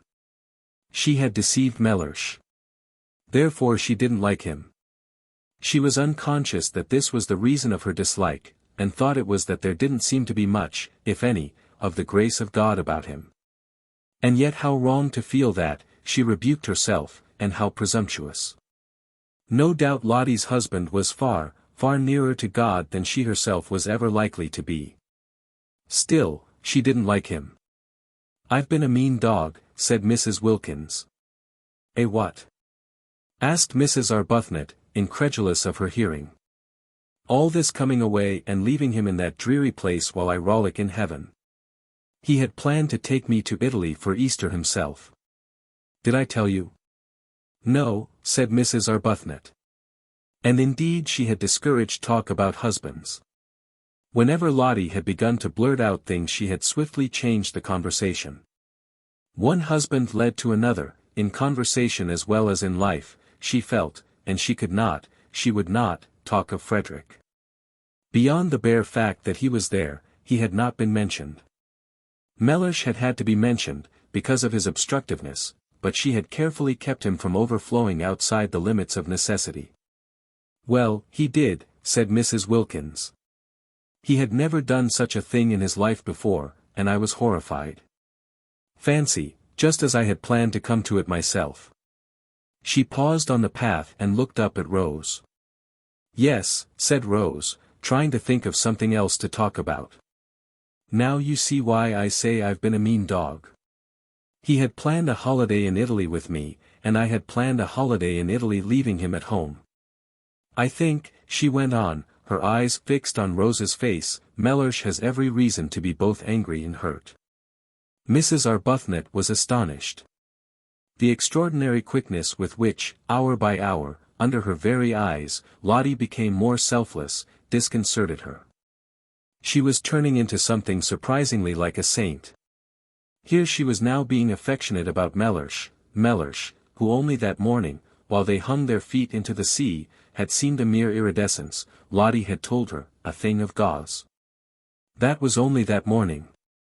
And by the time they had had lunch Lotty had developed so far as to have got him solid enough again to write to, and to write to at length. And now, a few minutes later, she was announcing that he had every reason to be angry with her and hurt, and that she herself had been, the language was unusual, but it did express real penitence, a mean dog. Rose stared at her astonished. If she went on like this, soon a nimbus might be expected round her head, was there already, if one didn't know it was the sun through the tree trunks catching her sandy hair. A great desire to love and be friends, to love everybody, to be friends with everybody, seemed to be invading Lotty, a desire for sheer goodness. Rose's own experience was that goodness, the state of being good, was only reached with difficulty and pain. It took a long time to get to it. In fact, one never did get to it, or, if for a flashing instant one did, it was only for a flashing instant. Desperate perseverance was needed to struggle along its path, and all the way was dotted with doubts. Lotty simply flew along. She had certainly, thought Rose, not got rid of her impetuousness. It had merely taken another direction. She was now impetuously becoming a saint. Could one really attain goodness so violently? Wouldn't there be an equally violent reaction? I shouldn't, said Rose with caution, looking down into Lotty's bright eyes. The path was steep, so that Lotty was well below her. I shouldn't be sure of that too quickly. But I am sure of it, and I've written and told him so. Rose stared. Why, but only this morning, she began. It's all in this, interrupted Lotty, tapping the envelope and looking pleased. What, everything? You mean about the advertisement and my savings being spent? Oh no, not yet. But I'll tell him all that when he comes. When he comes, repeated Rose. I've invited him to come and stay with us. Rose could only go on staring. It's the least I could do. Besides, look at this. Lotty waved her hand. Disgusting not to share it. I was a mean dog to go off and leave him, but no dog I've ever heard of was ever as mean as I'd be if I didn't try and persuade Mellersh to come out and enjoy this too. It's barest decency that he should have some of the fun out of my nest egg. After all, he has housed me and fed me for years. One shouldn't be churlish. But, do you think he'll come?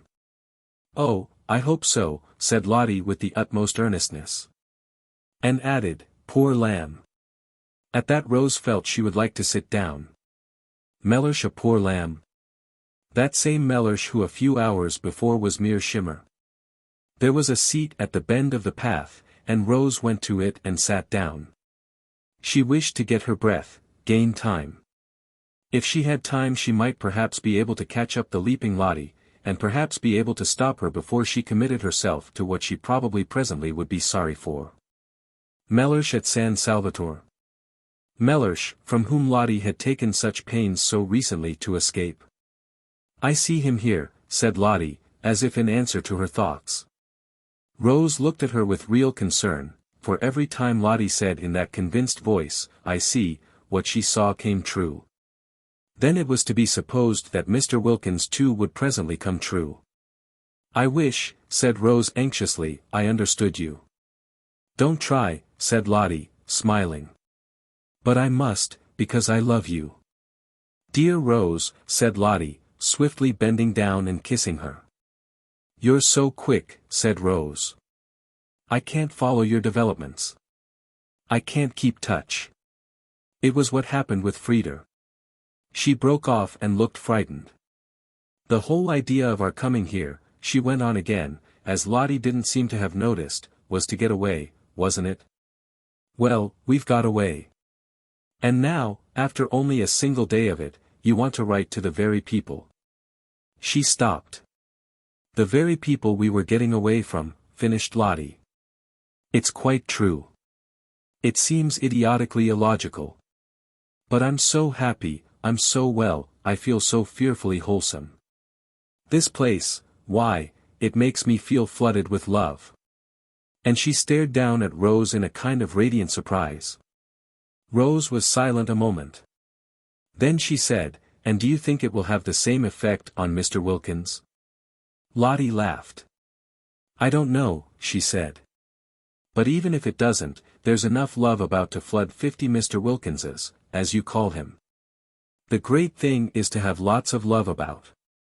I don't see, she went on, at least I don't see here, though I did at home, that it matters who loves as long as somebody does. I was a stingy beast at home, and used to measure and count. I had a queer obsession about justice. As though justice mattered. As though justice can really be distinguished from vengeance. It's only love that's any good. At home I wouldn't love Mellersh unless he loved me back, exactly as much, absolute fairness. Did you ever? And as he didn't, neither did I, and the aridity of that house. The aridity. Rose said nothing. She was bewildered by Lottie. One odd effect of San Salvatore on her rapidly developing friend was her sudden free use of robust words. She had not used them in Hampstead. Beast and dog were more robust than Hampstead cared about. In words, too, Lottie had come unchained. But how she wished, oh how Rose wished, that she too could write to her husband and say, come. The Wilkins menage, however pompous Mellersh might be, and he had seemed to Rose pompous, was on a healthier, more natural footing than hers. Lottie could write to Mellersh and would get an answer. She couldn't write to Frederick, for only too well did she know he wouldn't answer. At least, he might answer, a hurried scribble, showing how much bored he was at doing it, with perfunctory thanks for her letter. But that would be worse than no answer at all. For his handwriting, her name on an envelope addressed by him, stabbed her heart. Too acutely did it bring back the letters of their beginnings together, the letters from him so desolate with separation, so aching with love and longing. To see apparently one of these very same letters arrive, and open it and find. Dear Rose, thanks for letter. Glad you're having a good time. Don't hurry back. Say if you want any money. Everything going splendidly here. Yours, Frederick. No, it couldn't be borne. I don't think I'll come down to the village with you today, she said, looking up at Lottie with eyes suddenly gone dim. I think I want to think. All right, said Lottie, at once starting off briskly down the path. But don't think too long, she called back over her shoulder. Write and invite him at once. Invite whom? Asked Rose, startled. Your husband. Chapter 12. At the evening meal, which was the first time the whole four sat round the dining-room table together, Scrap appeared. She appeared quite punctually, and in one of those wrappers or tea-gowns which are sometimes described as ravishing. This one really was ravishing. It certainly ravished Mrs. Wilkins, who could not take her eyes off the enchanting figure opposite. It was a shell-pink garment, and clung to the adorable Scrap as though it, too, loved her. What a beautiful dress! Exclaimed Mrs. Wilkins eagerly. What, this old rag? Said Scrap, glancing down at it as if to see which one she had got on. I've had it 100 years. And she concentrated on her soup. You must be very cold in it, said Mrs. Fisher, thin-lipped, for it showed a great deal of Scrap, the whole of her arms, for instance, and even where it covered her up it was so thin that you still saw her. Who, me? Said Scrap, looking up a moment. Oh, no. And she continued her soup. You mustn't catch a chill, you know, said Mrs. Arbuthnot, feeling that such loveliness must at all costs be preserved unharmed. There's a great difference here when the sun goes down. I'm quite warm, said Scrap, industriously eating her soup. You look as if you had nothing at all on underneath, said Mrs. Fisher. I haven't. At least, hardly anything, said Scrap, finishing her soup.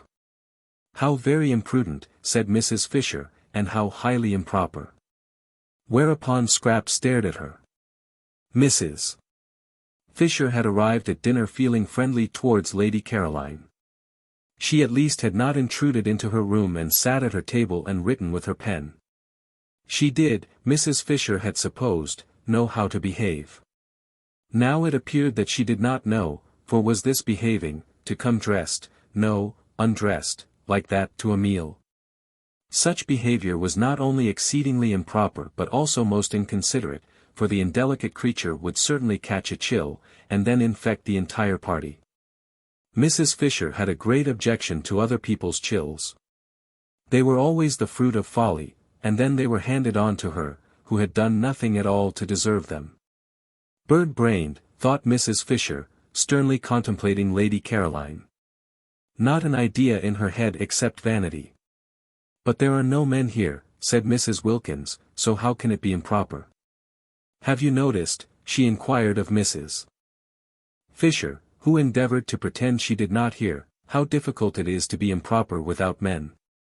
Mrs. Fisher neither answered her nor looked at her, but Scrap looked at her, and did that with her mouth which in any other mouth would have been a faint grin. Seen from without, across the bowl of nasturtiums, it was the most beautiful of brief and dimpled smiles. She had a very alive sort of face, that one, thought Scrap, observing Mrs. Wilkins with a dawn of interest. It was rather like a field of corn swept by lights and shadows. Both she and the dark one, Scrap noticed, had changed their clothes, but only in order to put on silk jumpers. The same amount of trouble would have been enough to dress them properly, reflected Scrap. Naturally they looked like nothing on earth in the jumpers. It didn't matter what Mrs. Fisher wore. Indeed, the only thing for her, short of plumes and ermine, was what she did wear. But these others were quite young still, and quite attractive. They really definitely had faces. How different life would be for them if they made the most of themselves instead of the least. And yet, Scrap was suddenly bored, and turned away her thoughts and absently ate toast. What did it matter? If you did make the best of yourself, you only collected people round you who ended by wanting to grab. I've had the most wonderful day, began Mrs. Wilkins, her eyes shining. Scrap lowered hers. Oh, she thought, she's going to gush. As though anybody were interested in her day, thought Mrs. Fisher, lowering hers also. In fact, whenever Mrs. Wilkins spoke Mrs. Fisher deliberately cast down her eyes. Thus would she mark her disapproval. Besides, it seemed the only safe thing to do with her eyes, for no one could tell what the uncurbed creature would say next. That which she had just said, for instance, about men, addressed to her, what could she mean? Better not conjecture, thought Mrs. Fisher, and her eyes, though cast down, yet saw Lady Caroline stretch out her hand to the Chianti flask and fill her glass again. Again. She had done it once already, and the fish was only just going out of the room. Mrs. Fisher could see that the other respectable member of the party, Mrs. Arbuthnot, was noticing it too. Mrs. Arbuthnot was, she hoped and believed, respectable and well-meaning. It is true she also had invaded her sitting-room, but no doubt she had been dragged there by the other one, and Mrs. Fisher had little if anything against Mrs. Arbuthnot, and observed with approval that she only drank water. That was as it should be.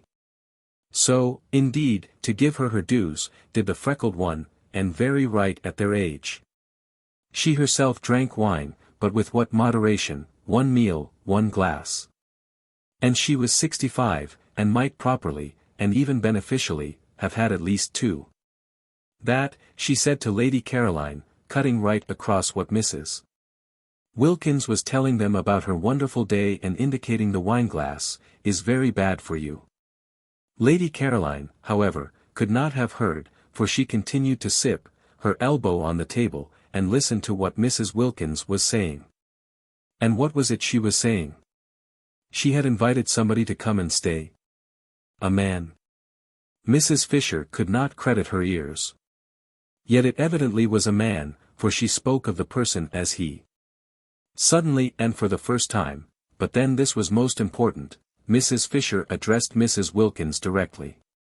She was 65, and cared very little what sorts of women she happened to be with for a month, but if the women were to be mixed with men it was a different proposition altogether. She was not going to be made a catspaw of.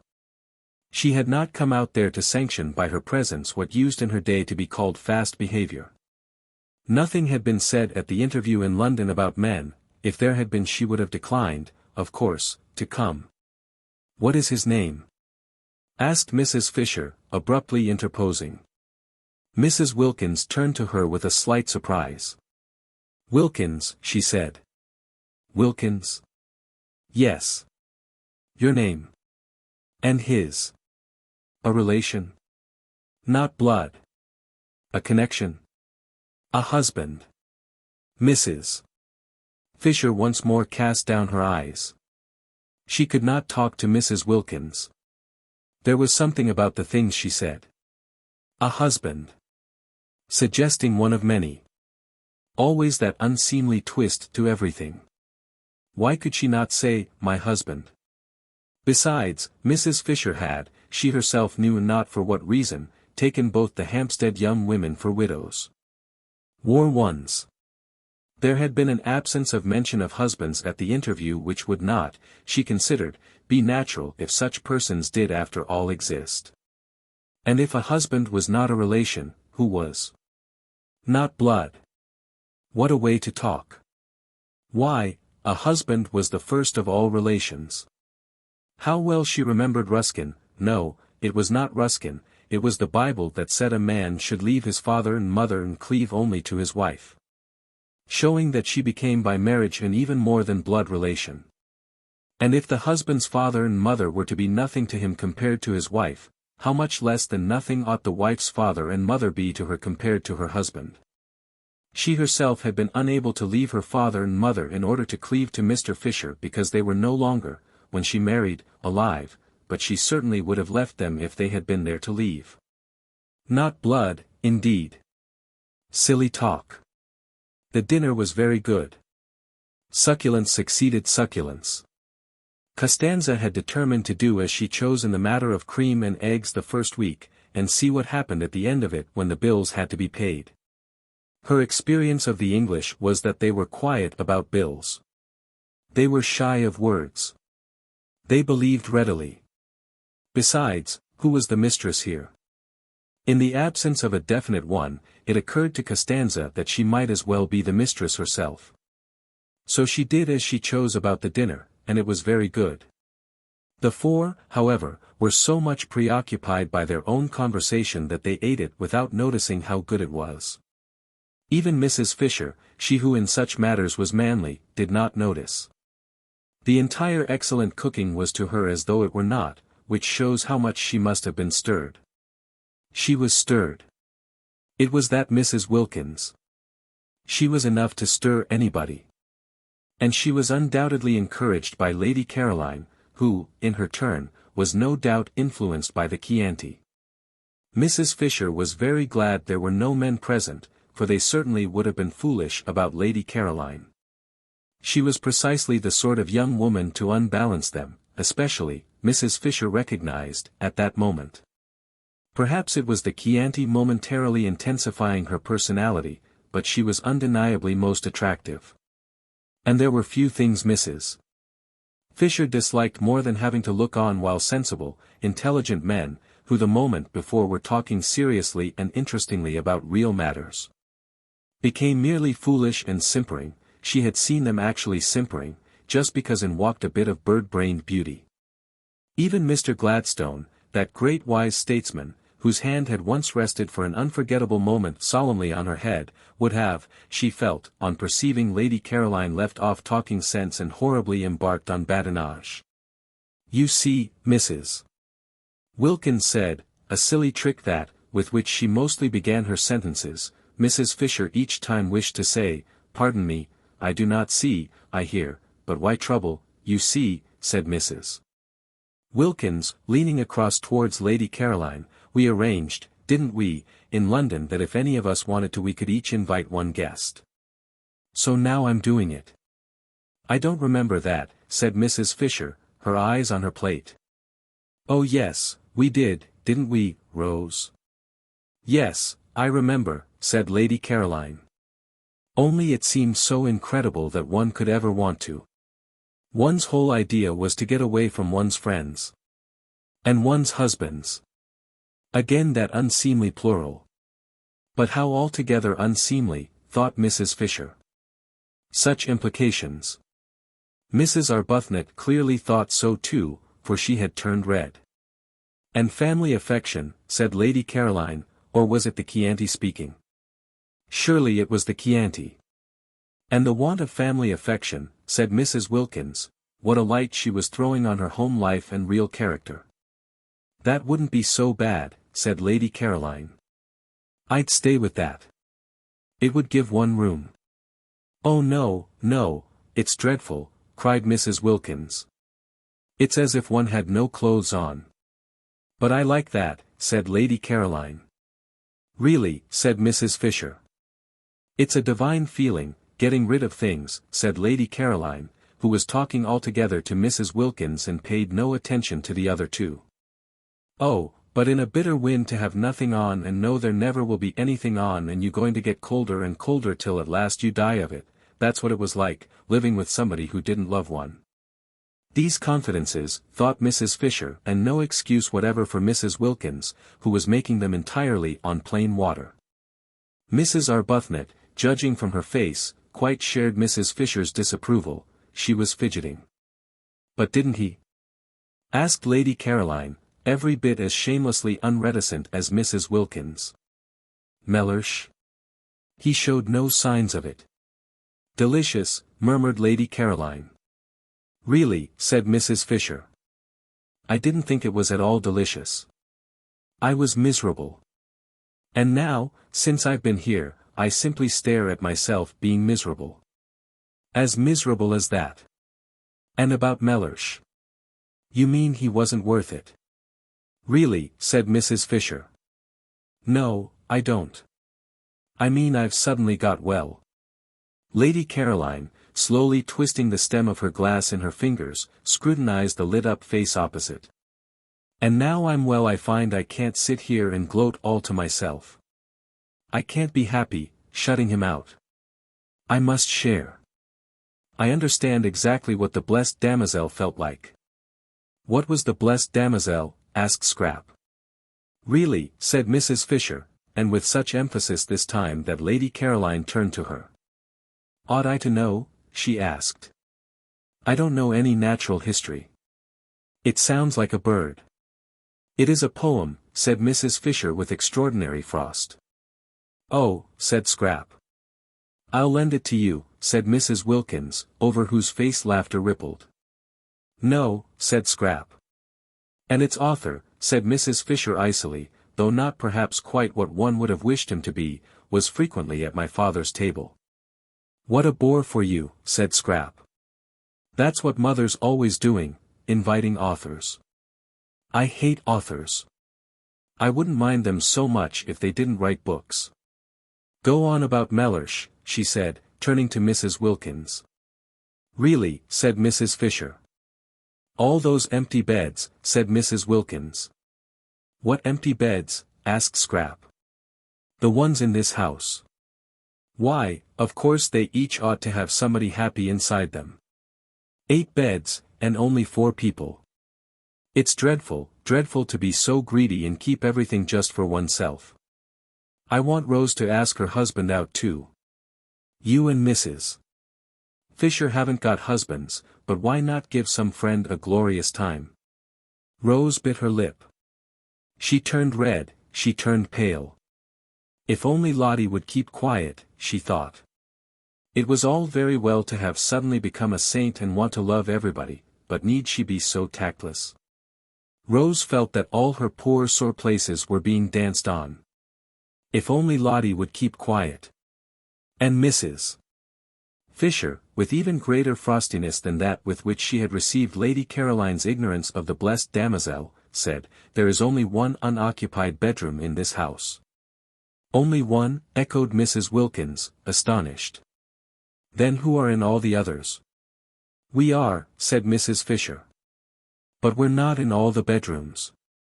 There must be at least 6. That leaves 2 over, and the owner told us there were 8 beds, didn't he, Rose? There are 6 bedrooms, said Mrs. Fisher. For both she and Lady Caroline had thoroughly searched the house on arriving, in order to see which part of it they would be most comfortable in, and they both knew that there were 6 bedrooms, 2 of which were very small. And in one of these small ones Francesca slept in the company of a chair and a chest of drawers, and the other, similarly furnished, was empty. Mrs. Wilkins and Mrs. Arbuthnot had hardly looked at the house, having spent most of their time out of doors gaping at the scenery, and had, in the agitated inattentiveness of their minds when first they began negotiating for San Salvatore, got into their heads that the 8 beds of which the owner spoke were the same as 8 bedrooms. Which they were not. There were indeed 8 beds, but 4 of them were in Mrs. Wilkins's and Mrs. Arbuthnot's rooms. There are 6 bedrooms, repeated Mrs. Fisher. We have 4, Francesca has the 5th, and the 6th is empty. So that, said Scrap, however kind we feel we would be if we could, we can't. Isn't it fortunate? But then there's only room for 1, said Mrs. Wilkins, looking round at the 3 faces. Yes, and you've got him, said Scrap. Mrs. Wilkins was taken aback. This question of the beds was unexpected. In inviting Mellersh she had intended to put him in one of the 4 spare rooms that she imagined were there. When there were plenty of rooms and enough servants there was no reason why they should, as they did in their small, 2-servant house at home, share the same one.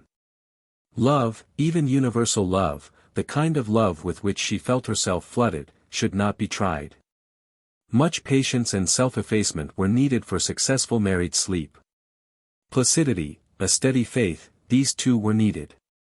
She was sure she would be much fonder of Mellersh, and he not mind her nearly so much, if they were not shut up together at night. If in the morning they could meet with the cheery affection of friends between whom lies no shadow of differences about the window or the washing arrangements. Or of absurd little choked-down resentments at something that had seemed to one of them unfair. Her happiness, she felt, and her ability to be friends with everybody, was the result of her sudden new freedom and its peace. Would there be that sense of freedom, that peace, after a night shut up with Mellersh? Would she be able in the morning to be full towards him, as she was at that moment full, of nothing at all but loving kindness? After all, she hadn't been very long in heaven. Suppose she hadn't been in it long enough for her to have become fixed in blandness? And only that morning what an extraordinary joy it had been to find herself alone when she woke, and able to pull the bedclothes any way she liked. Francesca had to nudge her. She was so much absorbed that she did not notice the pudding. If, thought Mrs. Wilkins, distractedly helping herself, I share my room with Mellersh I risk losing all I now feel about him. If on the other hand I put him in the 1 spare room, I prevent Mrs. Fisher and Lady Caroline from giving somebody a treat. True they don't seem to want to at present, but at any moment in this place one or the other of them may be seized with a desire to make somebody happy, and then they wouldn't be able to because of Mellersh. What a problem, she said aloud, her eyebrows puckered. What is? Asked Scrap. Where to put Mellersh? Scrap stared. Why, isn't 1 room enough for him? She asked. Oh yes, quite. But then there won't be any room left at all, any room for somebody you may want to invite. I shan't want to, said Scrap. Or you, said Mrs. Wilkins to Mrs. Fisher. Rose, of course, doesn't count. I'm sure she would like sharing her room with her husband. It's written all over her. Really, said Mrs. Fisher. Really what? Asked Mrs. Wilkins, turning hopefully to her, for she thought the word this time was the preliminary to a helpful suggestion. It was not. It stood by itself. It was, as before, mere frost.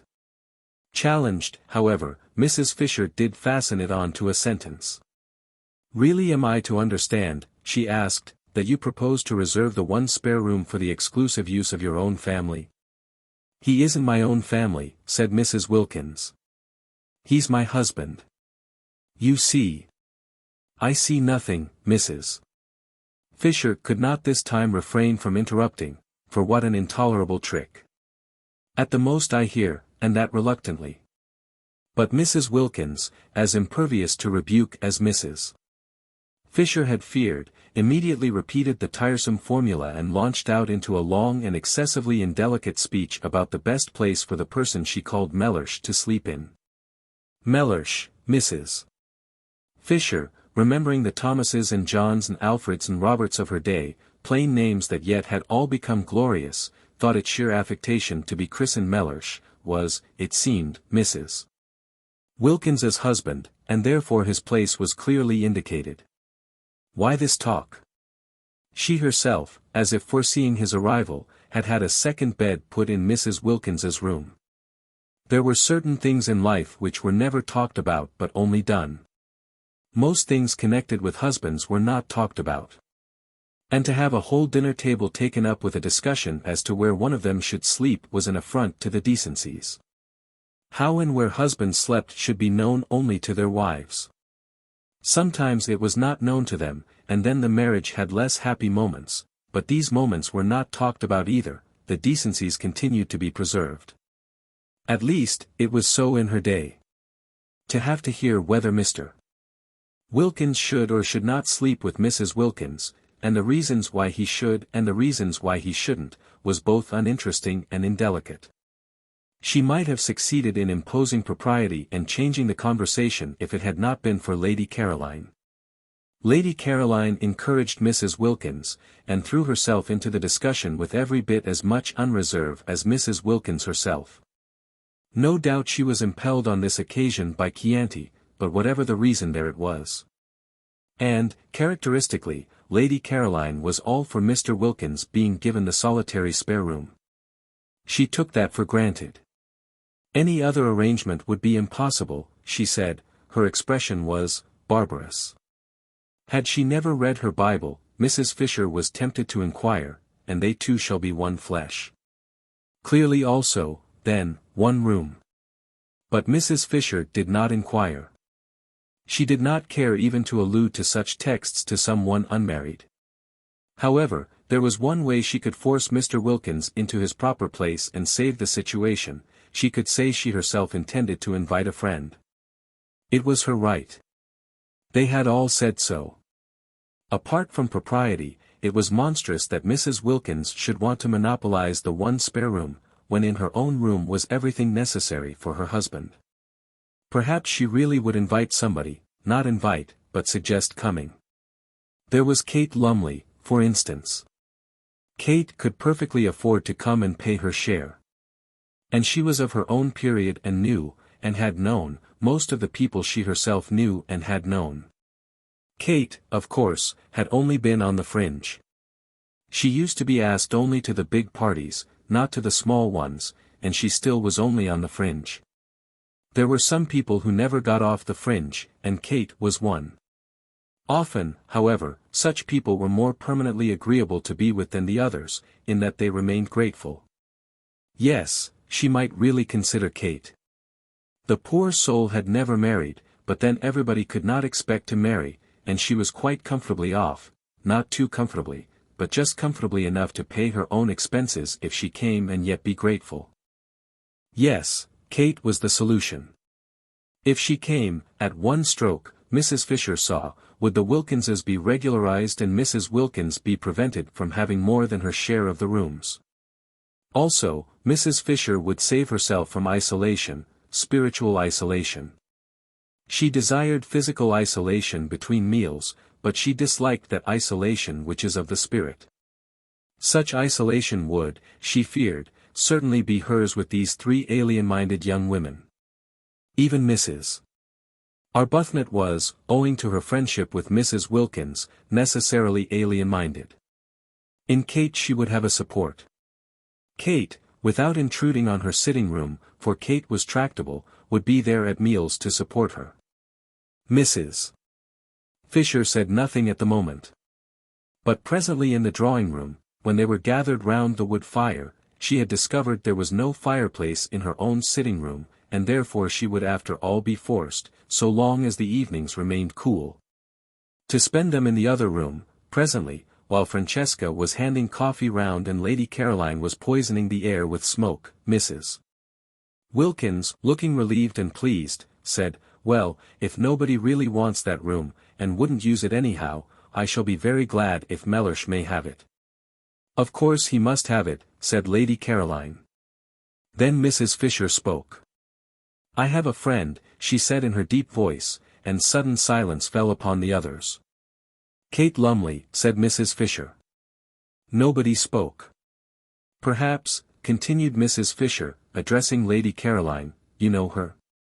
No, Lady Caroline did not know Kate Lumley, and Mrs. Fisher, without asking the others if they did, for she was sure they knew no one, proceeded.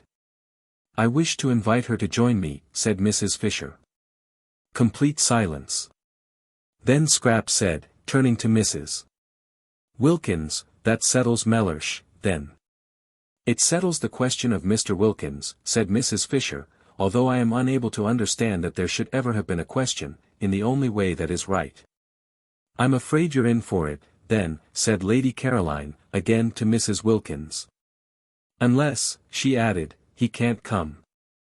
But Mrs. Wilkins, her brow perturbed, for suppose after all she were not yet quite stable in heaven, could only say, a little uneasily, "I see him here." Chapter 13. The uneventful days, only outwardly uneventful, slipped by in floods of sunshine, and the servants, watching the four ladies, came to the conclusion there was very little life in them. To the servant San Salvatore seemed asleep. No one came to tea, nor did the ladies go anywhere to tea. Other tenants in other springs had been far more active. There had been stir and enterprise, the boat had been used, excursions had been made. Beppo's fly was ordered, people from Mezzago came over and spent the day, the house rang with voices, even sometimes champagne had been drunk. Life was varied, life was interesting. But this? What was this? The servants were not even scolded. They were left completely to themselves. They yawned. Perplexing, too, was the entire absence of gentlemen. How could gentlemen keep away from so much beauty? For, added up, and even after the subtraction of the old one, the three younger ladies produced a formidable total of that which gentlemen usually sought. Also the evident desire of each lady to spend long hours separated from the other ladies puzzled the servants. The result was a deathly stillness in the house, except at mealtimes. It might have been as empty as it had been all the winter, for any sounds of life there were. The old lady sat in her room, alone. The dark-eyed lady wandered off alone, loitering, so Domenico told them, who sometimes came across her in the course of his duties, incomprehensibly among the rocks. The very beautiful fair lady lay in her low chair in the top garden, alone. The less, but still beautiful fair lady went up the hills and stayed up them for hours, alone, and every day the sun blazed slowly round the house, and disappeared at evening into the sea, and nothing at all had happened. The servants yawned. Yet the four visitors, while their bodies sat, that was Mrs. Fisher's, or lay, that was Lady Caroline's, or loitered, that was Mrs. Arbuthnot's, or went in solitude up into the hills, that was Mrs. Wilkins's, were anything but torpid really. Their minds were unusually busy. Even at night their minds were busy, and the dreams they had were clear, thin, quick things, entirely different from the heavy dreams of home. There was that in the atmosphere of San Salvatore which produced active-mindedness in all except the natives. They, as before, whatever the beauty around them, whatever the prodigal seasons did, remained immune from thoughts other than those they were accustomed to. All their lives they had seen, year by year, the amazing recurrent spectacle of April in the gardens, and custom had made it invisible to them. They were as blind to it, as unconscious of it, as Domenico's dog asleep in the sun. The visitors could not be blind to it. It was too arresting after London in a particularly wet and gloomy March. Suddenly to be transported to that place where the air was so still that it held its breath, where the light was so golden that the most ordinary things were transfigured, to be transported into that delicate warmth, that caressing fragrance. And to have the old grey castle as the setting, and, in the distance, the serene clear hills of Perugini's backgrounds, was an astonishing contrast. Even Lady Caroline, used all her life to beauty, who had been everywhere and seen everything, felt the surprise of it. It was, that year, a particularly wonderful spring, and of all the months at San Salvatore April, if the weather was fine, was best. May scorched and withered, March was restless, and could be hard and cold in its brightness. But April came along softly like a blessing, and if it were a fine April it was so beautiful that it was impossible not to feel different, not to feel stirred and touched. Mrs. Wilkins, we have seen, responded to it instantly. She, so to speak, at once flung off all her garments and dived straight into glory, unhesitatingly, with a cry of rapture. Mrs. Arbuthnot was stirred and touched, but differently. She had odd sensations, presently to be described. Mrs. Fisher, being old, was of a closer, more impermeable texture, and offered more resistance, but she too had odd sensations, also in their place to be described. Lady Caroline, already amply acquainted with beautiful houses and climates, to whom they could not come quite with the same surprise, yet was very nearly as quick to react as Mrs. Wilkins. The place had an almost instantaneous influence on her as well, and of one part of this influence she was aware: it had made her, beginning on the very first evening, want to think, and acted on her curiously like a conscience. What this conscience seemed to press upon her notice with an insistence that startled her. Lady Caroline hesitated to accept the word, but it would keep on coming into her head, was that she was tawdry. Tawdry. She. Fancy. She must think that out.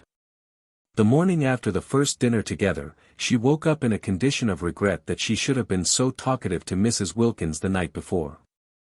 What had made her be, she wondered. Now, of course, Mrs. Wilkins would want to grab, she would want to be inseparable, and the thought of a grabbing and an inseparableness that should last for weeks made Scrap's spirit swoon within her. No doubt the encouraged Mrs. Wilkins would be lurking in the top garden waiting to waylay her when she went out, and would hail her with morning cheerfulness. How much she hated being hailed with morning cheerfulness, or indeed, hailed at all.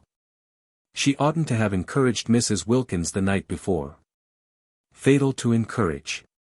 It was bad enough not to encourage, for just sitting there and saying nothing seemed usually to involve her, but actively to encourage was suicidal.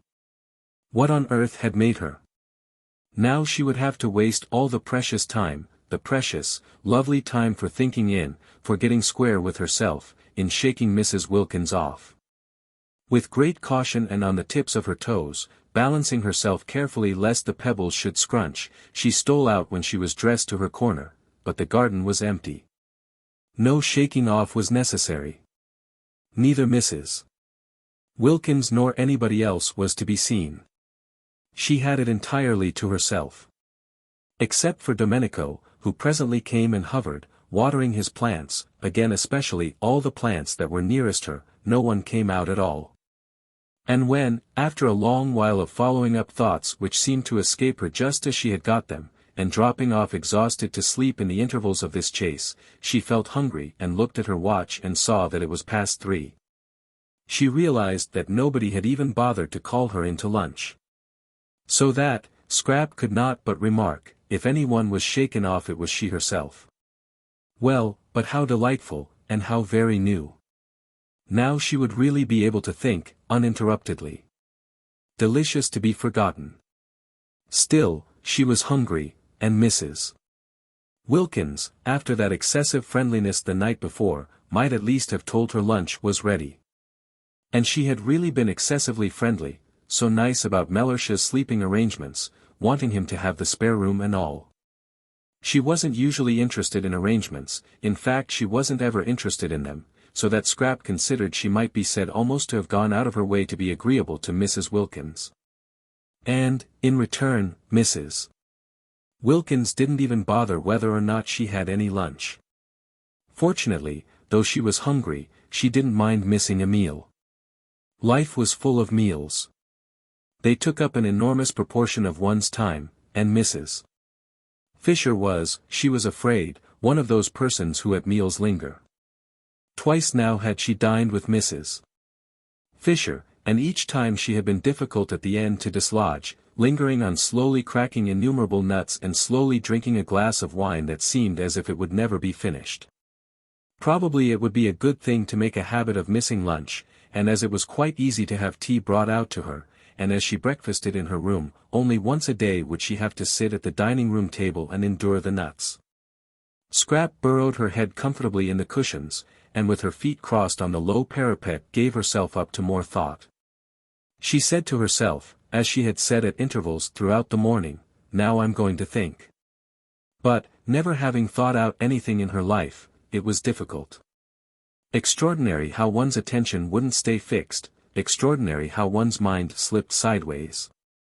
Settling herself down to a review of her past as a preliminary to the consideration of her future, and hunting in it to begin with for any justification of that distressing word tawdry.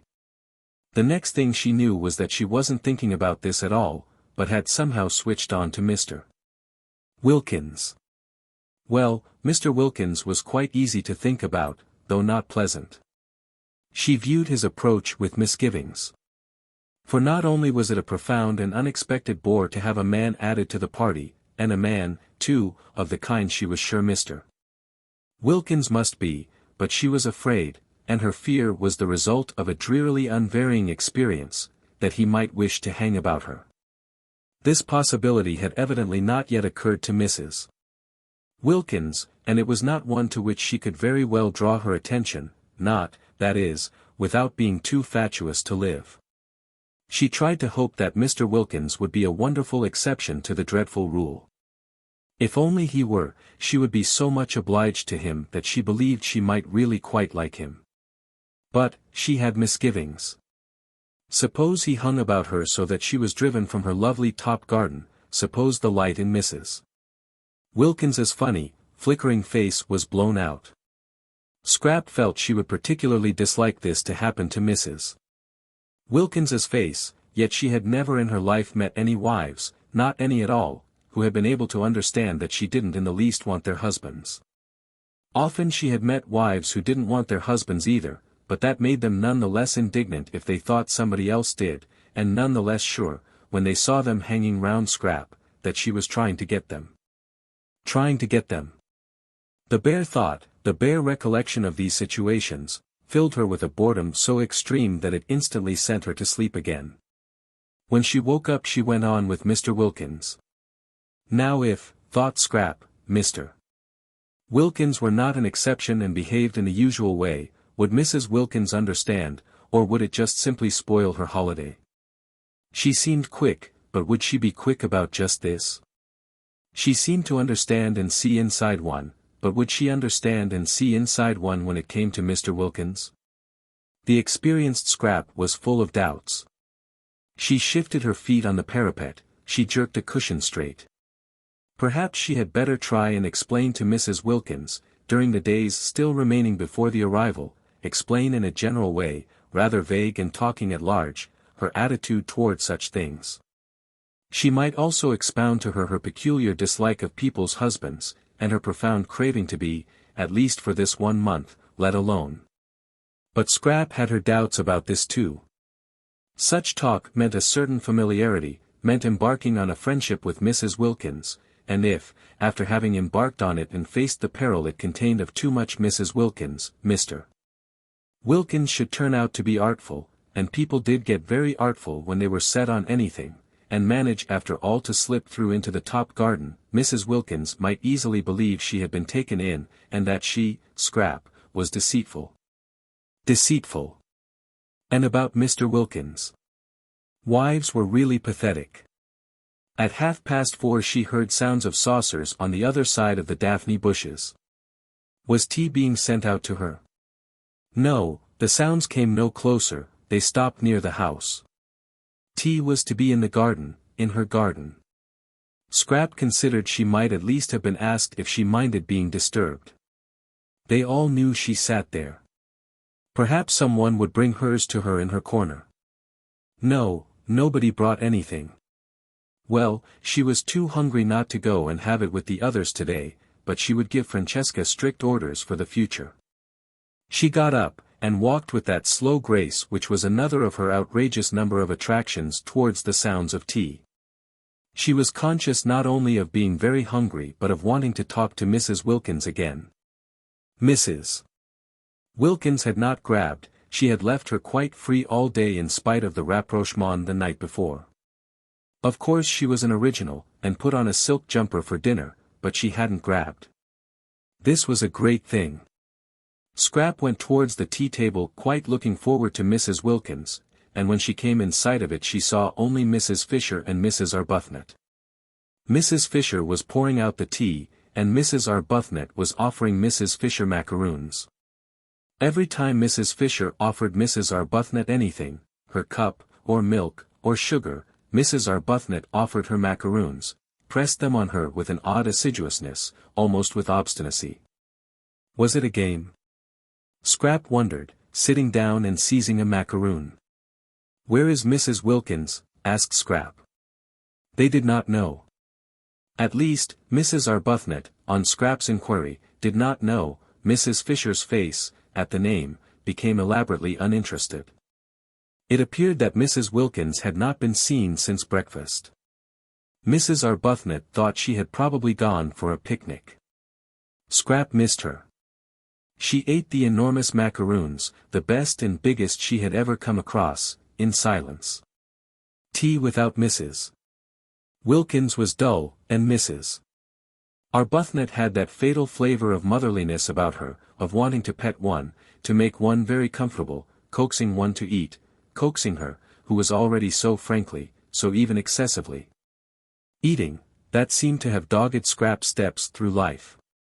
Couldn't people leave one alone? She was perfectly able to eat what she wanted unincited. She tried to quench Mrs. Arbuthnot's zeal by being short with her. Useless. The shortness was not apparent.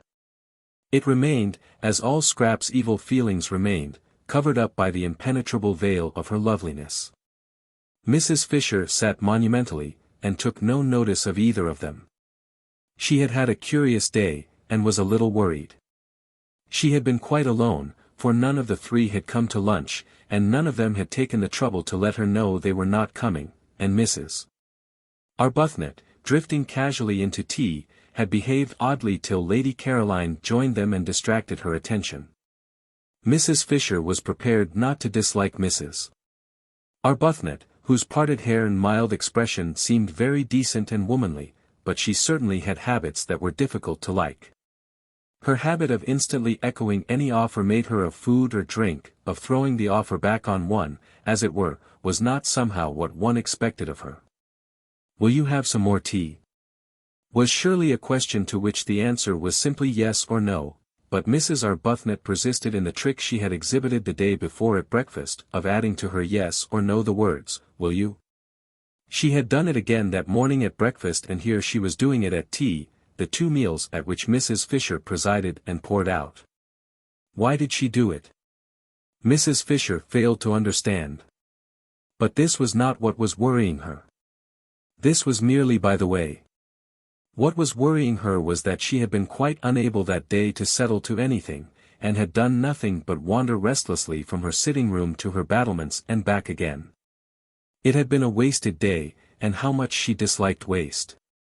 She had tried to read, and she had tried to write to Kate Lumley, but no, a few words read, a few lines written, and up she got again and went out onto the battlements and stared at the sea. It did not matter that the letter to Kate Lumley should not be written. There was time enough for that. Let the others suppose her coming was definitely fixed. All the better. So would Mr. Wilkins be kept out of the spare room and put where he belonged. Kate would keep. She could be held in reserve. Kate in reserve was just as potent as Kate in actuality, and there were points about Kate in reserve which might be missing from Kate in actuality. For instance, if Mrs. Fisher were going to be restless, she would rather Kate were not there to see.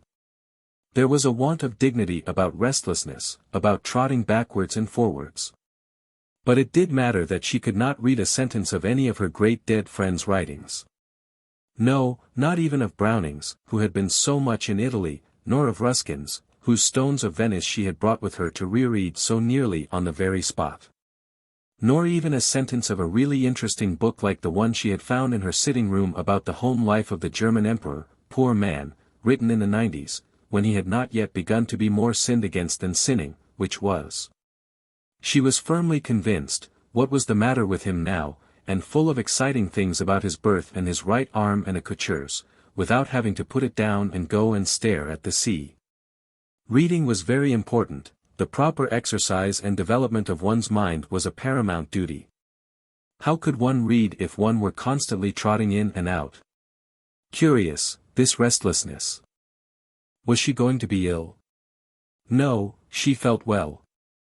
Indeed, unusually well, and she went in and out quite quickly, trotted, in fact, and without her stick. Very odd that she shouldn't be able to sit still, she thought, frowning across the tops of some purple hyacinths at the Gulf of Spezia glittering beyond a headland. Very odd that she, who walked so slowly, with such dependence on her stick, should suddenly trot. It would be interesting to talk to someone about it, she felt, not to Kate, to a stranger. Kate would only look at her and suggest a cup of tea. Kate always suggested cups of tea. Besides, Kate had a flat face. That Mrs. Wilkins, now, annoying as she was, loose-tongued as she was, impertinent, objectionable, would probably understand, and perhaps know what was making her be like this. But she could say nothing to Mrs. Wilkins. She was the last person to whom one would admit sensations. Dignity alone forbade it. Confide in Mrs. Wilkins? Never. And Mrs. Arbuthnot, while she wistfully mothered the obstructive scrap at tea, felt too that she had had a curious day. Like Mrs. Fisher's, it had been active, but, unlike Mrs. Fisher's, only active in mind. Her body had been quite still. Her mind had not been still at all, it had been excessively active. For years she had taken care to have no time to think. Her scheduled life in the parish had prevented memories and desires from intruding on her. That day they had crowded.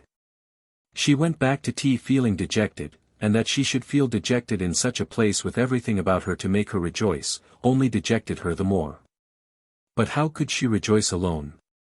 How could anybody rejoice and enjoy and appreciate, really appreciate, alone? Except Lotty. Lotty seemed able to.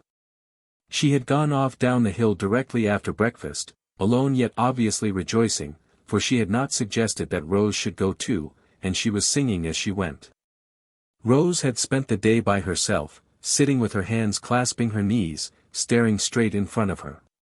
What she was staring at were the grey swords of the agaves, and, on their tall stalks, the pale irises that grew in the remote place she had found, while beyond them, between the grey leaves and the blue flowers, she saw the sea.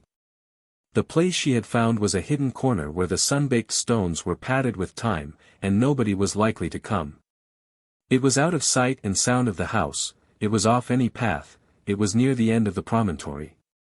She sat so quiet that presently lizards darted over her feet, and some tiny birds like finches, frightened away at first, came back again and flitted among the bushes round her just as if she hadn't been there. How beautiful it was! And what was the good of it with no one there, no one who loved being with one, who belonged to one, to whom one could say, "Look." And wouldn't one say, "Look, dearest"? Yes, one would say dearest, and the sweet word, just to say it to somebody who loved one, would make one happy. She sat quite still, staring straight in front of her. Strange that in this place she did not want to pray. She who had prayed so constantly at home didn't seem able to do it here at all.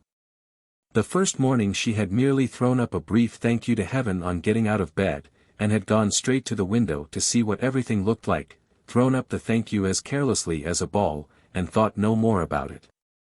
That morning, remembering this and ashamed, she had knelt down with determination, but perhaps determination was bad for prayers, for she had been unable to think of a thing to say.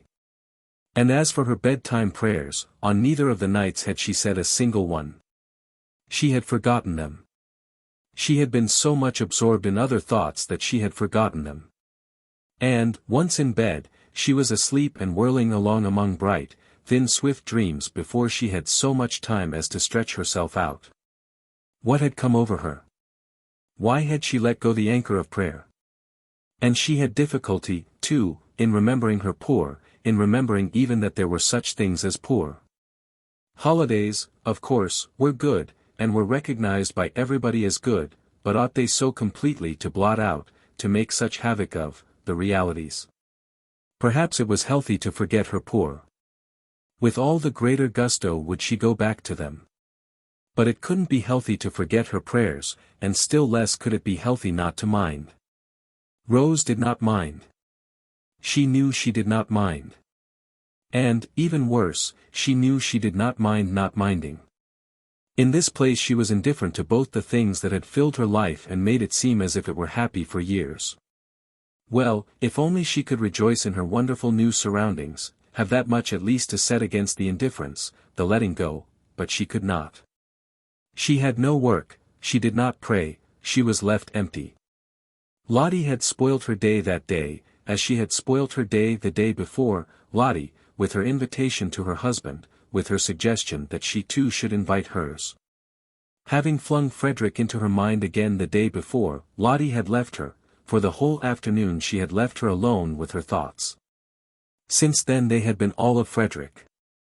Where at Hampstead he came to her only in her dreams, here he left her dreams free and was with her during the day instead. And again that morning, as she was struggling not to think of him, Lottie had asked her, just before disappearing singing down the path, if she had written yet and invited him, and again he was flung into her mind and she wasn't able to get him out. How could she invite him?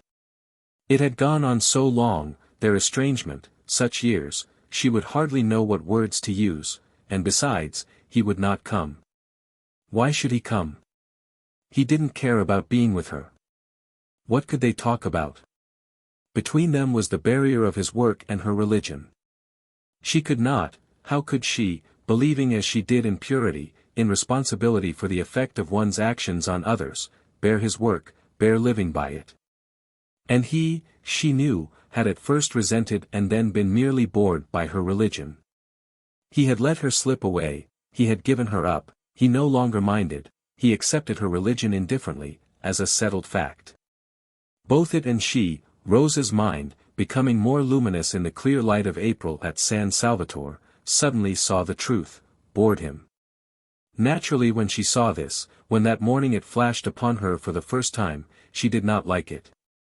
She liked it so little that for a space the whole beauty of Italy was blotted out. What was to be done about it?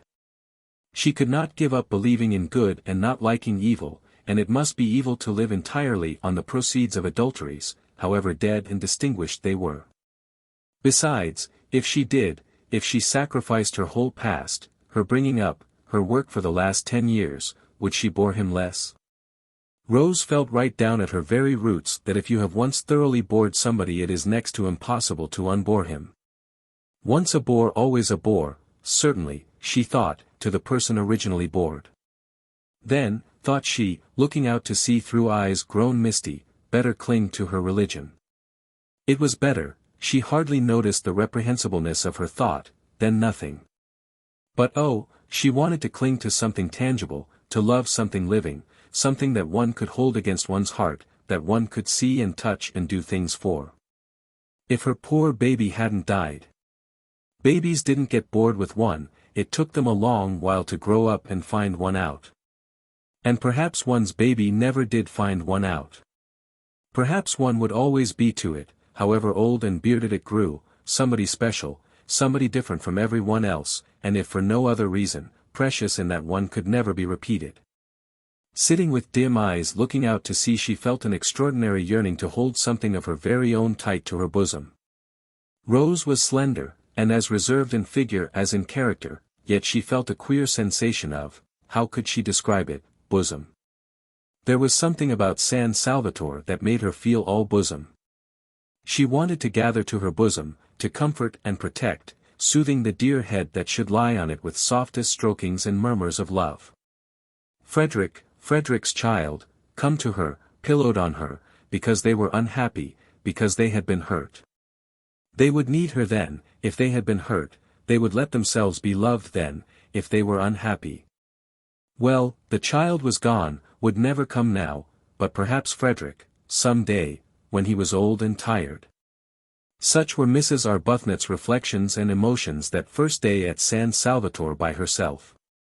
She went back to tea dejected as she had not been for years. San Salvatore had taken her carefully built-up semblance of happiness away from her, and given her nothing in exchange. Yes, it had given her yearnings in exchange, this ache and longing, this queer feeling of bosom, but that was worse than nothing.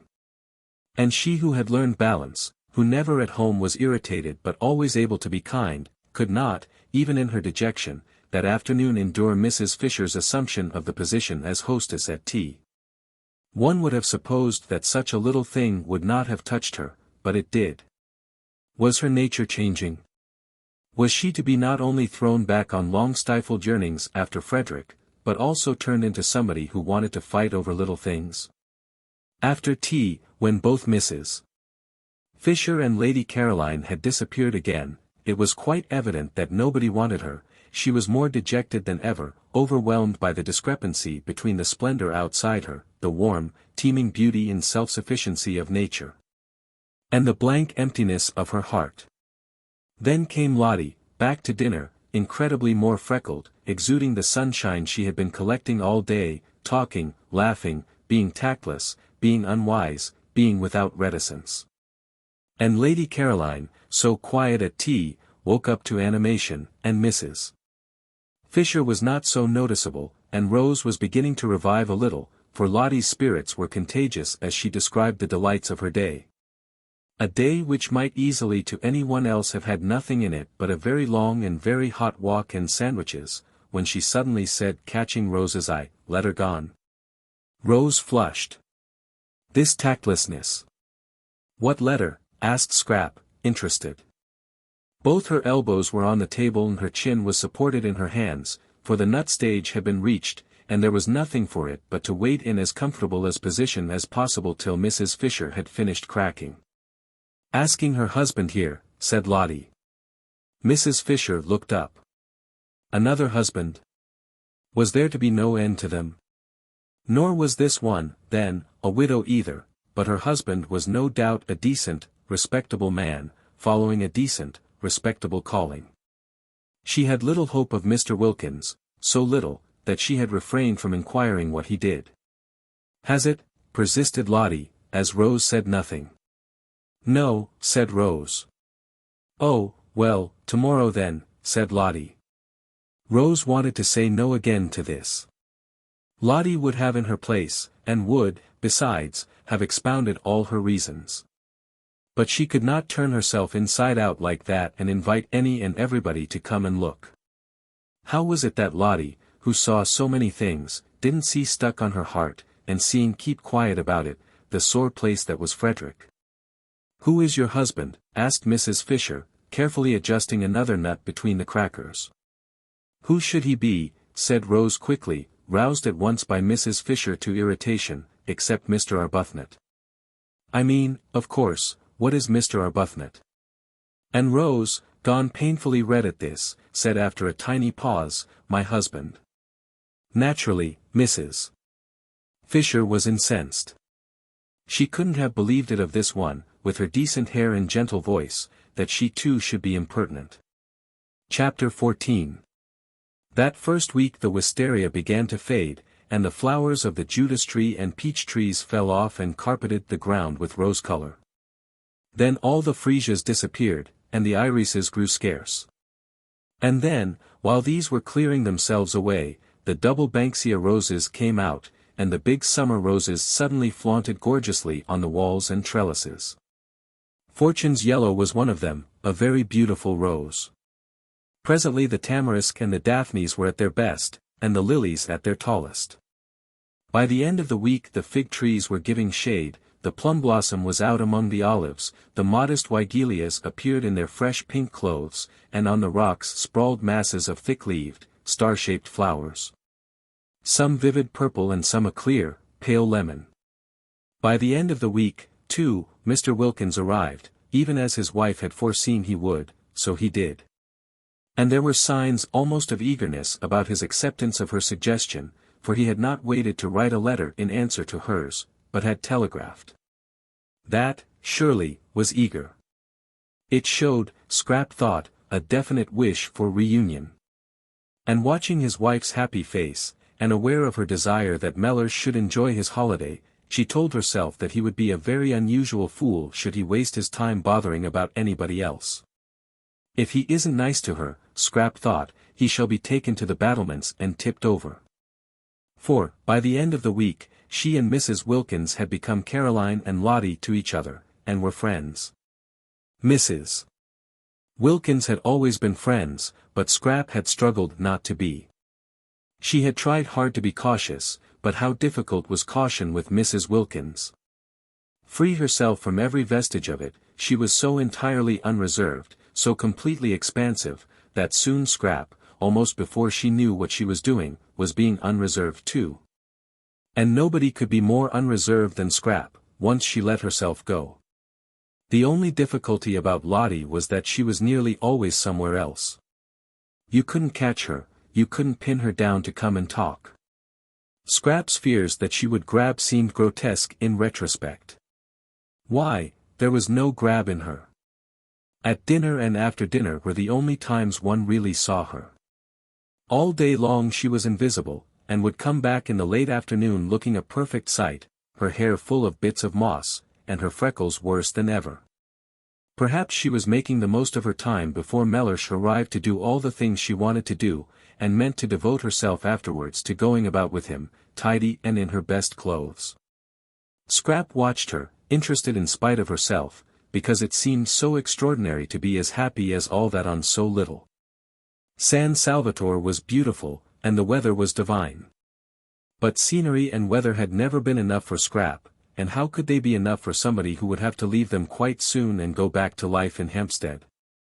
Also, there was the imminence of Mellersh, of that Mellersh from whom Lottie had so lately run. It was all very well to feel one ought to share, and to make a beau jest and do it, but the beau's jest Scrap had known hadn't made anybody happy. Nobody really liked being the object of one, and it always meant an effort on the part of the maker. Still, she had to admit there was no effort about Lottie. It was quite plain that everything she did and said was effortless, and that she was just simply, completely happy. And so Mrs. Wilkins was. For her doubts as to whether she had had time to become steady enough in serenity to go on being serene in Mellersh's company when she had it uninterruptedly right round the clock, had gone by the middle of the week. And she felt that nothing now could shake her. She was ready for anything. She was firmly grafted, rooted, built into heaven. Whatever Mellersh said or did, she would not budge an inch out of heaven, would not rouse herself a single instant to come outside it and be cross. On the contrary, she was going to pull him up into it beside her, and they would sit comfortably together, suffused in light, and laugh at how much afraid of him she used to be in Hampstead, and at how deceitful her afraidness had made her. But he wouldn't need much pulling. He would come in quite naturally after a day or two, irresistibly wafted on the scented breezes of that divine air, and there he would sit arrayed in stars, thought Mrs. Wilkins, in whose mind, among much other debris, floated occasional bright shreds of poetry. She laughed to herself a little at the picture of Mellersh, that top-hatted, black-coated, respectable family solicitor, arrayed in stars, but she laughed affectionately. Almost with a maternal pride in how splendid he would look in such fine clothes. Poor lamb, she murmured to herself affectionately. And added, what he wants is a thorough airing. This was during the first half of the week. By the beginning of the last half, at the end of which Mr.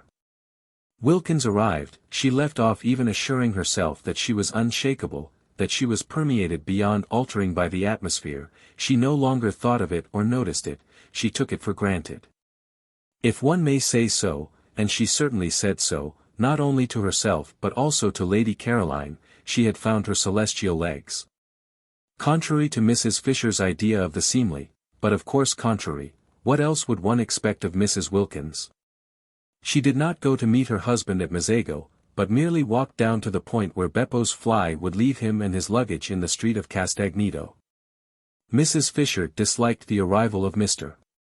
Wilkins, and was sure that anybody who could have married Mrs. Wilkins must be at least of an injudicious disposition, but a husband, whatever his disposition, should be properly met.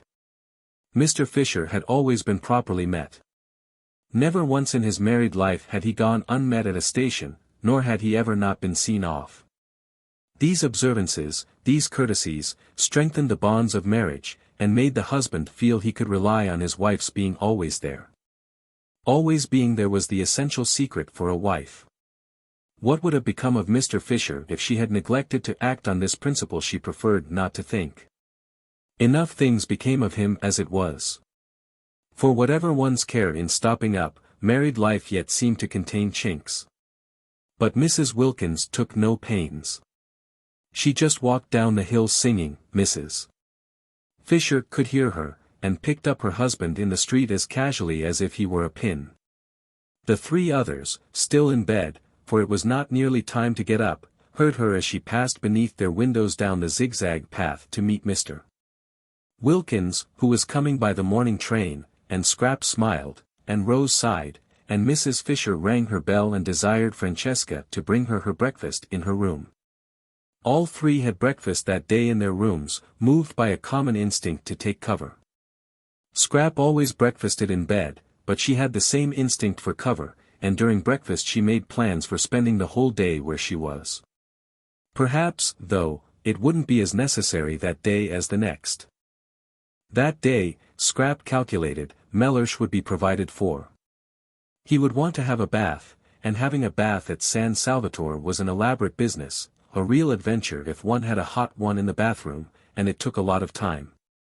It involved the attendance of the entire staff, Domenico and the boy Giuseppe coaxing the patent stove to burn, restraining it when it burnt too fiercely, using the bellows to it when it threatened to go out, relighting it when it did go out. Francesca anxiously hovering over the tap regulating its trickle, because if it were turned on too full the water instantly ran cold, and if not full enough the stove blew up inside and mysteriously flooded the house. And Costanza and Angela running up and down bringing pails of hot water from the kitchen to eke out what the tap did. This bath had been put in lately, and was at once the pride and the terror of the servants. It was very patent. Nobody quite understood it. There were long printed instructions as to its right treatment hanging on the wall, in which the word pericoloso recurred. When Mrs. Fisher, proceeding on her arrival to the bathroom, saw this word, she went back to her room again and ordered a sponge bath instead. And when the others found what using the bathroom meant, and how reluctant the servants were to leave them alone with the stove, and how Francesca positively refused to, and stayed with her back turned watching the tap. And how the remaining servants waited anxiously outside the door till the bather came safely out again, they too had sponge baths brought into their rooms instead. Mr. Wilkins, however, was a man, and would be sure to want a big bath. Having it, Scrap calculated, would keep him busy for a long while. Then he would unpack, and then, after his night in the train, he would probably sleep till the evening. So would he be provided for the whole of that day, and not be let loose on them till dinner. Therefore Scrap came to the conclusion she would be quite safe in the garden that day, and got up as usual after breakfast, and dawdled as usual through her dressing, listening with a slightly cocked ear to the sounds of Mr. Wilkins's arrival, of his luggage being carried into Lottie's room on the other side of the landing, of his educated voice as he inquired of Lottie, first, "Do I give this fellow anything?" and immediately afterwards, "Can I have a hot bath?" Of Lottie's voice cheerfully assuring him that he needn't give the fellow anything because he was the gardener, and that yes, he could have a hot bath. And soon after this the landing was filled with the familiar noises of wood being brought, of water being brought, of feet running, of tongues vociferating, in fact, with the preparation of the bath. Scrap finished dressing, and then loitered at her window, waiting till she should hear Mr. Wilkins go into the bathroom. When he was safely there she would slip out and settle herself in her garden and resume her inquiries into the probable meaning of her life. She was getting on with her inquiries. She dozed much less frequently, and was beginning to be inclined to agree that tawdry was the word to apply to her past. Also she was afraid that her future looked black. There, she could hear Mr. Wilkins's educated voice again. Lottie's door had opened, and he was coming out of it asking his way to the bathroom. "It's where you see the crowd," Lottie's voice answered, still a cheerful voice, Scrap was glad to notice. His steps went along the landing, and Lottie's steps seemed to go downstairs, and then there seemed to be a brief altercation at the bathroom door, hardly so much an altercation as a chorus of vociferations on one side and a wordless determination. Scrap judged, to have a bath by oneself on the other. Mr. Wilkins knew no Italian, and the expression pericoloso left him precisely as it found him, or would have if he had seen it, but naturally he took no notice of the printed matter on the wall. He firmly closed the door on the servants, resisting Domenico, who tried to the last to press through, and locked himself in as a man should for his bath, judicially considering, as he made his simple preparations for getting in. The singular standard of behavior of these foreigners who, both male and female, apparently wished to stay with him while he bathed. In Finland, He had heard, the female natives not only were present on such occasions but actually washed the bath-taking traveler. He had not heard, however, that this was true too of Italy, which somehow seemed much nearer civilization, perhaps because one went there, and did not go to Finland. Impartially examining this reflection, and carefully balancing the claims to civilization of Italy and Finland, Mr. Wilkins got into the bath and turned off the tap. Naturally he turned off the tap. It was what one did. But on the instructions, printed in red letters, was a paragraph saying that the tap should not be turned off as long as there was still fire in the stove. It should be left on, not much on, but on, until the fire was quite out. Otherwise, and here again was the word pericoloso, the stove would blow up. Mr. Wilkins got into the bath, turned off the tap, and the stove blew up, exactly as the printed instructions said it would. It blew up, fortunately, only in its inside, but it blew up with a terrific noise, and Mr. Wilkins leapt out of the bath and rushed to the door, and only the instinct born of years of training made him snatch up a towel as he rushed. Scrap, halfway across the landing on her way out of doors, heard the explosion. Good heavens, she thought, remembering the instructions, there goes Mr. Wilkins. And she ran toward the head of the stairs to call the servants, and as she ran, out ran Mr. Wilkins clutching his towel, and they ran into each other. That damned bath, cried Mr. Wilkins, perhaps for the only time in his life forgetting himself. But he was upset. Here was an introduction. Mr. Wilkins, imperfectly concealed in his towel, his shoulders exposed at one end and his legs at the other, and Lady Caroline Dester, to meet whom he had swallowed all his anger with his wife and come out to Italy. For Lotty in her letter had told him who was at San Salvatore besides herself and Mrs. Arbuthnot, and Mr. Wilkins at once had perceived that this was an opportunity which might never recur. Lotty had merely said, there are two other women here, Mrs. Fisher and Lady Caroline Dester, but that was enough.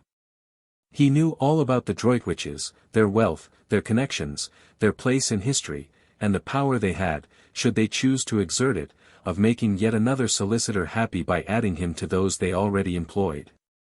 Some people employed one solicitor for one branch of their affairs, and another for another. The affairs of the Droitwiches must have many branches. He had also heard, for it was, he considered, part of his business to hear, and having heard to remember, of the beauty of their only daughter. Even if the Droitwiches themselves did not need his services, their daughter might. Beauty led one into strange situations, advice could never come amiss. And should none of them, neither parents nor daughter or any of their brilliant sons, need him in his professional capacity, it yet was obviously a most valuable acquaintance to make. It opened up vistas. It swelled with possibilities. He might go on living in Hampstead for years, and not again come across such another chance. Directly his wife's letter reached him he telegraphed and packed. This was business. He was not a man to lose time when it came to business. Nor was he a man to jeopardize a chance by neglecting to be amiable. He met his wife perfectly amiably, aware that amiability under such circumstances was wisdom. Besides, he actually felt amiable, very. For once, Lotty was really helping him. He kissed her affectionately on getting out of Beppo's fly, and was afraid she must have got up extremely early. He made no complaints of the steepness of the walk up.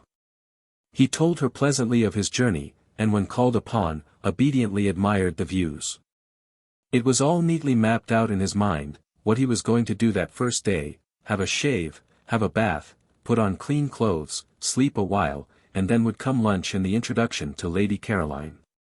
In the train he had selected the words of his greeting, going over them with care, some slight expression of his gratification in meeting one of whom he, in common with the whole world, had heard, but of course put delicately, very delicately.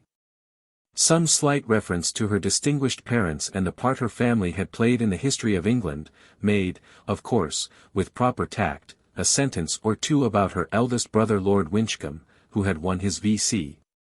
in the late war under circumstances which could only cause, he might or might not add this, every Englishman's heart to beat higher than ever with pride. And the first steps towards what might well be the turning point in his career would have been taken.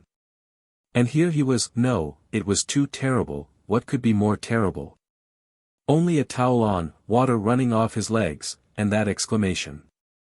He knew at once the lady was Lady Caroline. The minute the exclamation was out he knew it. Rarely did Mr.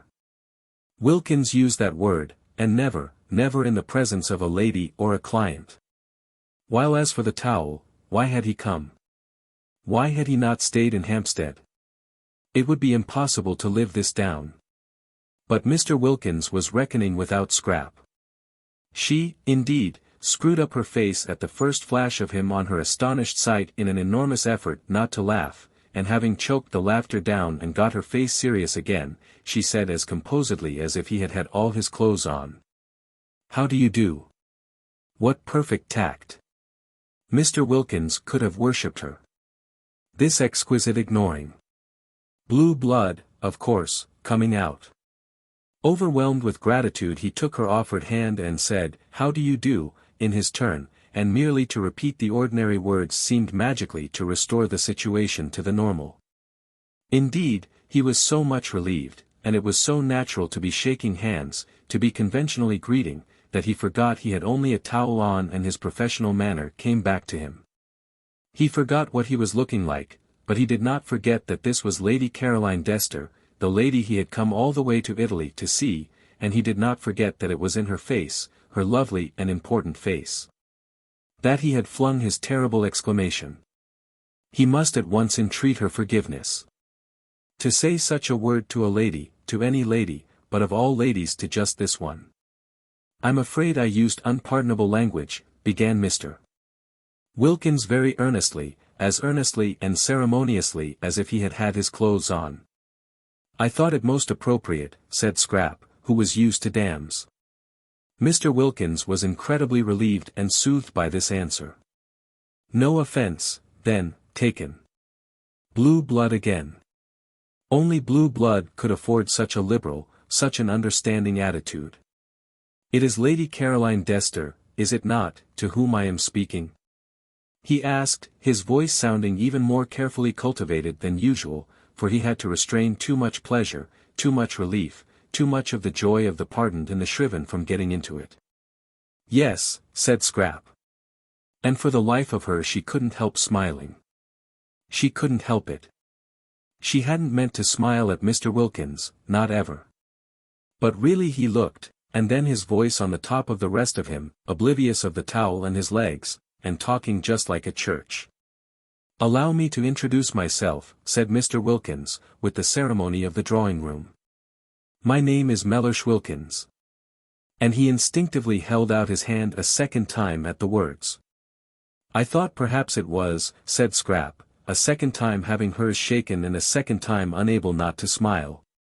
He was about to proceed to the first of the graceful tributes he had prepared in the train, oblivious, as he could not see himself, that he was without his clothes, when the servants came running up the stairs and, simultaneously, Mrs.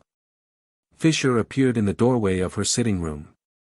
For all this had happened very quickly, and the servants away in the kitchen, and Mrs. Fisher pacing her battlements, had not had time on hearing the noise to appear before the second handshake. The servants when they heard the dreaded noise knew at once what had happened, and rushed straight into the bathroom to try and staunch the flood, taking no notice of the figure on the landing in the towel, but Mrs. Fisher did not know what the noise could be, and coming out of her room to inquire stood rooted on the doorsill. It was enough to root anybody. Lady Caroline shaking hands with what evidently, if he had had clothes on, would have been Mrs. Wilkins's husband, and both of them conversing just as if. Then Scrap became aware of Mrs. Fisher. She turned to her at once.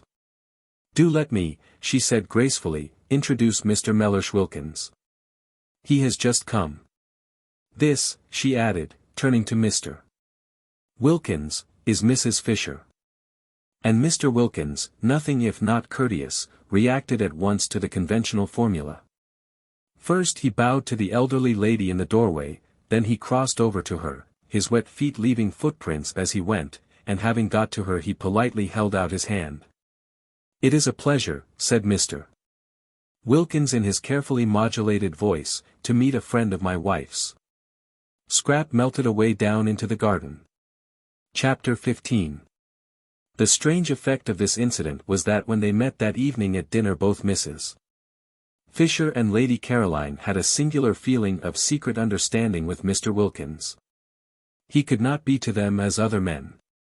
He could not be to them as he would have been if they had met him in his clothes. There was a sense of broken ice. They felt at once intimate and indulgent, almost they felt to him as nurses do, as those feel who have assisted either patients or young children at their baths. They were acquainted with Mr. Wilkins's legs. What Mrs. Fisher said to him that morning in her first shock will never be known, but what Mr. Wilkins said to her in reply, when reminded by what she was saying of his condition, was so handsome in its apology, so proper in its confusion, that she had ended by being quite sorry for him and completely placated. After all, it was an accident, and nobody could help accidents. And when she saw him next at dinner, dressed, polished, spotless as to linen and sleek as to hair, she felt this singular sensation of a secret understanding with him and, added to it, of a kind of almost personal pride in his appearance. Now that he was dressed, which presently extended in some subtle way to an almost personal pride in everything he said. There was no doubt whatever in Mrs. Fisher's mind that a man was infinitely preferable as a companion to a woman. Mr. Wilkins's presence and conversation at once raised the standard of the dinner table from that of a bare garden, yes, a bare garden, to that of a civilized social gathering. He talked as men talk, about interesting subjects, and, though most courteous to Lady Caroline, showed no traces of dissolving into simpers and idiocy whenever he addressed her. He was, indeed, precisely as courteous to Mrs. Fisher herself. And when for the first time at that table politics were introduced, he listened to her with the proper seriousness on her exhibiting a desire to speak, and treated her opinions with the attention they deserved. He appeared to think much as she did about Lloyd George, and in regard to literature he was equally sound. In fact there was real conversation, and he liked nuts. How he could have married Mrs. Wilkins was a mystery. Lotty, for her part, looked on with round eyes. She had expected Mellersh to take at least 2 days before he got to this stage, but the San Salvatore spell had worked instantly. It was not only that he was pleasant at dinner, for she had always seen him pleasant at dinners with other people, but he had been pleasant all day privately, so pleasant that he had complimented her on her looks while she was brushing out her hair. And kissed her. Kissed her. And it was neither good morning nor good night. Well, this being so, she would put off telling him the truth about her nest egg, and about Rose not being his hostess after all, till next day. Pity to spoil things. She had been going to blurt it out as soon as he had had a rest, but it did seem a pity to disturb such a very beautiful frame of mind as that of Mellersh this first day. Let him too get more firmly fixed in heaven. Once fixed he wouldn't mind anything. Her face sparkled with delight at the instantaneous effect of San Salvatore. Even the catastrophe of the bath, of which she had been told when she came in from the garden, had not shaken him.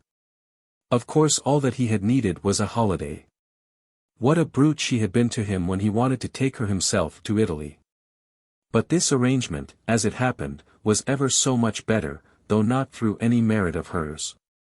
She talked and laughed gaily, not a shred of fear of him left in her, and even when she said, struck by his spotlessness, that he looked so clean that one could eat one's dinner off him, and Scrap laughed, Mellersh laughed too. He would have minded that at home, supposing that at home she had had the spirit to say it. It was a successful evening. Scrap, whenever she looked at Mr. Wilkins, saw him in his towel, dripping water, and felt indulgent. Mrs. Fisher was delighted with him. Rose was a dignified hostess in Mr. Wilkins's eyes, quiet and dignified, and he admired the way she waived her right to preside at the head of the table, as a graceful compliment, of course, to Mrs. Fisher's age. Mrs. Arbuthnot was, opined Mr. Wilkins, naturally retiring. She was the most retiring of the 3 ladies. He had met her before dinner alone for a moment in the drawing-room, and had expressed in appropriate language his sense of her kindness in wishing him to join her party, and she had been retiring. Was she shy? Probably. She had blushed, and murmured as if in deprecation, and then the others had come in. At dinner she talked least. He would, of course, become better acquainted with her during the next few days, and it would be a pleasure, he was sure. Meanwhile Lady Caroline was all and more than all Mr. Wilkins had imagined, and had received his speeches, worked in skillfully between the courses, graciously. Mrs. Fisher was the exact old lady he had been hoping to come across all his professional life, and Lottie had not only immensely improved, but was obviously au mieux. Mr. Wilkins knew what was necessary in French, with Lady Caroline. He had been much tormented during the day by the thought of how he had stood conversing with Lady Caroline forgetful of his not being dressed, and had at last written her a note most deeply apologizing, and beseeching her to overlook his incomprehensible obliviousness, to which she had replied in pencil on the back of the envelope, "Don't worry." And he had obeyed her commands, and had put it from him. The result was he was now in great contentment. Before going to sleep that night he pinched his wife's ear. She was amazed. These endearments. What is more, the morning brought no relapse in Mr. Wilkins, and he kept up to this high level throughout the day, in spite of its being the first day of the second week, and therefore pay-day. Its being pay-day precipitated Lottie's confession, which she had, when it came to the point, been inclined to put off a little longer. She was not afraid, she dared anything, but Mellersh was in such an admirable humor, why risk clouding it just yet? When, however, soon after breakfast Costanza appeared with a pile of very dirty little bits of paper covered with sums in pencil, and having knocked at Mrs. Fisher's door and been sent away, and at Lady Caroline's door and been sent away, and at Rose's door and had no answer because Rose had gone out, she waylaid Lottie, who was showing Mellersh over the house. And pointed to the bits of paper and talked very rapidly and loud, and shrugged her shoulders a great deal, and kept on pointing at the bits of paper. Lottie remembered that a week had passed without anybody paying anything to anyone. And that the moment had come to settle up. "Does this good lady want something?" inquired Mr. Wilkins mellifluously. "Money," said Lottie. "Money? It's the housekeeping bills." "Well, you have nothing to do with those," said Mr. Wilkins serenely. "Oh yes, I have." And the confession was precipitated. It was wonderful how Mellersh took it. One would have imagined that his sole idea about the nest egg had always been that it should be lavished on just this. He did not, as he would have done at home, cross-examine her. He accepted everything as it came pouring out, about her fibs and all, and when she had finished and said, "You have every right to be angry, I think, but I hope you won't be and will forgive me instead," he merely asked, "What can be more beneficial than such a holiday?" Whereupon she put her arm through his and held it tight and said, "Oh, Mellersh, you really are too sweet." Her face red with pride in him. That he should so quickly assimilate the atmosphere, that he should at once become nothing but kindness, showed surely what a real affinity he had with good and beautiful things. He belonged quite naturally in this place of heavenly calm. He was, extraordinary how she had misjudged him, by nature a child of light. Fancy not minding the dreadful fibs she had gone in for before leaving home, fancy passing even those over without comment. Wonderful. Yet not wonderful, for wasn't he in heaven? In heaven nobody minded any of those done with things, one didn't even trouble to forgive and forget, one was much too happy. She pressed his arm tight in her gratitude and appreciation. And though he did not withdraw his, neither did he respond to her pressure. Mr. Wilkins was of a cool habit, and rarely had any real wish to press. Meanwhile, Costanza, perceiving that she had lost the Wilkinses' ear, had gone back to Mrs. Fisher, who at least understood Italian, besides being clearly in the servants' eyes the one of the party marked down by age and appearance to pay the bills, and to her, while Mrs. Fisher put the final touches to her toilette, for she was preparing, by means of putting on a hat and veil and feather boa and gloves, to go for her first stroll in the lower garden, positively her first since her arrival, she explained that unless she was given money to pay the last week's bills the shops of Castagneto would refuse credit for the current week's food. Not even credit would they give, affirmed Costanza, who had been spending a great deal and was anxious to pay all her relations what was owed them and also to find out how her mistresses took it, for that day's meals. Soon it would be the hour of collation, and how could there be collation without meat, without fish, without eggs, without... Mrs. Fisher took the bills out of her hand and looked at the total. And she was so much astonished by its size, so much horrified by the extravagance to which it testified, that she sat down at her writing table to go into the thing thoroughly. Costanza had a very bad half-hour. She had not supposed it was in the English to be so mercenary. And then La Vecchia, as she was called in the kitchen, knew so much Italian, and with a doggedness that filled Costanza with shame on her behalf, for such conduct was the last one expected from the noble English, she went through item after item, requiring and persisting till she got them, explanations. There were no explanations, except that Costanza had had one glorious week of doing exactly as she chose, of splendid unbridled license, and that this was the result. Costanza, having no explanations, wept.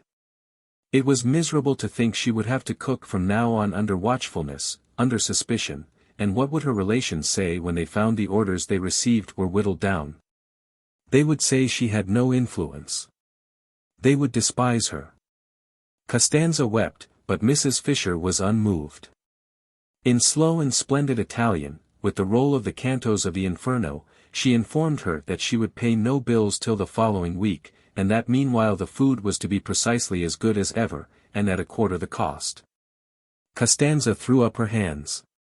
Next week, proceeded Mrs. Fisher unmoved, if she found this had been so she would pay the whole.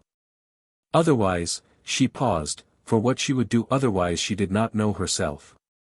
But she paused and looked impenetrable, majestic and menacing, and Costanza was cowed. Then Mrs. Fisher, having dismissed her with a gesture, went in search of Lady Caroline to complain. She had been under the impression that Lady Caroline ordered the meals and therefore was responsible for the prices, but now it appeared that the cook had been left to do exactly as she pleased ever since they got there. Which of course was simply disgraceful. Scrap was not in her bedroom, but the room, on Mrs. Fisher's opening the door, for she suspected her of being in it and only pretending not to hear the knock, was still flower-like from her presence. Scent, sniffed Mrs. Fisher, shutting it again. And she wished Carlyle could have had 5 minutes straight talk with this young woman. And yet, perhaps even he. She went downstairs to go into the garden in search of her, and in the hall encountered Mr. Wilkins. He had his hat on, and was lighting a cigar. Indulgent as Mrs. Fisher felt towards Mr. Wilkins, and peculiarly and even mystically related after the previous morning's encounter, she yet could not like a cigar in the house. Out of doors she endured it, but it was not necessary, when out of doors was such a big place, to indulge the habit indoors. Even Mr. Fisher, who had been, she should say, a man originally tenacious of habits, had quite soon after marriage got out of this one.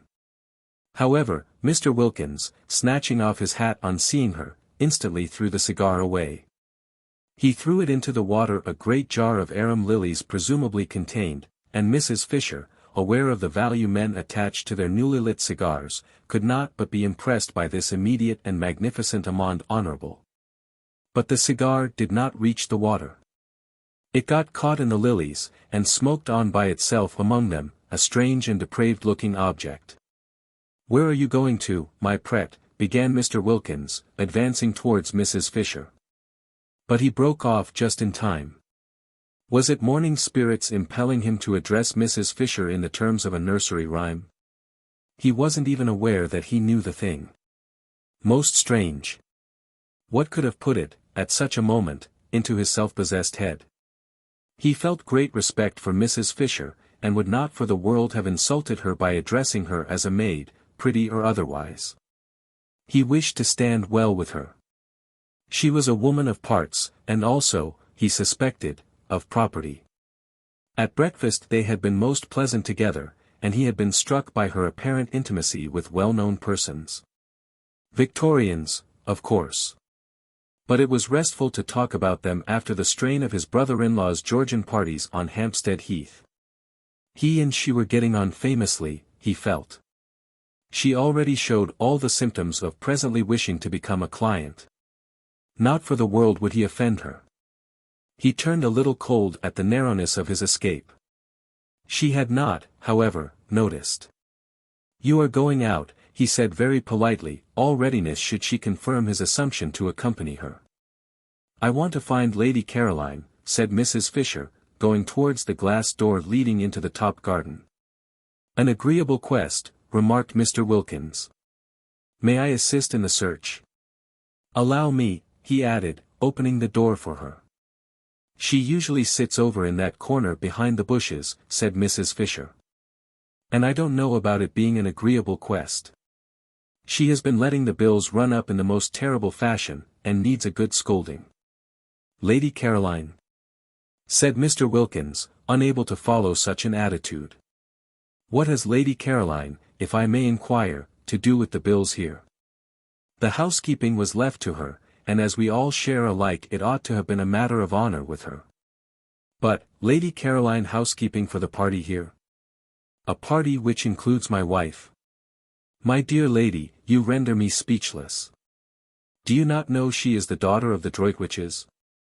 "Oh, is that who she is?" said Mrs. Fisher, scrunching heavily over the pebbles towards the hidden corner. "Well, that accounts for it. The muddle that man Droitwich made in his department in the war was a national scandal. It amounted to misappropriation of the public funds. But it is impossible, I assure you, to expect the daughter of the Droitwiches," began Mr. Wilkins earnestly. "The Droitwiches," interrupted Mrs. Fisher, "are neither here nor there. Duties undertaken should be performed. I don't intend my money to be squandered for the sake of any Droitwiches. A headstrong old lady. Perhaps not so easy to deal with as he had hoped. But how wealthy. Only the consciousness of great wealth would make her snap her fingers in this manner at the Droitwiches." Lotty, on being questioned, had been vague about her circumstances, and had described her house as a mausoleum with goldfish swimming about in it, but now he was sure she was more than very well off. Still, he wished he had not joined her at this moment, for he had no sort of desire to be present at such a spectacle as the scolding of Lady Caroline Dester. Again, however, he was reckoning without Scrap. Whatever she felt when she looked up and beheld Mr. Wilkins discovering her corner on the very first morning, nothing but angelicness appeared on her face. She took her feet off the parapet on Mrs. Fisher's sitting down on it, and listening gravely to her opening remarks as to her not having any money to fling about in reckless and uncontrolled household expenditure. Interrupted her flow by pulling one of the cushions from behind her head and offering it to her. "Sit on this," said Scrap, holding it out. "You'll be more comfortable." Mr. Wilkins leapt to relieve her of it. "Oh, thanks," said Mrs. Fisher, interrupted. It was difficult to get into the swing again. Mr. Wilkins inserted the cushion solicitously between the slightly raised Mrs. Fisher and the stone of the parapet, and again she had to say, "Thanks." It was interrupted. Besides, Lady Caroline said nothing in her defense. She only looked at her, and listened with the face of an attentive angel. It seemed to Mr. Wilkins that it must be difficult to scold a Dester who looked like that and so exquisitely said nothing. Mrs. Fisher, he was glad to see, gradually found it difficult herself, for her severity slackened, and she ended by saying lamely, "You ought to have told me you were not doing it." "I didn't know you thought I was," said the lovely voice. "I would now like to know," said Mrs. Fisher, "what you propose to do for the rest of the time here." "Nothing," said Scrap, smiling. "Nothing? Do you mean to say?" "If I may be allowed, ladies," interposed Mr. Wilkins in his suavest professional manner, to make a suggestion, they both looked at him, and remembering him as they first saw him felt indulgent, "I would advise you not to spoil a delightful holiday with worries over housekeeping." "Exactly," said Mrs. Fisher. "It is what I intend to avoid." "Most sensible," said Mr. Wilkins. Why not, then, he continued, allow the cook, an excellent cook, by the way, so much a head per diem, Mr. Wilkins knew what was necessary in Latin, and tell her that for this sum she must cater for you, and not only cater but cater as well as ever. One could easily reckon it out. The charges of a moderate hotel, for instance, would do as a basis, halved, or perhaps even quartered. And this week that has just passed, asked Mrs. Fisher. The terrible bills of this first week? What about them? They shall be my present to San Salvatore, said Scrap, who didn't like the idea of Lottie's nest egg being reduced so much beyond what she was prepared for. There was a silence. The ground was cut from under Mrs. Fisher's feet. Of course, if you choose to throw your money about, she said at last, disapproving but immensely relieved, while Mr. Wilkins was wrapped in the contemplation of the precious qualities of blue blood. This readiness, for instance, not to trouble about money, this free-handedness, it was not only what one admired in others perhaps more than anything else, but it was extraordinarily useful to the professional classes. When met with it should be encouraged by warmth of reception. Mrs. Fisher was not warm. She accepted, from which he deduced that with her wealth went closeness, but she accepted grudgingly. Presents were presents, and one did not look them in this manner in the mouth, he felt, and if Lady Caroline found her pleasure in presenting his wife and Mrs. Fisher with their entire food for a week, it was their part to accept gracefully. One should not discourage gifts. On behalf of his wife, then, Mr. Wilkins expressed what she would wish to express, and remarking to Lady Caroline, with a touch of lightness, for so should gifts be accepted in order to avoid embarrassing the donor, that she had in that case been his wife's hostess since her arrival. He turned almost gaily to Mrs. Fisher and pointed out that she and his wife must now jointly write Lady Caroline the customary letter of thanks for hospitality. A Collins, said Mr. Wilkins, who knew what was necessary in literature. I prefer the name Collins for such a letter to either that of board and lodging or bread and butter. Let us call it a Collins. Scrap smiled, and held out her cigarette case. Mrs. Fisher could not help being mollified. A way out of waste was going to be found, thanks to Mr. Wilkins, and she hated waste quite as much as having to pay for it. Also a way was found out of housekeeping.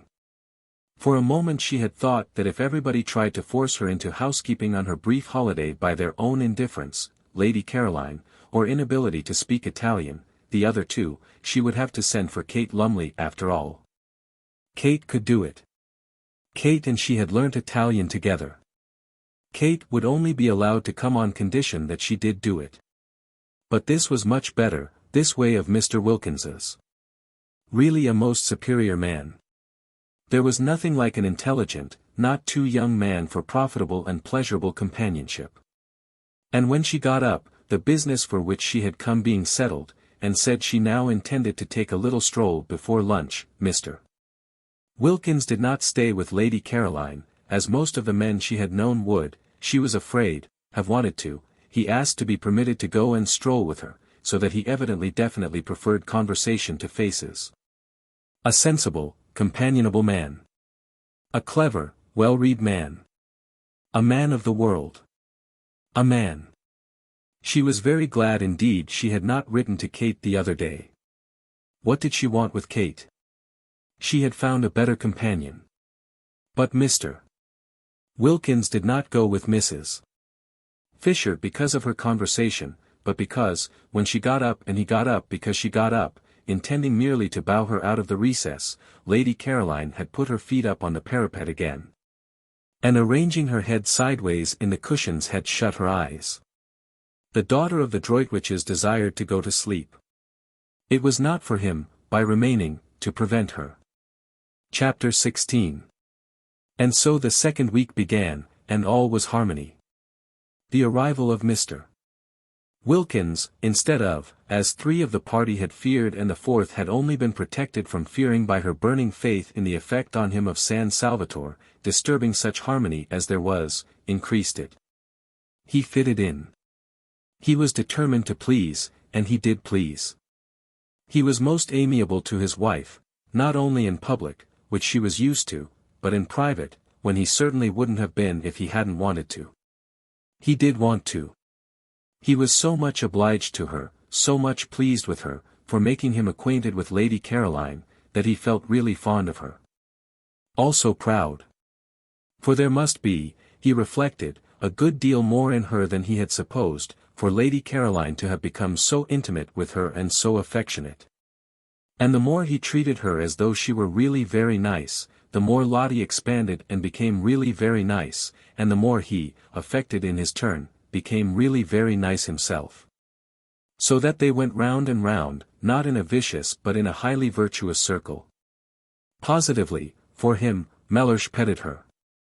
There was at no time much pet in Mellersh, because he was by nature a cool man. Yet such was the influence on him of, as Lottie supposed, San Salvatore, that in this second week he sometimes pinched both her ears, one after the other, instead of only one. And Lottie, marveling at such rapidly developing affectionateness, wondered what he would do, should he continue at this rate, in the third week, when her supply of ears would have come to an end. He was particularly nice about the washstand, and genuinely desirous of not taking up too much of the space in the small bedroom.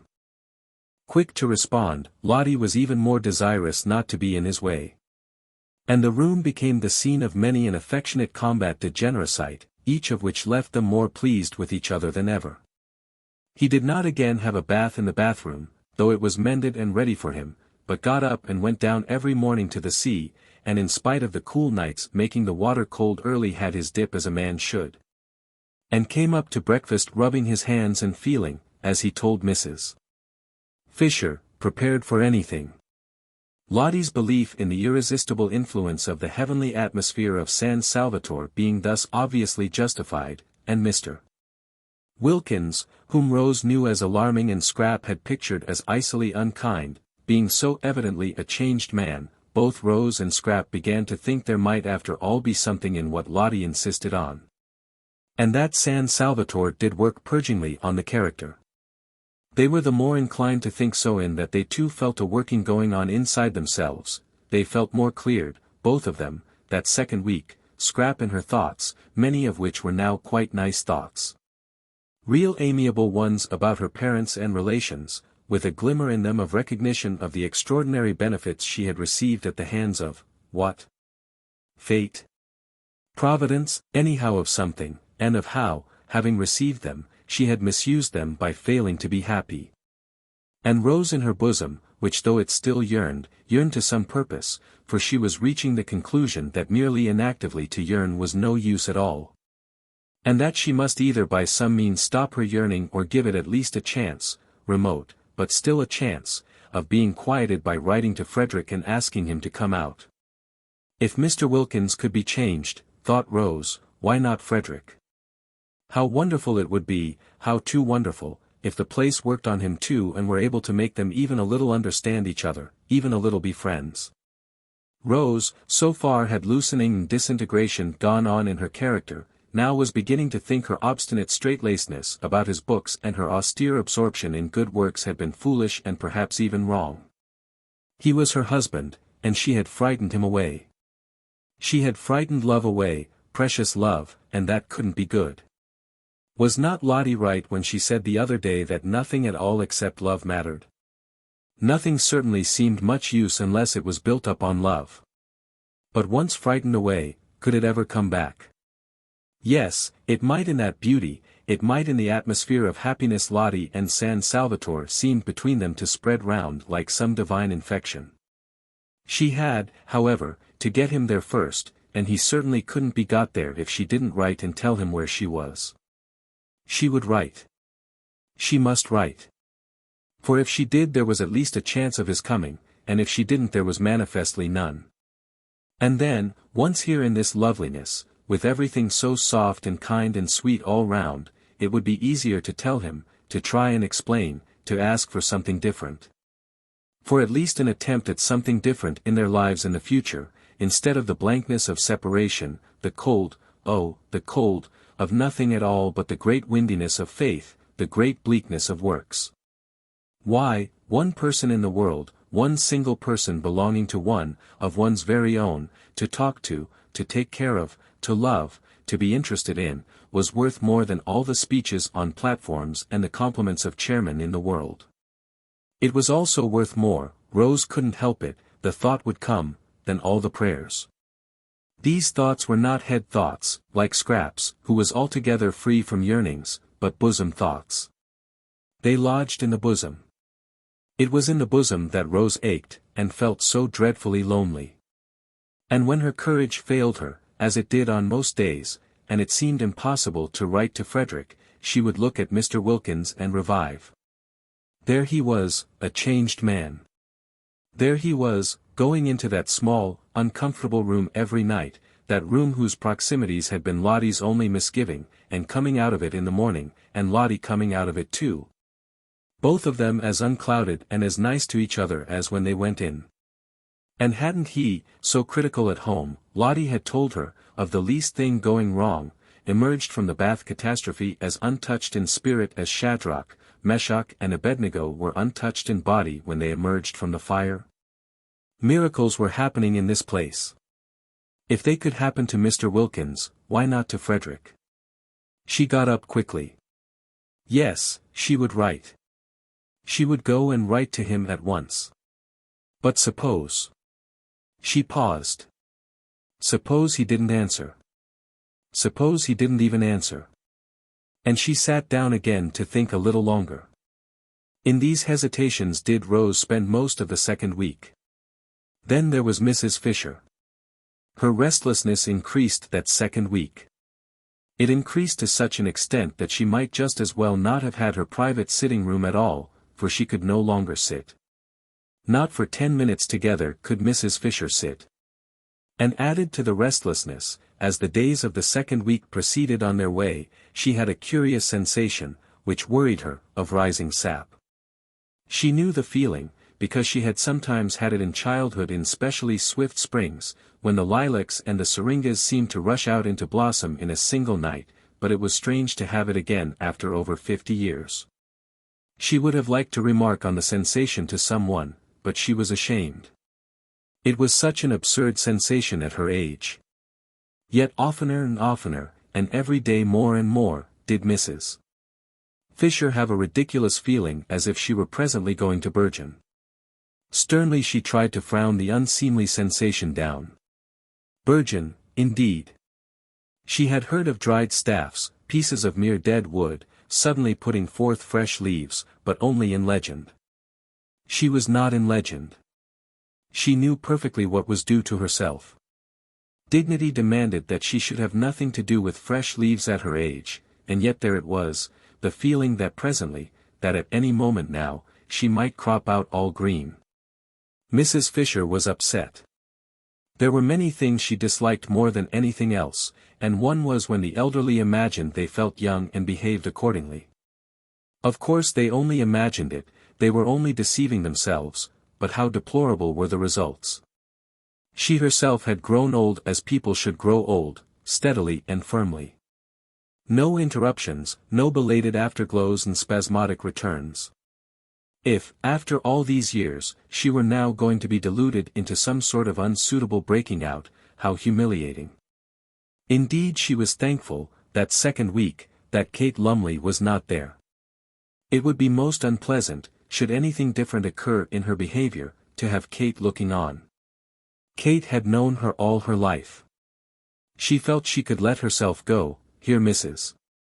Fisher frowned at the book she was vainly trying to concentrate on, for where did that expression come from, much less painfully before strangers than before an old friend? Old friends, reflected Mrs. Fisher, who hoped she was reading, compare one constantly with what one used to be. They are always doing it if one develops. They are surprised at development. They hark back, they expect motionlessness after, say, 50, to the end of one's days. That, thought Mrs. Fisher, her eyes going steadily line by line down the page and not a word of it getting through into her consciousness, is foolish of friends. It is condemning one to a premature death. One should continue, of course with dignity, to develop, however old one may be.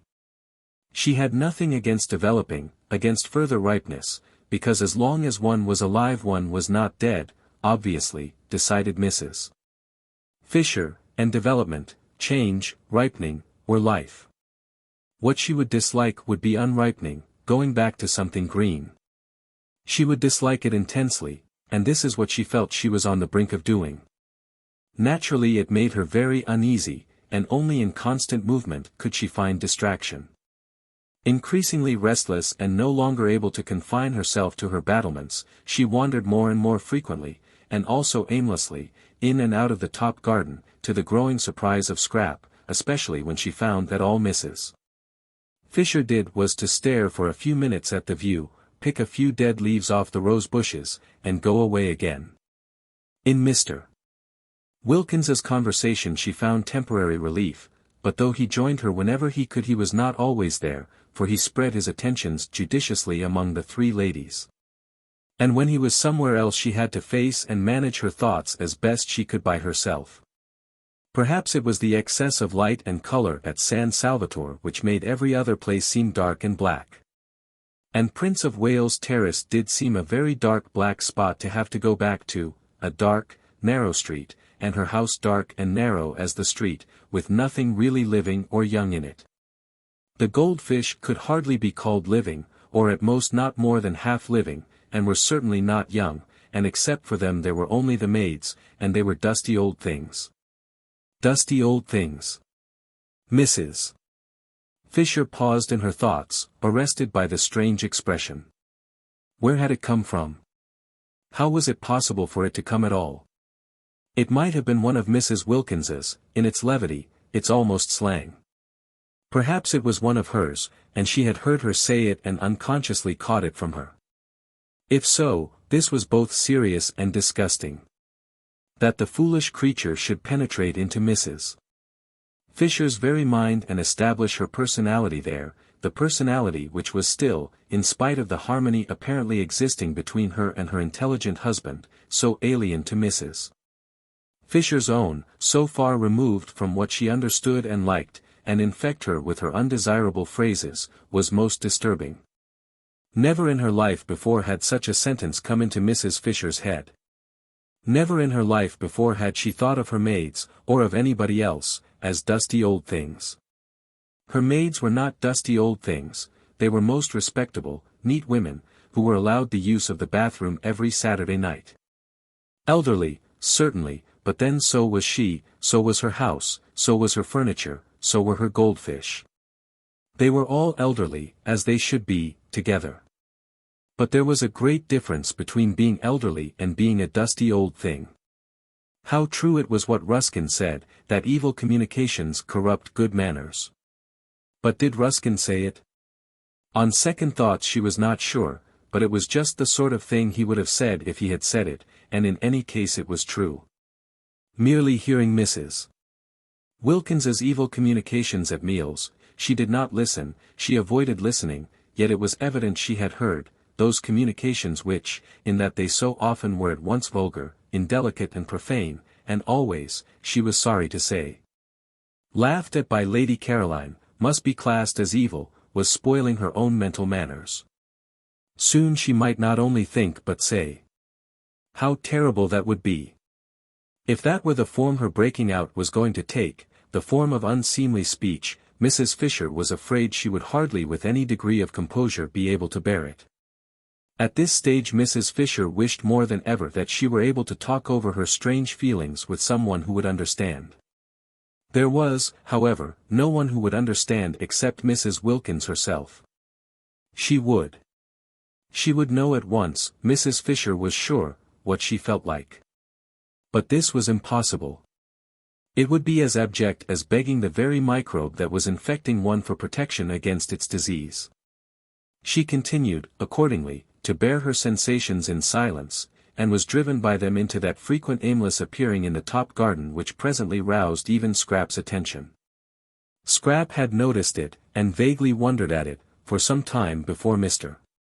Wilkins inquired of her one morning as he arranged her cushions for her. He had established the daily assisting of Lady Caroline into her chair as his special privilege, whether there was anything the matter with Mrs. Fisher.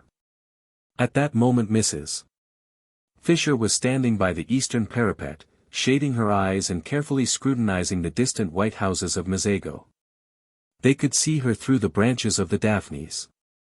"I don't know," said Scrap. "She is a lady, I take it," said Mr. Wilkins, who would be unlikely to have anything on her mind. "I should imagine so," said Scrap, smiling. "If she has, and her restlessness appears to suggest it, I should be more than glad to assist her with advice. I am sure you would be most kind. Of course she has her own legal adviser, but he is not on the spot." "I am." "And a lawyer on the spot," said Mr. Wilkins, who endeavored to make his conversation when he talked to Lady Caroline light, aware that one must be light with young ladies, is worth two in. "We won't be ordinary and complete the proverb, but say London. You should ask her. Ask her if she needs assistance. Would you advise it? Would it not be a little delicate to touch on such a question, the question whether or no a lady has something on her mind? Perhaps she will tell you if you go and talk to her. I think it must be lonely to be Mrs. Fisher." "You are all thoughtfulness and consideration," declared Mr. Wilkins, wishing, for the first time in his life, that he were a foreigner so that he might respectfully kiss her hand on withdrawing to go obediently and relieve Mrs. Fisher's loneliness. It was wonderful what a variety of exits from her corner Scrap contrived for Mr. Wilkins. Each morning she found a different one, which sent him off pleased after he had arranged her cushions for her.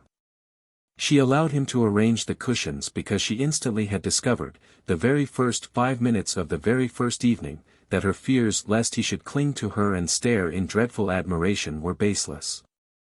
Mr. Wilkins did not admire like that.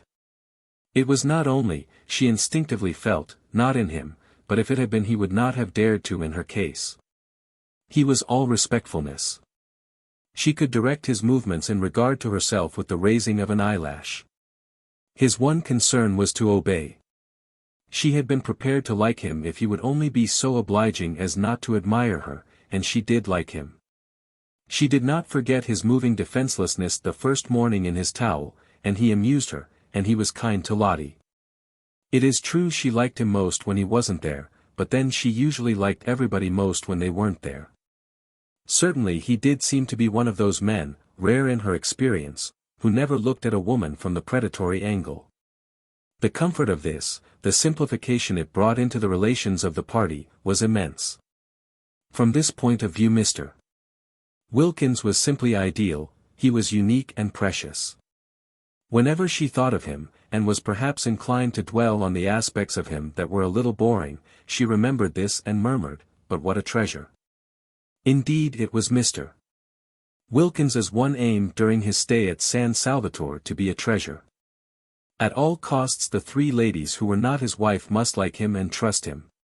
Then presently when trouble arose in their lives, and in what lives did not trouble sooner or later arise, they would recollect how reliable he was and how sympathetic, and turn to him for advice. Ladies with something on their minds were exactly what he wanted. Lady Caroline, he judged, had nothing on hers at the moment, but so much beauty, for he could not but see what was evident, must have had its difficulties in the past and would have more of them before it had done. In the past he had not been at hand. In the future he hoped to be. And meanwhile the behavior of Mrs. Fisher, the next in importance of the ladies from the professional point of view, showed definite promise.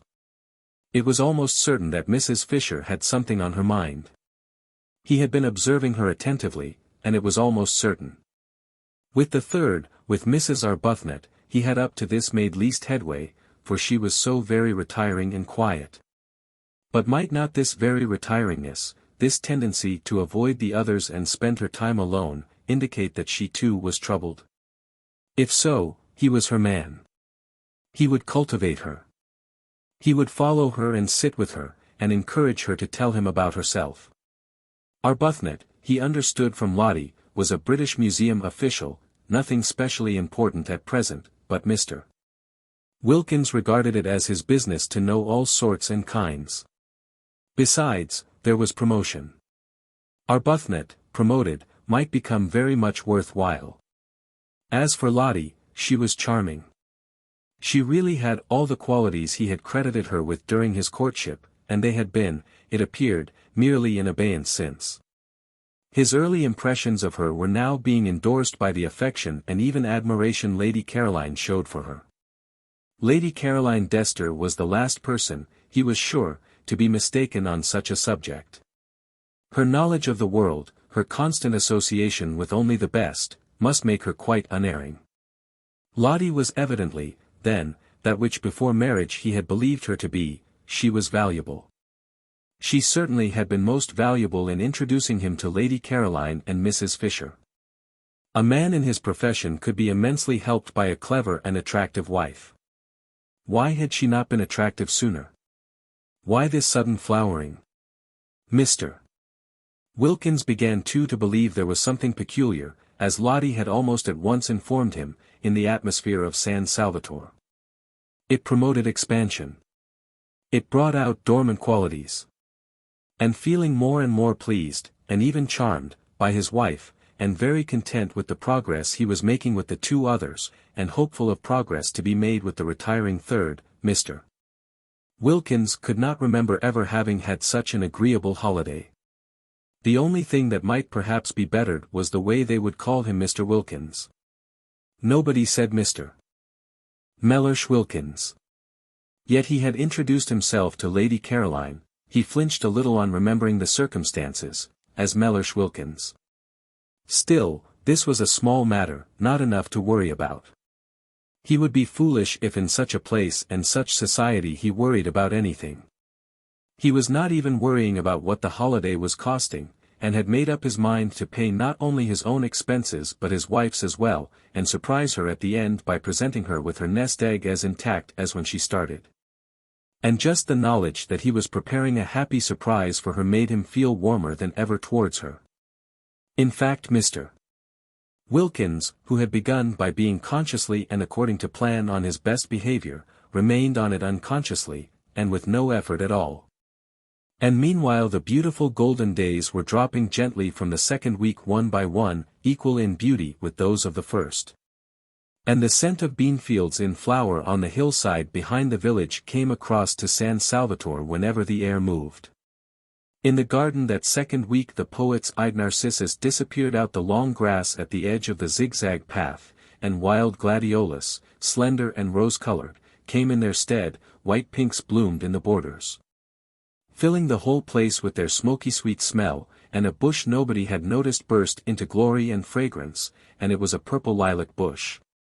Such a jumble of spring and summer was not to be believed in, except by those who dwelt in those gardens. Everything seemed to be out together, all the things crowded into 1 month which in England are spread penuriously over 6.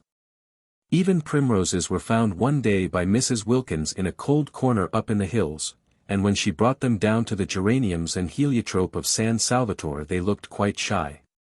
Chapter 17. On the first day of the third week Rose wrote to Frederick.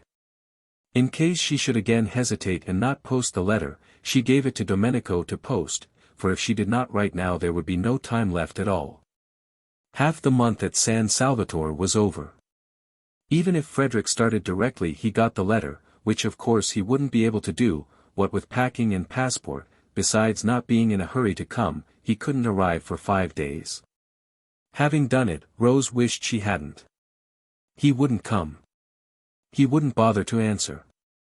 And if he did answer, it would just be giving some reason which was not true, and about being too busy to get away.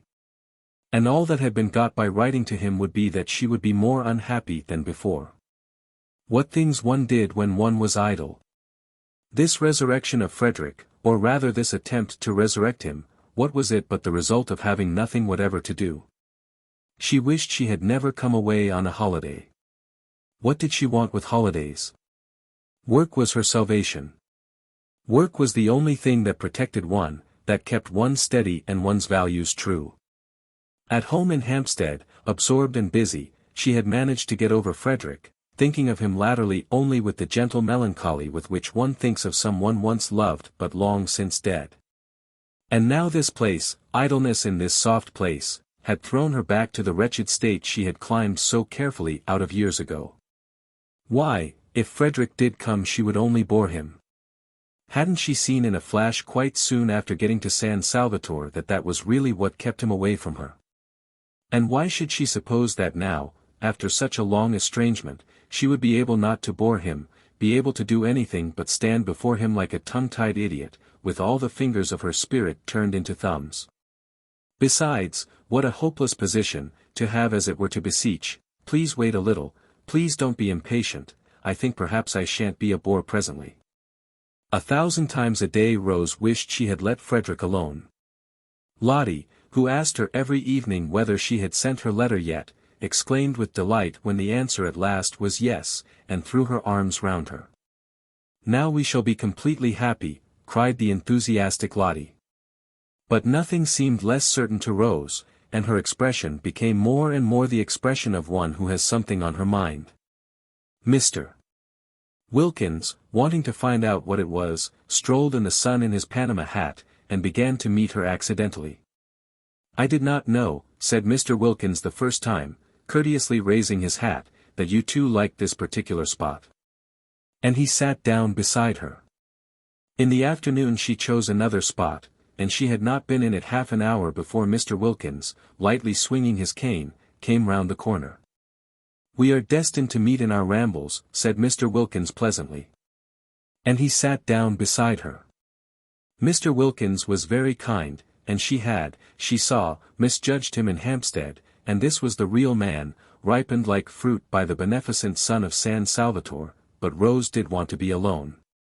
Still, she was grateful to him for proving to her that though she might bore Frederick she did not bore everybody. If she had, he would not have sat talking to her on each occasion till it was time to go in. True, he bored her, but that wasn't anything like so dreadful as if she bored him. Then indeed her vanity would have been sadly ruffled. For now that Rose was not able to say her prayers she was being assailed by every sort of weakness, vanity, sensitiveness, irritability, pugnacity, strange, unfamiliar devils to have coming crowding on one and taking possession of one's swept and empty heart. She had never been vain or irritable or pugnacious in her life before. Could it be that San Salvatore was capable of opposite effects, and the same sun that ripened Mr. Wilkins made her go acid?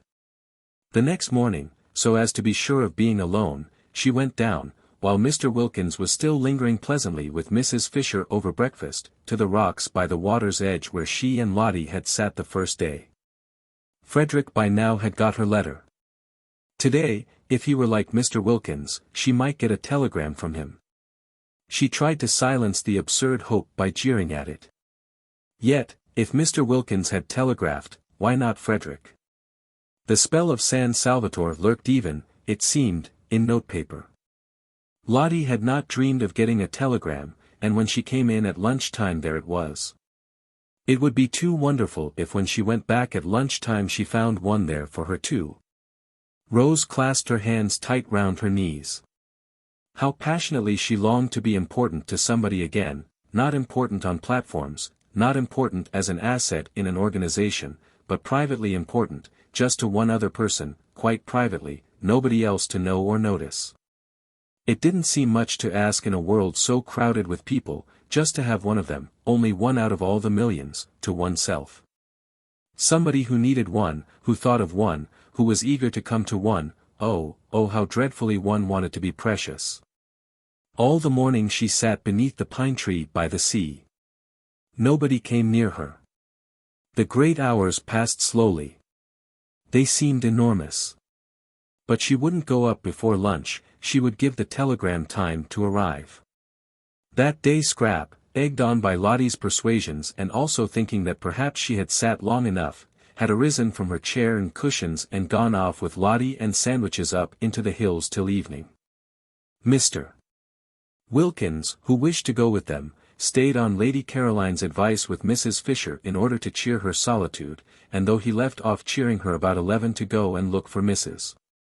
Arbuthnot, so as for a space to cheer her too, thus dividing himself impartially between these solitary ladies, he came back again presently mopping his forehead and continued with Mrs. Fisher where he had left off, for this time Mrs. Arbuthnot had hidden successfully. There was a telegram, too, for her he noticed when he came in. Pity he did not know where she was. "Ought we to open it?" he said to Mrs. Fisher. "No," said Mrs. Fisher. "It may require an answer. I don't approve of tampering with other people's correspondence." "Tampering? My dear lady." Mr. Wilkins was shocked. Such a word. Tampering. He had the greatest possible esteem for Mrs. Fisher, but he did at times find her a little difficult. She liked him, he was sure, and she was in a fair way, he felt, to become a client, but he feared she would be a headstrong and secretive client. She was certainly secretive, for though he had been skillful and sympathetic for a whole week, she had as yet given him no inkling of what was so evidently worrying her. "Poor old thing," said Lotty, on his asking her if she perhaps could throw light on Mrs. Fisher's troubles. "She hasn't got love." "Love?" Mr. Wilkins could only echo, genuinely scandalized. "But surely, my dear, at her age." "Any love," said Lotty. That very morning he had asked his wife, for he now sought and respected her opinion, if she could tell him what was the matter with Mrs. Arbuthnot, for she too, though he had done his best to thaw her into confidences, had remained persistently retiring. "She wants her husband," said Lotty. "Ah," said Mr. Wilkins, a new light shed on Mrs. Arbuthnot's shy and modest melancholy. And he added, "Very proper." And Lotty said, smiling at him, "One does." And Mr. Wilkins said, smiling at her, "Does one?" And Lotty said, smiling at him, "Of course." And Mr. Wilkins, much pleased with her, though it was still quite early in the day, a time when caresses are sluggish, pinched her ear. Just before 12:30 Rose came slowly up through the pergola and between the camellias ranged on either side of the old stone steps. The rivulets of periwinkles that flowed down them when first she arrived were gone, and now there were these bushes, incredibly roseate. Pink, white, red, striped, she fingered and smelt them one after the other, so as not to get to her disappointment too quickly. As long as she hadn't seen for herself, seen the table in the hall quite empty except for its bowl of flowers, she still could hope, she still could have the joy of imagining the telegram lying on it waiting for her. But there is no smell in a camellia, as Mr. Wilkins, who was standing in the doorway on the lookout for her and knew what was necessary in horticulture, reminded her. She started at his voice and looked up. "A telegram has come for you," said Mr. Wilkins. She stared at him, her mouth open. "I searched for you everywhere, but failed." Of course. She knew it. She had been sure of it all the time. Bright and burning, youth in that instant flashed down again on Rose.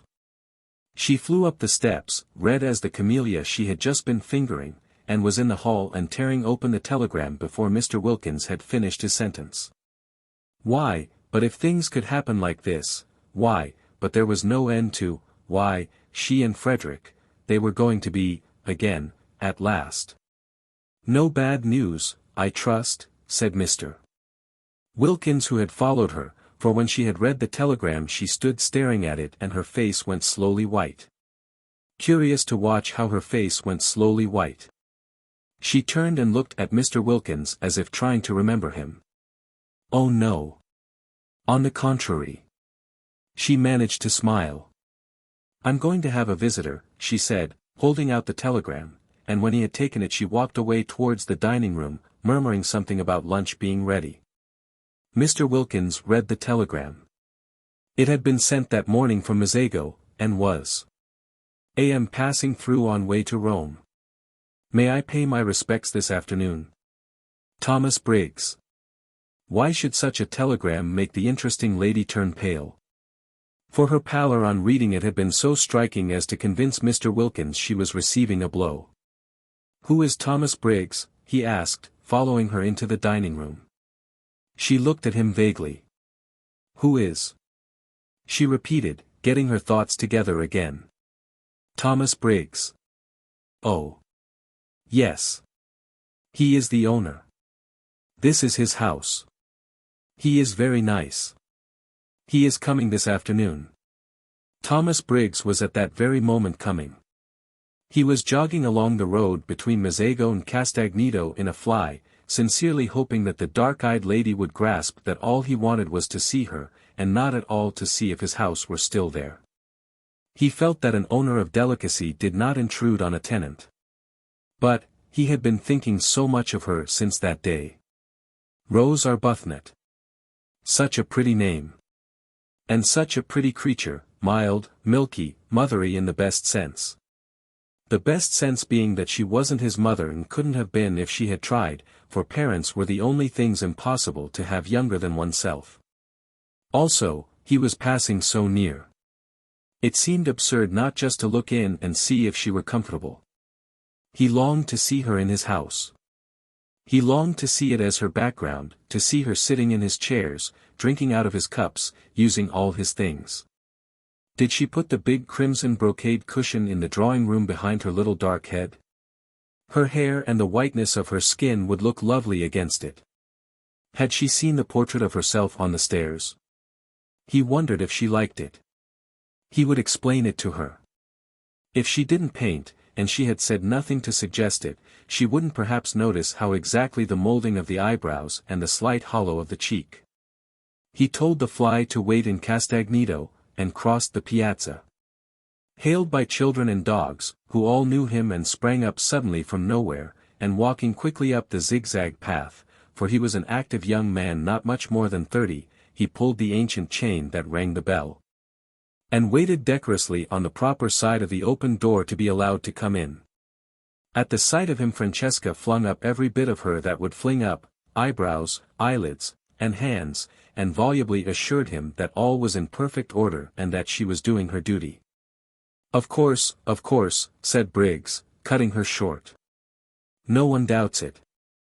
And he asked her to take in his card to her mistress. Which mistress? Asked Francesca. Which mistress?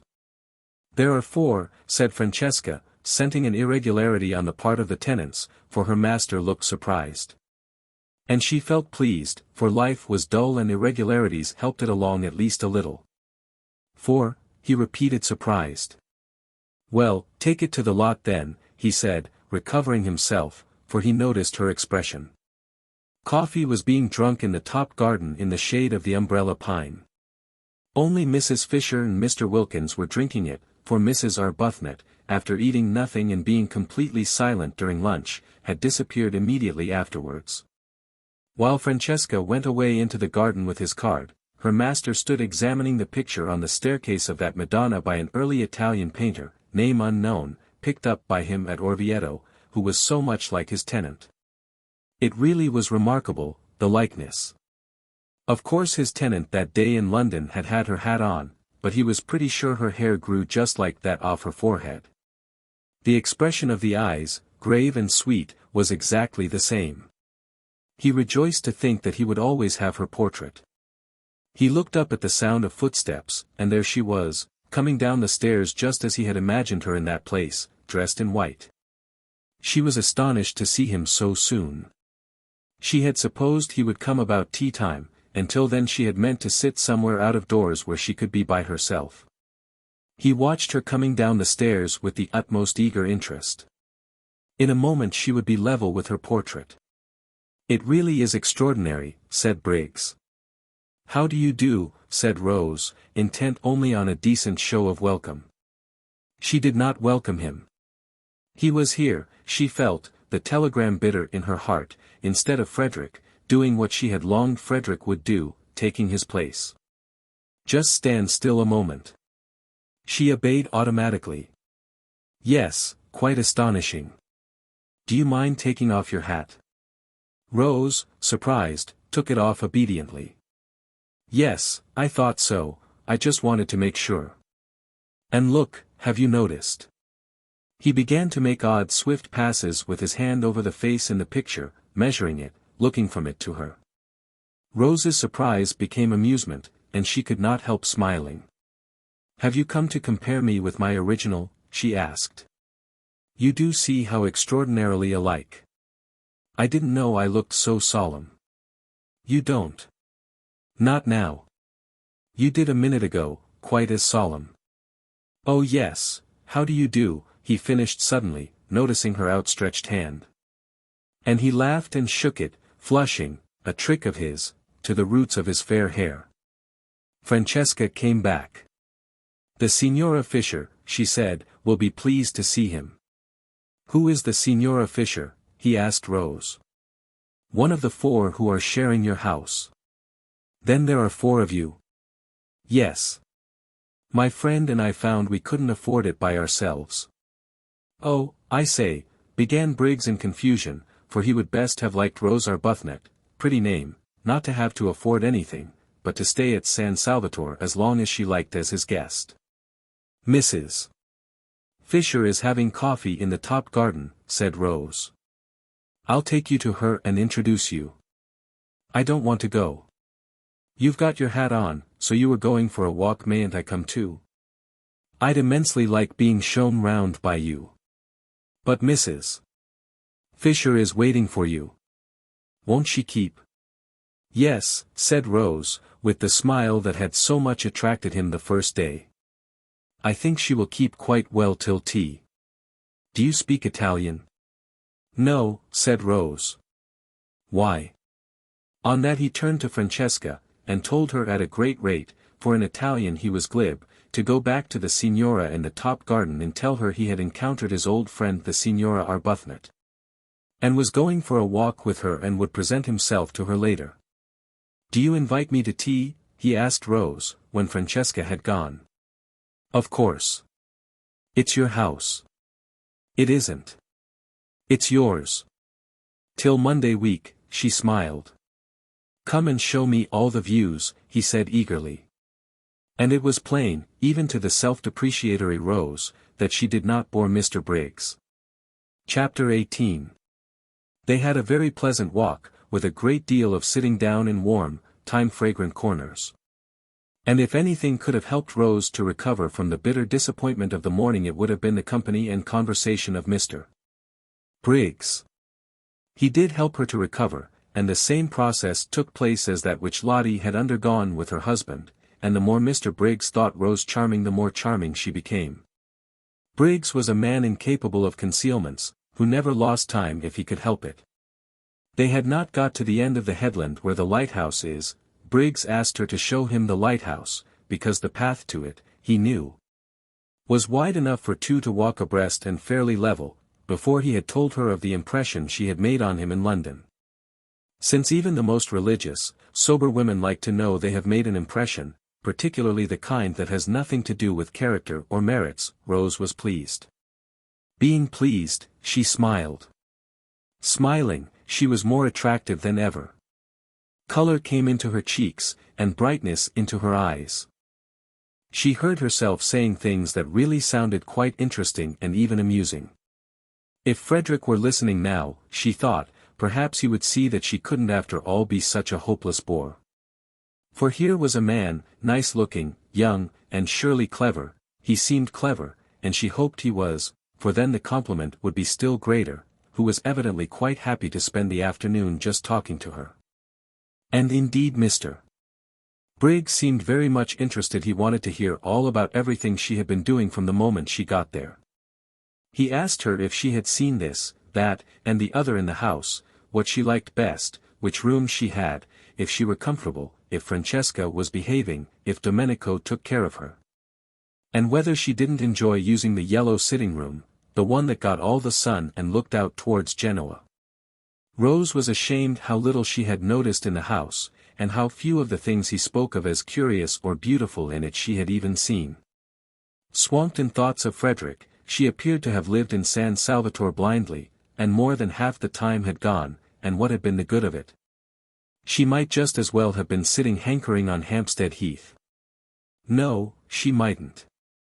Through all her hankering she had been conscious that she was at least in the very heart of beauty, and indeed it was this beauty, this longing to share it, that had first started her off hankering. Mr. Briggs, however, was too much alive for her to be able to spare any attention at this moment for Frederick, and she praised the servants in answer to his questions. And praised the yellow sitting room without telling him she had only been in it once and then was ignominiously ejected, and she told him she knew hardly anything about art and curiosities. but thought perhaps if somebody would tell her about them she would know more, and she said she had spent every day since her arrival out of doors, because out of doors there was so very wonderful and different from anything she had ever seen. Briggs walked by her side along his paths that were yet so happily for the moment her paths, and felt all the innocent glows of family life. He was an orphan and an only child, and had a warm, domestic disposition. He would have adored a sister and spoilt a mother, and was beginning at this time to think of marrying. For though he had been very happy with his various loves, each of whom, contrary to the usual experience, turned ultimately into his devoted friend. He was fond of children and thought he had perhaps now got to the age of settling if he did not wish to be too old by the time his eldest son was 20. San Salvatore had latterly seemed a little forlorn. He fancied it echoed when he walked about it. He had felt lonely there, so lonely that he had preferred this year to miss out a spring and let it. It wanted a wife in it. It wanted that final touch of warmth and beauty, for he never thought of his wife except in terms of warmth and beauty. She would of course be beautiful and kind. It amused him how much in love with this vague wife he was already. At such a rate was he making friends with the lady with the sweet name as he walked along the path towards the lighthouse, that he was sure presently he would be telling her everything about himself and his past doings and his future hopes. And the thought of such a swiftly developing confidence made him laugh. "Why are you laughing?" she asked, looking at him and smiling. "It's so like coming home," he said. "But it is coming home for you to come here. I mean really like coming home. To one's family. I never had a family. I'm an orphan." "Oh, are you?" said Rose with the proper sympathy. "I hope you've not been one very long." "No, I mean I hope you have been one very long." "No, I don't know what I mean, except that I'm sorry." He laughed again. "Oh, I'm used to it. I haven't anybody. No sisters or brothers." "Then you're an only child," she observed intelligently. "Yes. And there's something about you that's exactly my idea of a family." She was amused. "So, cozy," he said, looking at her and searching for a word. "You wouldn't think so if you saw my house in Hampstead," she said, a vision of that austere and hard-seated dwelling presenting itself to her mind, with nothing soft in it except the shunned and neglected Du-Barry sofa. No wonder, she thought, for a moment clear-brained, that Frederick avoided it. There was nothing cozy about his family. "I don't believe any place you lived in could be anything but exactly like you," he said. "You're not going to pretend San Salvatore is like me?" "Indeed I do pretend it." "Surely you admit that it is beautiful?" He said several things like that. She enjoyed her walk. She could not recollect any walk so pleasant since her courting days.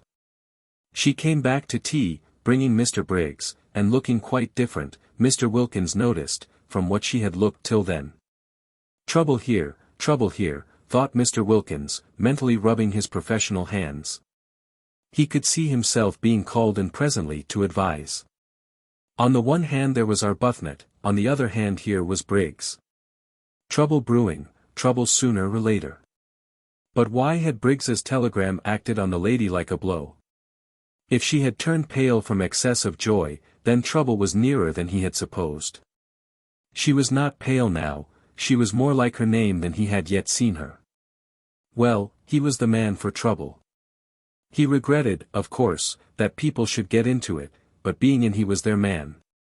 And Mr. Wilkins, invigorated by these thoughts, his career being very precious to him, proceeded to assist in doing the honors to Mr. Briggs, both in his quality of sharer in the temporary ownership of San Salvatore and of probable helper out of difficulties, with great hospitality, and pointed out the various features of the place to him. And led him to the parapet and showed him Misago across the bay. Mrs. Fisher too was gracious. This was this young man's house. He was a man of property. She liked property, and she liked men of property. Also there seemed a peculiar merit in being a man of property so young. Inheritance, of course. And inheritance was more respectable than acquisition.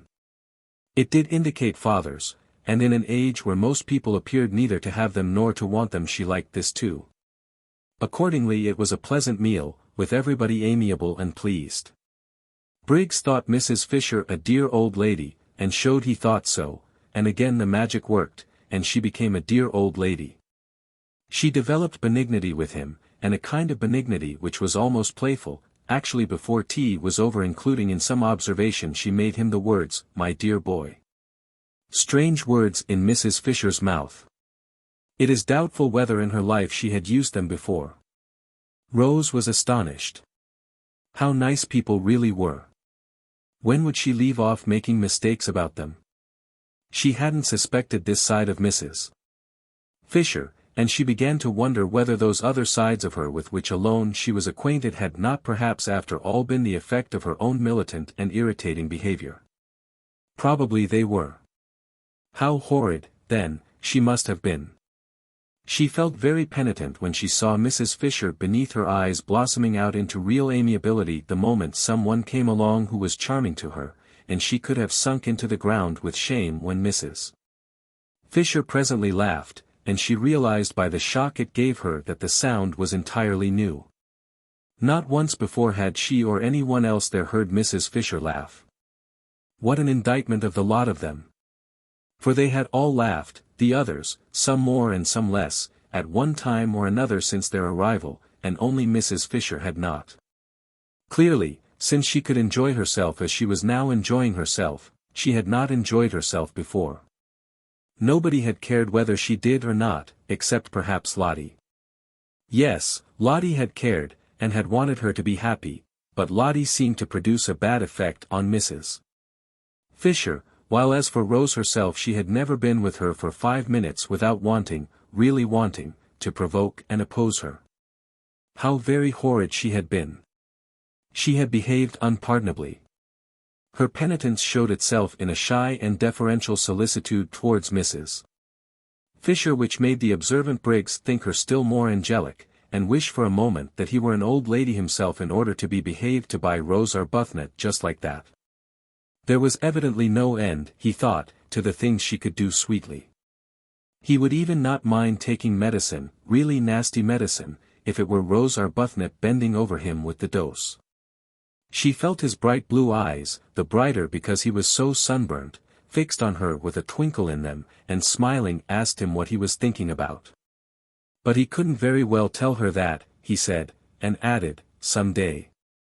Trouble, thought Mr. Wilkins at this, again mentally rubbing his hands. "Well, I'm their man." "I'm sure," said Mrs. Fisher benignly, "you have no thoughts we may not hear." "I'm sure," said Briggs, "I would be telling you every one of my secrets in a week." "You would be telling somebody very safe, then," said Mrs. Fisher benevolently, just such a son would she have liked to have had. "And in return," she went on, "I dare say I would tell you mine." "Ah no," said Mr. Wilkins, adapting himself to this tone of easy badinage, "I must protest. I really must. I have a prior claim, I am the older friend. I have known Mrs. Fisher 10 days, and you, Briggs, have not yet known her one. I assert my right to be told her secrets first. That is," he added, bowing gallantly, "if she has any, which I beg leave to doubt." "Oh, haven't I?" exclaimed Mrs. Fisher, thinking of those green leaves. That she should exclaim at all was surprising, but that she should do it with gaiety was miraculous. Rose could only watch her in wonder. "Then I shall worm them out," said Briggs with equal gaiety. "They won't need much worming out," said Mrs. Fisher. "My difficulty is to keep them from bursting out." It might have been Lotty talking.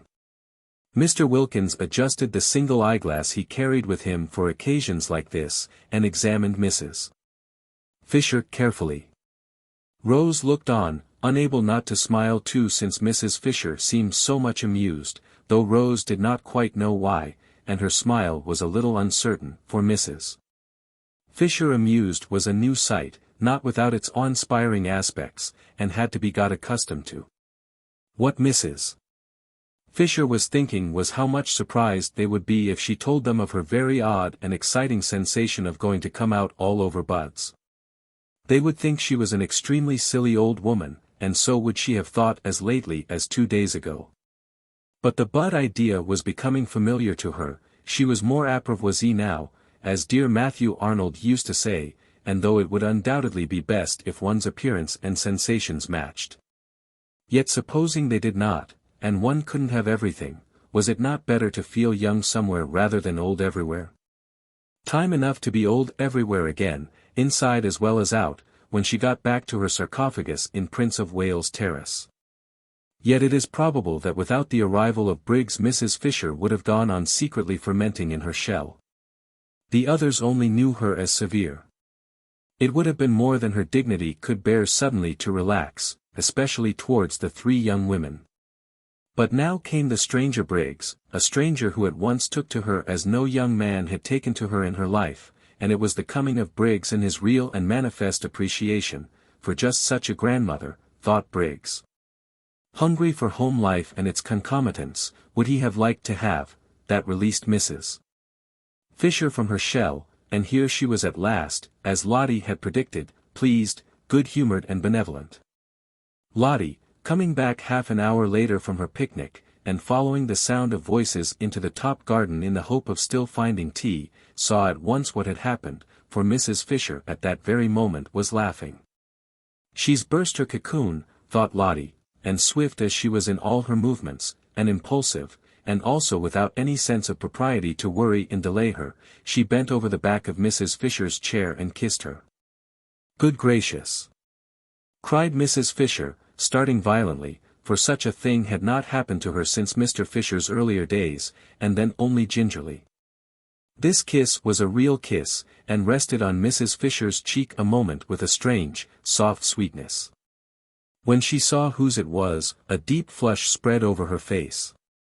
Mrs. Wilkins kissing her and the kiss feeling so affectionate. Even if she had wanted to she could not in the presence of the appreciative Mr. Briggs resume her cast-off severity and begin rebuking again, but she did not want to.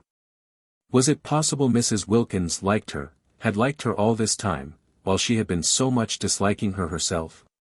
A queer little trickle of warmth filtered through the frozen defenses of Mrs. Fisher's heart. Somebody young kissing her, somebody young wanting to kiss her. Very much flushed, she watched the strange creature, apparently quite unconscious she had done anything extraordinary, shaking hands with Mr. Briggs, on her husband's introducing him, and immediately embarking on the friendliest conversation with him, exactly as if she had known him all her life. What a strange creature, what a very strange creature. It was natural, she being so strange, that one should have, perhaps, misjudged her. "I'm sure you want some tea," said Briggs with eager hospitality to Lotty. He thought her delightful, freckles, picnic untidiness and all. Just such a sister would he. "This is cold," he said, feeling the teapot. "I'll tell Francesca to make you some fresh." He broke off and blushed. "Aren't I forgetting myself," he said, laughing and looking round at them. Very natural," Mr. Wilkins reassured him. "I'll go and tell Francesca," said Rose, getting up. "No, no," said Briggs. "Don't go away." And he put his hands to his mouth and shouted. "Francesca," shouted Briggs. She came running. No summons in their experience had been answered by her with such celerity. "Her master's voice," remarked Mr. Wilkins, aptly, he considered. "Make fresh tea," ordered Briggs in Italian. "Quick, quick," and then remembering himself he blushed again, and begged everybody's pardon. Very natural," Mr. Wilkins reassured him. Briggs then explained to Lotty what he had explained twice already, once to Rose and once to the other two. That he was on his way to Rome and thought he would get out at Mezzago and just look in to see if they were comfortable and continue his journey the next day, staying the night in an hotel at Mezzago. "But how ridiculous," said Lotty. "Of course you must stay here. It's your house. There's Kate Lumley's room," she added, turning to Mrs. Fisher. You wouldn't mind Mr. Briggs having it for one night? Kate Lumley isn't in it, you know, she said, turning to Briggs again and laughing. And Mrs. Fisher, to her immense surprise, laughed too. She knew that at any other time this remark would have struck her as excessively unseemly, and yet now she only thought it funny. No indeed, she assured Briggs, Kate Lumley was not in that room. Very fortunately, for she was an excessively wide person and the room was excessively narrow. Kate Lumley might get into it, but that was about all. Once in, she would fit it so tightly that probably she would never be able to get out again. It was entirely at Mr. Briggs's disposal, and she hoped he would do nothing so absurd as go to an hotel, he, the owner of the whole place. Rose listened to this speech wide-eyed with amazement. Mrs. Fisher laughed very much as she made it. Lotty laughed very much too, and at the end of it bent down and kissed her again, kissed her several times. So you see, my dear boy, said Mrs. Fisher, you must stay here and give us all a great deal of pleasure. A great deal indeed, corroborated Mr. Wilkins heartily. A very great deal, repeated Mrs. Fisher, looking exactly like a pleased mother. Do, said Rose, on Briggs's turning inquiringly to her. How kind of you all, he said, his face broad with smiles.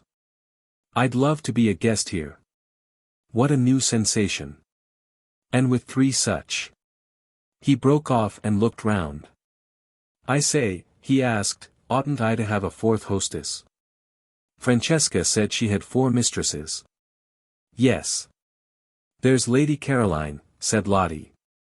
Then hadn't we better find out first if she invites me too? Oh, but she's sure, began Lottie.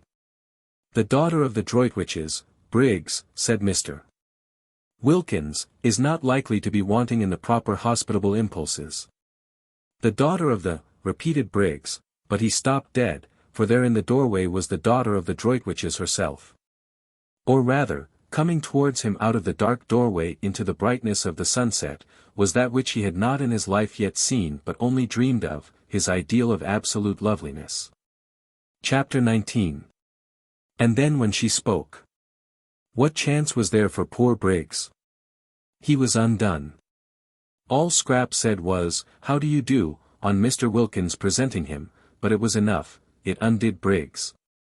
From a cheerful, chatty, happy young man, overflowing with life and friendliness, he became silent, solemn, and with little beads on his temples. Also he became clumsy, dropping the teaspoon as he handed her her cup, mismanaging the macaroons, so that one rolled on the ground.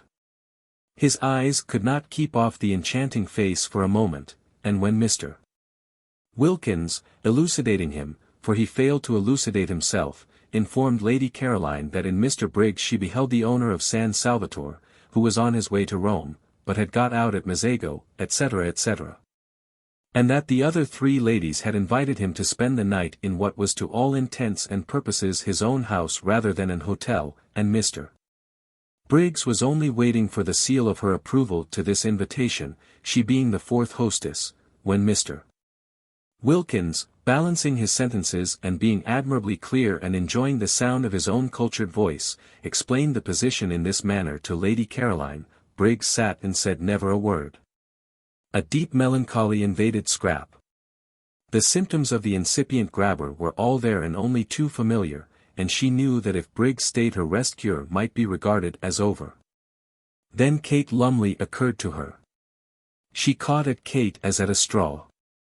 It would have been delightful, she said, faintly smiling at Briggs. She could not in decency not smile, at least a little, but even a little betrayed the dimple, and Briggs's eyes became more fixed than ever. I'm only wondering if there is room. Yes, there is, said Lottie. There's Kate Lumley's room. I thought, said Scrap to Mrs. Fisher, and it seemed to Briggs that he had never heard music till now, your friend was expected immediately. Oh, no, said Mrs. Fisher, with an odd placidness, Scrap thought. Miss Lumley, said Mr. Wilkins, or should I, he inquired of Mrs. Fisher, say Mrs. Nobody has ever married Kate, said Mrs. Fisher complacently. Quite so. Miss Lumley does not arrive today in any case, Lady Caroline, and Mr. Briggs has, unfortunately, if I may say so, to continue his journey tomorrow, so that his staying would in no way interfere with Miss Lumley's possible movements. Then of course I join in the invitation, said Scrap, with what was to Briggs the most divine cordiality. He stammered something, flushing scarlet, and Scrap thought, oh, and turned her head away. But that merely made Briggs acquainted with her profile, and if there existed anything more lovely than Scrap's full face it was her profile. Well, it was only for this one afternoon and evening. He would leave, no doubt, the first thing in the morning. It took hours to get to Rome. Awful if he hung on till the night train. She had a feeling that the principal express to Rome passed through at night. Why hadn't that woman Kate Lumley arrived yet? She had forgotten all about her, but now she remembered she was to have been invited a fortnight ago. What had become of her? This man, once let in, would come and see her in London, would haunt the places she was likely to go to. He had the makings, her experienced eye could see, of a passionately persistent grabber. If, thought Mr. Wilkins, observing Briggs's face and sudden silence, any understanding existed between this young fellow and Mrs. Arbuthnot, there is now going to be trouble. Trouble of a different nature from the kind I feared, in which Arbuthnot would have played a leading part, in fact the part of petitioner, but trouble that may need help and advice none the less for its not being publicly scandalous. Briggs, impelled by his passions and her beauty, will aspire to the daughter of the Droitwiches. She, naturally and properly, will repel him. Mrs. Arbuthnot, left in the cold, will be upset and show it. Arbuthnot on his arrival will find his wife in enigmatic tears. Inquiring into their cause, he will be met with an icy reserve. More trouble may then be expected, and in me they will seek and find their adviser. When Lotty said Mrs.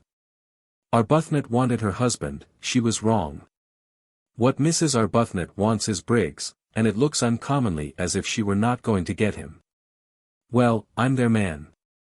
Where are your things, Mr. Briggs? Asked Mrs. Fisher, her voice round with motherliness. Oughtn't they to be fetched? For the sun was nearly in the sea now, and the sweet-smelling April dampness that followed immediately on its disappearance was beginning to steal into the garden. Briggs started. My things, he repeated. Oh yes, I must fetch them. They're in Mezzago. I'll send Domenico. My fly is waiting in the village. He can go back in it. I'll go and tell him. He got up. To whom was he talking? To Mrs. Fisher, ostensibly, yet his eyes were fixed on Scrap, who said nothing and looked at no one. Then, recollecting himself, he stammered, I'm awfully sorry, I keep on forgetting, I'll go down and fetch them myself. We can easily send Domenico, said Rose, and at her gentle voice he turned his head. Why, there was his friend, the sweet-named lady, but how had she not in this short interval changed? Was it the failing light making her so colorless, so vague-featured, so dim, so much like a ghost? A nice good ghost, of course, and still with a pretty name, but only a ghost. He turned from her to Scrap again, and forgot Rose Arbuthnot's existence. How was it possible for him to bother about anybody or anything else in this first moment of being face to face with his dream come true? Briggs had not supposed or hoped that anyone as beautiful as his dream of beauty existed. He had never till now met even an approximation. Pretty women, charming women by the score he had met and properly appreciated, but never the real, the godlike thing itself. He used to think, if ever I saw a perfectly beautiful woman I should die. And though, having now met what to his ideas was a perfectly beautiful woman, he did not die, he became very nearly as incapable of managing his own affairs as if he had. The others were obliged to arrange everything for him.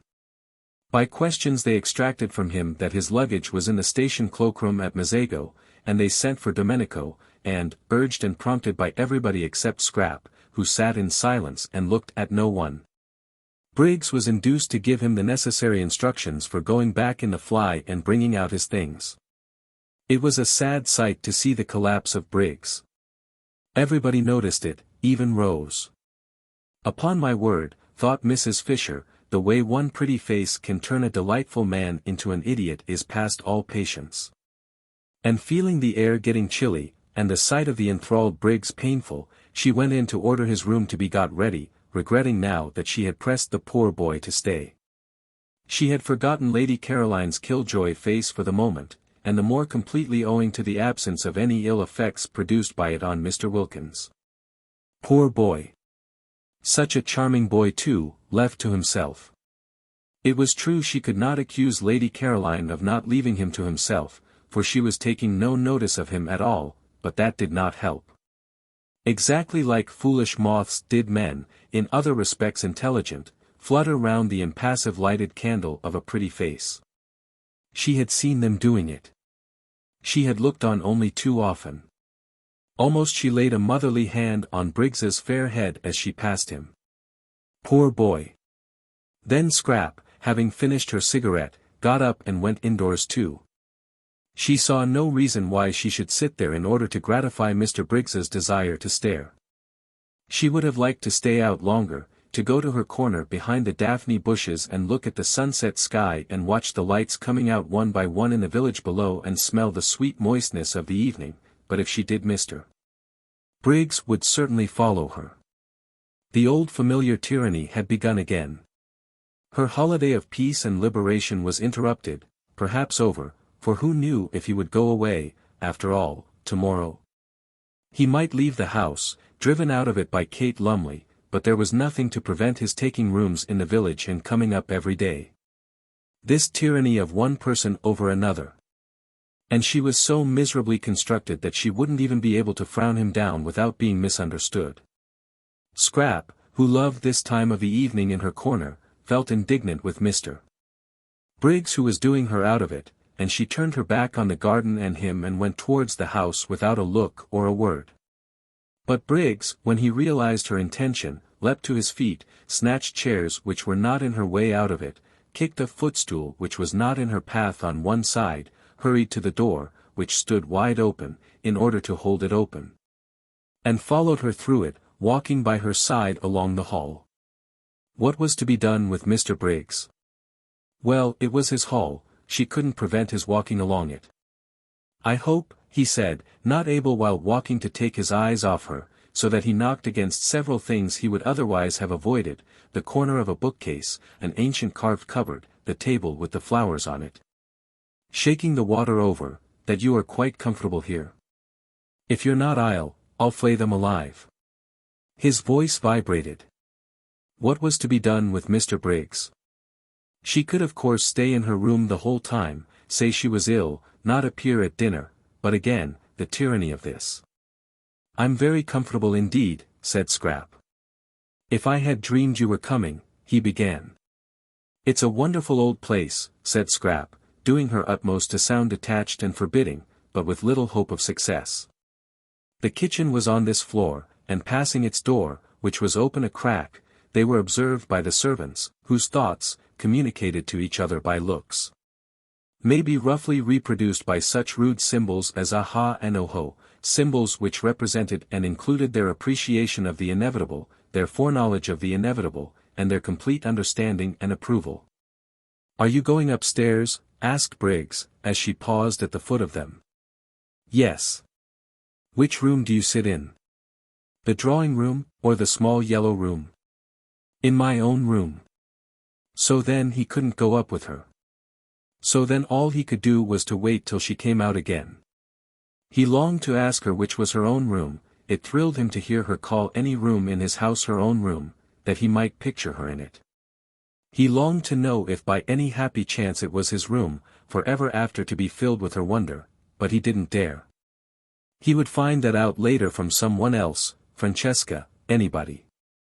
Then I shan't see you again till dinner. Dinner is at 8, was Scrap's evasive answer as she went upstairs. He watched her go. She passed the Madonna, the portrait of Rose Arbuthnot, and the dark-eyed figure he had thought so sweet seemed to turn pale, to shrivel into insignificance as she passed. She turned the bend of the stairs, and the setting sun, shining through the west window a moment on her face, turned her to glory. She disappeared, and the sun went out too, and the stairs were dark and empty. He listened till her footsteps were silent, trying to tell from the sound of the shutting door which room she had gone into, then wandered aimlessly away through the hall again, and found himself back in the top garden. Scrap from her window saw him there. She saw Lotty and Rose sitting on the end parapet, where she would have liked to have been, and she saw Mr. Wilkins buttonholing Briggs and evidently telling him the story of the oleander tree in the middle of the garden. Briggs was listening with a patience she thought rather nice, seeing that it was his oleander and his own father's story. She knew Mr. Wilkins was telling him the story by his gestures.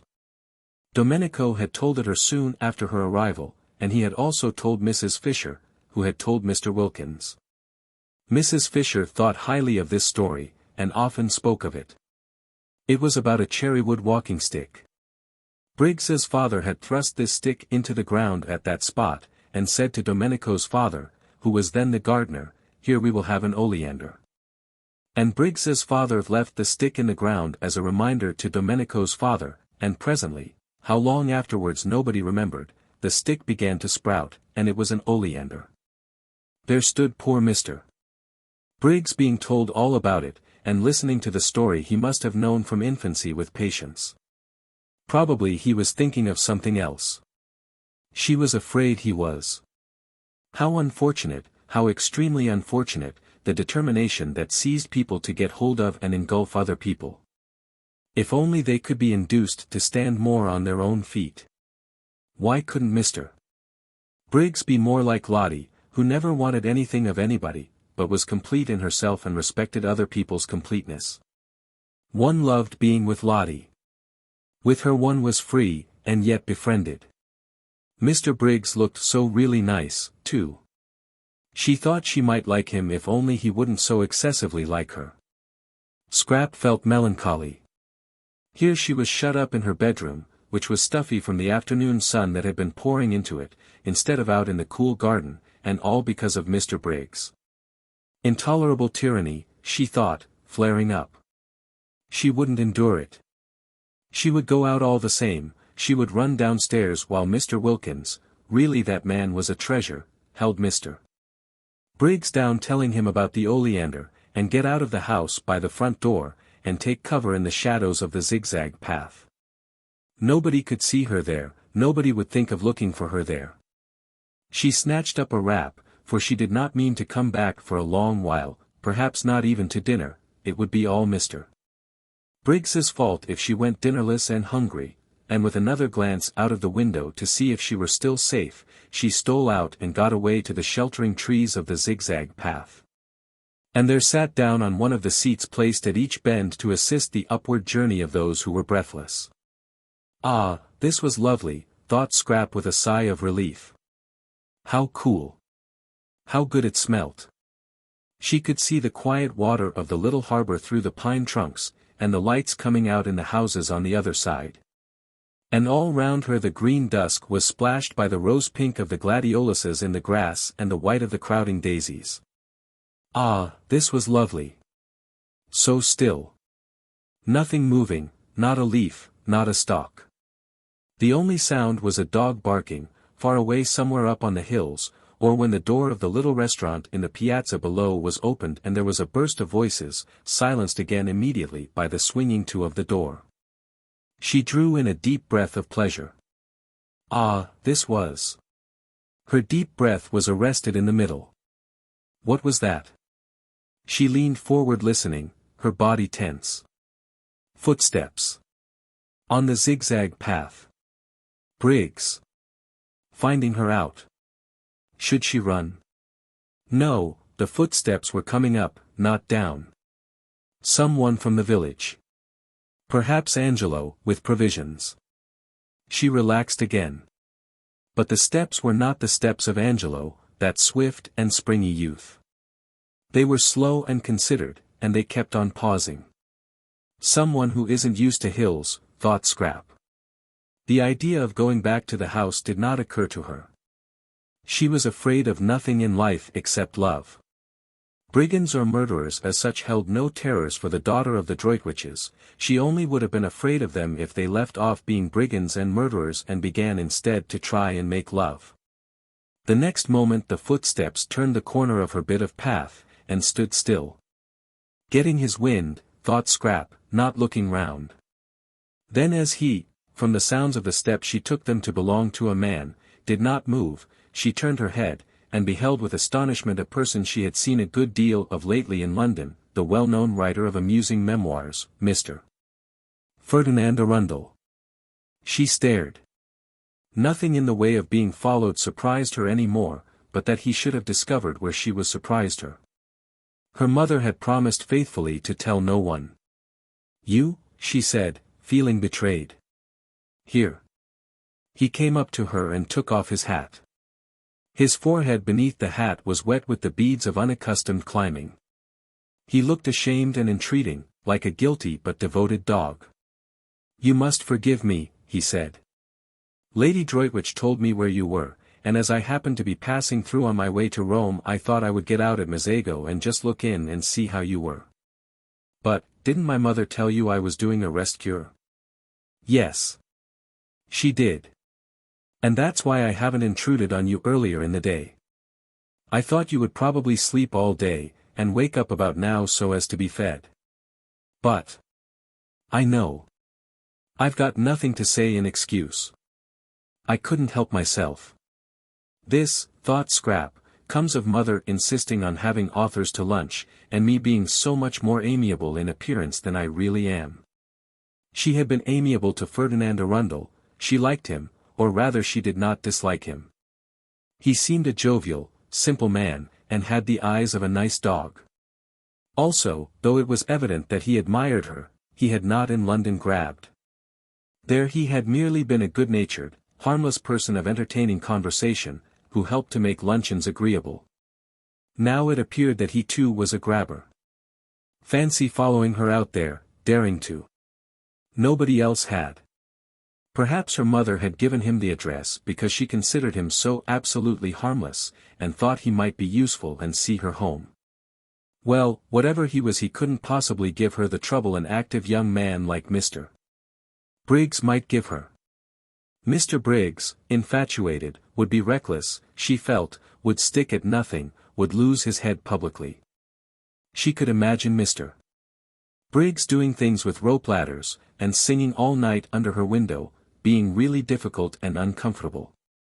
Mr. Arundel hadn't the figure for any kind of recklessness. He had lived too long and too well. She was sure he couldn't sing, and wouldn't want to.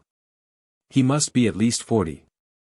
How many good dinners could not a man have eaten by the time he was 40? And if during that time instead of taking exercise he had sat writing books, he would quite naturally acquire the figure Mr. Arundel had in fact acquired, the figure rather for conversation than adventure. Scrap, who had become melancholy at the sight of Briggs, became philosophical at the sight of Arundel. Here he was. She couldn't send him away till after dinner. He must be nourished. This being so, she had better make the best of it, and do that with a good grace which anyhow wasn't to be avoided. Besides, he would be a temporary shelter from Mr. Briggs. She was at least acquainted with Ferdinand Arundel, and could hear news from him of her mother and her friends, and such talk would put up a defensive barrier at dinner between herself and the approaches of the other one. And it was only for one dinner, and he couldn't eat her. She therefore prepared herself for friendliness. "I'm to be fed," she said, ignoring his last remark, "at 8, and you must come up and be fed too. Sit down and get cool and tell me how everybody is. May I really dine with you?" "In these traveling things," he said, wiping his forehead before sitting down beside her. She was too lovely to be true, he thought. Just to look at her for an hour, just to hear her voice, was enough reward for his journey in his fears. "Of course. I suppose you've left your fly in the village, and will be going on from Mazago by the night train. Or stay in Mazago in an hotel and go on tomorrow. But tell me," he said, gazing at the adorable profile, "about yourself. London has been extraordinarily dull and empty. Lady Droitwich said you were with people here she didn't know. I hope they've been kind to you. You look, well, as if your cure had done everything a cure should. They've been very kind, said Scrap. I got them out of an advertisement. An advertisement? It's a good way, I find, to get friends. I'm fonder of one of these than I've been of anybody in years. Really? Who is it? You shall guess which of them it is when you see them. Tell me about Mother. When did you see her last? We arranged not to write to each other unless there was something special. I wanted to have a month that was perfectly blank. And now I've come and interrupted. I can't tell you how ashamed I am, both of having done it and of not having been able to help it. Oh, but, said Scrap quickly, for he could not have come on a better day, when up there waiting and watching for her was, she knew, the enamoured Briggs, I'm really very glad indeed to see you. Tell me about Mother. Chapter 20. Scrap wanted to know so much about her mother that Arundel had presently to invent. He would talk about anything she wished if only he might be with her for a while and see her and hear her. But he knew very little of the Droitwiches and their friends really, beyond meeting them at those bigger functions where literature is also represented, and amusing them at luncheons and dinners. He knew very little of them really. To them he had always remained Mr. Arundel, no one called him Ferdinand, and he only knew the gossip also available to the evening papers and the frequenters of clubs. But he was, however, good at inventing. And as soon as he had come to an end of first-hand knowledge, in order to answer her inquiries and keep her there to himself he proceeded to invent. It was quite easy to fasten some of the entertaining things he was constantly thinking on to other people and pretend they were theirs. Scrap, who had that affection for her parents which warms in absence, was athirst for news, and became more and more interested by the news he gradually imparted. At first it was ordinary news. He had met her mother here, and seen her there. She looked very well, she said so and so. But presently the things Lady Droitwich had said took on an unusual quality, they became amusing. Mother said that? Scrap interrupted, surprised. And presently Lady Droitwich began to do amusing things as well as say them. Mother did that? Scrap inquired, wide-eyed. Arundel warmed to his work. He fathered some of the most entertaining ideas he had lately had on to Lady Droitwich, and also any charming funny things that had been done, or might have been done, for he could imagine almost anything. Scrap's eyes grew round with wonder and affectionate pride in her mother. Why, but how funny, fancy Mother. What an old darling. Did she really do that? How perfectly adorable of her. And did she really say, but how wonderful of her to think of it. What sort of a face did Lloyd George make? She laughed, and had a great longing to hug her mother, and the time flew, and it grew quite dusk, and it grew nearly dark, and Mr. Arundel still went on amusing her, and it was 7:45 before she suddenly remembered dinner. Oh, good heavens, she exclaimed, jumping up. Yes. It's late, said Arundel. I'll go on quickly and send the maid to you. I must run, or I'll never be ready in time. And she was gone up the path with the swiftness of a young, slender deer. Arundel followed. He did not wish to arrive too hot, so had to go slowly. Fortunately he was near the top, and Francesca came down the pergola to pilot him indoors, and having shown him where he could wash she put him in the empty drawing-room to cool himself by the crackling wood fire. He got as far away from the fire as he could, and stood in one of the deep window recesses looking out at the distant lights of Mezzago. The drawing-room door was open, and the house was quiet with the hush that precedes dinner, when the inhabitants are all shut up in their rooms dressing. Briggs in his room was throwing away spoilt tie after spoilt tie. Scrap in hers was hurrying into a black frock with a vague notion that Mr. Briggs wouldn't be able to see her so clearly in black. Mrs. Fisher was fastening the lace shawl, which nightly transformed her day dress into her evening dress, with the brooch Ruskin had given her on her marriage. Formed of 2 pearl lilies tied together by a blue enamel ribbon on which was written in gold letters Esto Perpetua. Mr. Wilkins was sitting on the edge of his bed brushing his wife's hair, Thus far in this third week had he progressed in demonstrativeness, while she, for her part, sitting on a chair in front of him, put his studs in a clean shirt. And Rose, ready dressed, sat at her window considering her day. Rose was quite aware of what had happened to Mr. Briggs. If she had had any difficulty about it, Lotty would have removed it by the frank comments she made while she and Rose sat together after tea on the wall. Lotty was delighted at more love being introduced into San Salvatore, even if it were only one-sided, and said that when once Rose's husband was there she didn't suppose, now that Mrs. Fisher too had at last come unglued. Rose protested at the expression, and Lotty retorted that it was in Keats, there would be another place in the world more swarming with happiness than San Salvatore. Your husband, said Lotty, swinging her feet, might be here quite soon, perhaps tomorrow evening if he starts at once, and there'll be a glorious final few days before we all go home refreshed for life.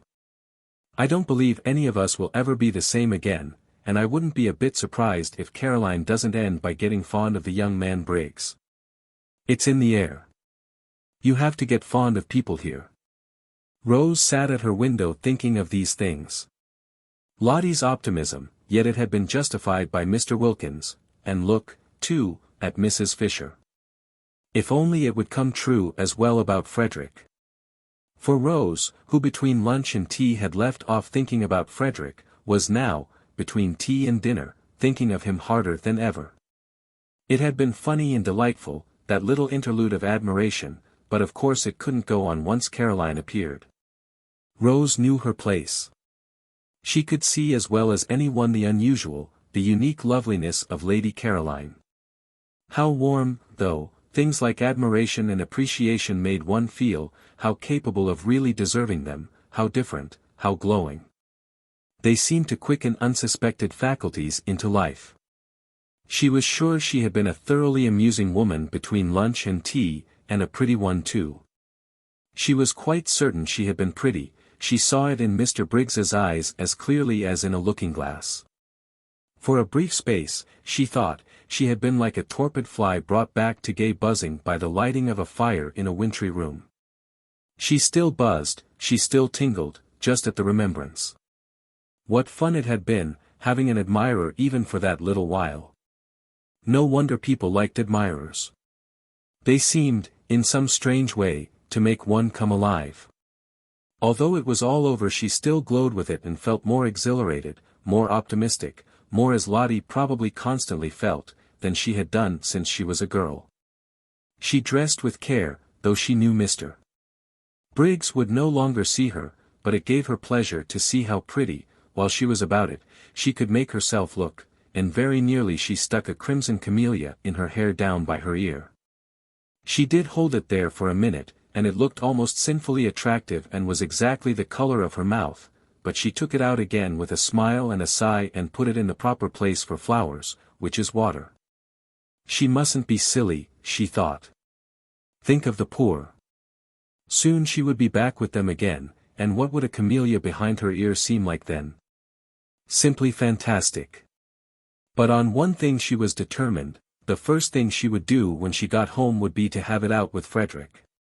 If he didn't come to San Salvatore, that is what she would do, the very first thing. Long ago she ought to have done this, but always she had been handicapped, when she tried to, by being so dreadfully fond of him and so much afraid that fresh wounds were going to be given her wretched, soft heart.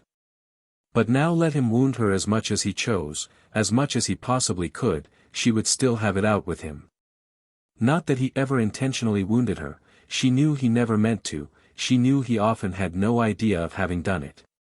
For a person who wrote books, thought Rose, Frederick didn't seem to have much imagination.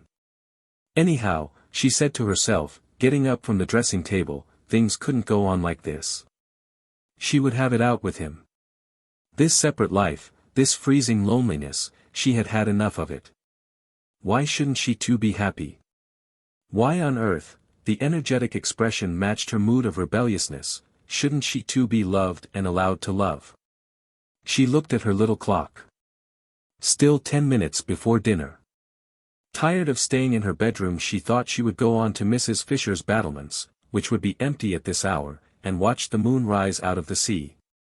She went into the deserted upper hall with this intention, but was attracted on her way along it by the firelight shining through the open door of the drawing-room. How gay it looked! The fire transformed the room. A dark, ugly room in the daytime, it was transformed just as she had been transformed by the warmth of, no, she wouldn't be silly, she would think of the poor, the thought of them always brought her down to sobriety at once. She peeped in. Firelight and flowers, and outside the deep slits of windows hung the blue curtain of the night. How pretty! What a sweet place San Salvatore was! And that gorgeous lilac on the table, she must go and put her face in it. But she never got to the lilac. She went one step towards it, and then stood still, for she had seen the figure looking out of the window in the farthest corner, and it was Frederick. All the blood in Rose's body rushed to her heart and seemed to stop its beating. Frederick! Come! She stood quite still. He had not heard her. He did not turn round. She stood looking at him. The miracle had happened, and he had come. She stood holding her breath. So he needed her, for he had come instantly. So he too must have been thinking, longing. Her heart, which had seemed to stop beating, was suffocating her now, the way it raced along. Frederick did love her then, he must love her, or why had he come? Something, perhaps her absence, had made him turn to her, want her. And now the understanding she had made up her mind to have with him would be quite easy. Her thoughts wouldn't go on. Her mind stammered. She couldn't think. She could only see and feel. She didn't know how it had happened. It was a miracle. God could do miracles. God had done this one. God could. Her mind stammered again, and broke off. Frederick, she tried to say, but no sound came, or if it did the crackling of the fire covered it up. She must go nearer. She began to creep towards him, softly. He did not move. He had not heard. She stole nearer and nearer, and the fire crackled and he heard nothing. She stopped a moment, unable to breathe. She was afraid. Suppose he, oh, but he had come. She went on again, close up to him, and her heart beat so loud that she thought he must hear it. And couldn't he feel, didn't he know? Frederick, she whispered, hardly able even to whisper, choked by the beating of her heart. He spun round on his heels. Rose, he exclaimed, staring blankly. But she did not see his stare, for her arms were round his neck, and her cheek was against his, and she was murmuring, her lips on his ear, I knew you would come, in my very heart I always knew you would come. Chapter 21. Now Frederick was not the man to hurt anything if he could help it. Besides, he was completely bewildered. Not only was his wife here, of all places in the world, but she was clinging to him as she had not clung for years, and murmuring love, and welcoming him. If she welcomed him she must have been expecting him. Strange as this was, it was the only thing in the situation which was evident, that, and the softness of her cheek against his, and the long-forgotten sweet smell of her. Frederick was bewildered. But not being the man to hurt anything if he could help it, he too put his arms round her, and having put them round her he also kissed her, and presently he was kissing her almost as tenderly as she was kissing him. And presently he was kissing her quite as tenderly, and again presently he was kissing her more tenderly, and just as if he had never left off. He was bewildered, but he still could kiss. It seemed curiously natural to be doing it. It made him feel as if he were 30 again instead of 40, and Rose were his Rose of 20, the Rose he had so much adored before she began to weigh what he did with her idea of right, and the balance went against him. And she had turned strange, and stony, and more shocked, and oh, so lamentable. He couldn't get at her in those days at all, she couldn't understand. She kept on referring everything to what she called God's eyes. In God's eyes it couldn't be right, it wasn't right. Her miserable face, whatever her principles did for her they didn't make her happy, her little miserable face, twisted with effort to be patient, had been at last more than he could bear to see, and he had kept away as much as he could. She never ought to have been the daughter of a low church rector, narrow devil, she was quite unfitted to stand up against such an upbringing. What had happened, why she was here, why she was his Rose again, passed his comprehension. And meanwhile, and until such time as he understood, he still could kiss.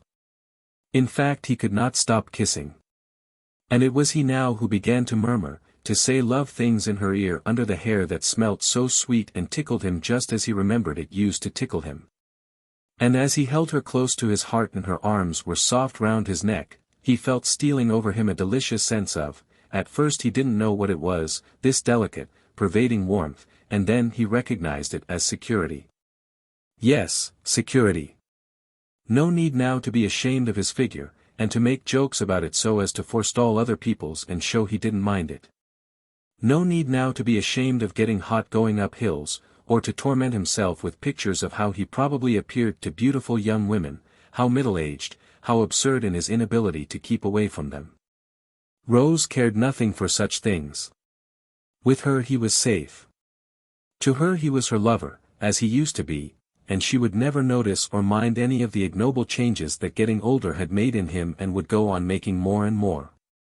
Frederick continued, therefore, with greater and greater warmth and growing delight to kiss his wife, and the mere holding of her in his arms caused him to forget everything else.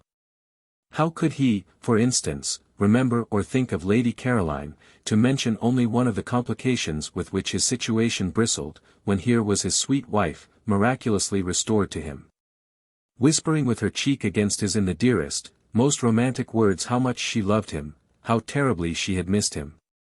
He did for one brief instant, for even in moments of love there are brief instants of lucid thought, recognize the immense power of the woman present and being actually held compared to that of the woman, however beautiful, who is somewhere else. But that is as far as he got towards remembering Scrap. No farther. She was like a dream, fleeing before the morning light.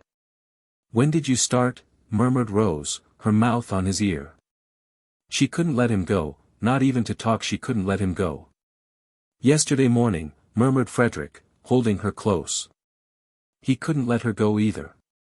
Oh, the very instant then, murmured Rose. This was cryptic, but Frederick said, yes, the very instant, and kissed her neck. How quickly my letter got to you, murmured Rose, whose eyes were shut in the excess of her happiness. Didn't it? Said Frederick, who felt like shutting his eyes himself. So there had been a letter. Soon, no doubt, light would be vouchsafed him, and meanwhile this was so strangely, touchingly sweet, this holding his Rose to his heart again after all the years, that he couldn't bother to try to guess anything. Oh, he had been happy during these years, because it was not in him to be unhappy.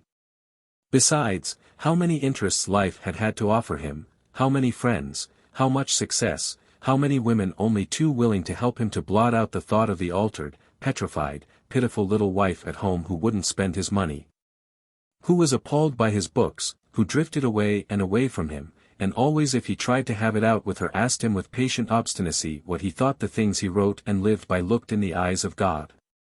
No one, she said once, should ever write a book God wouldn't like to read. That is the test, Frederick.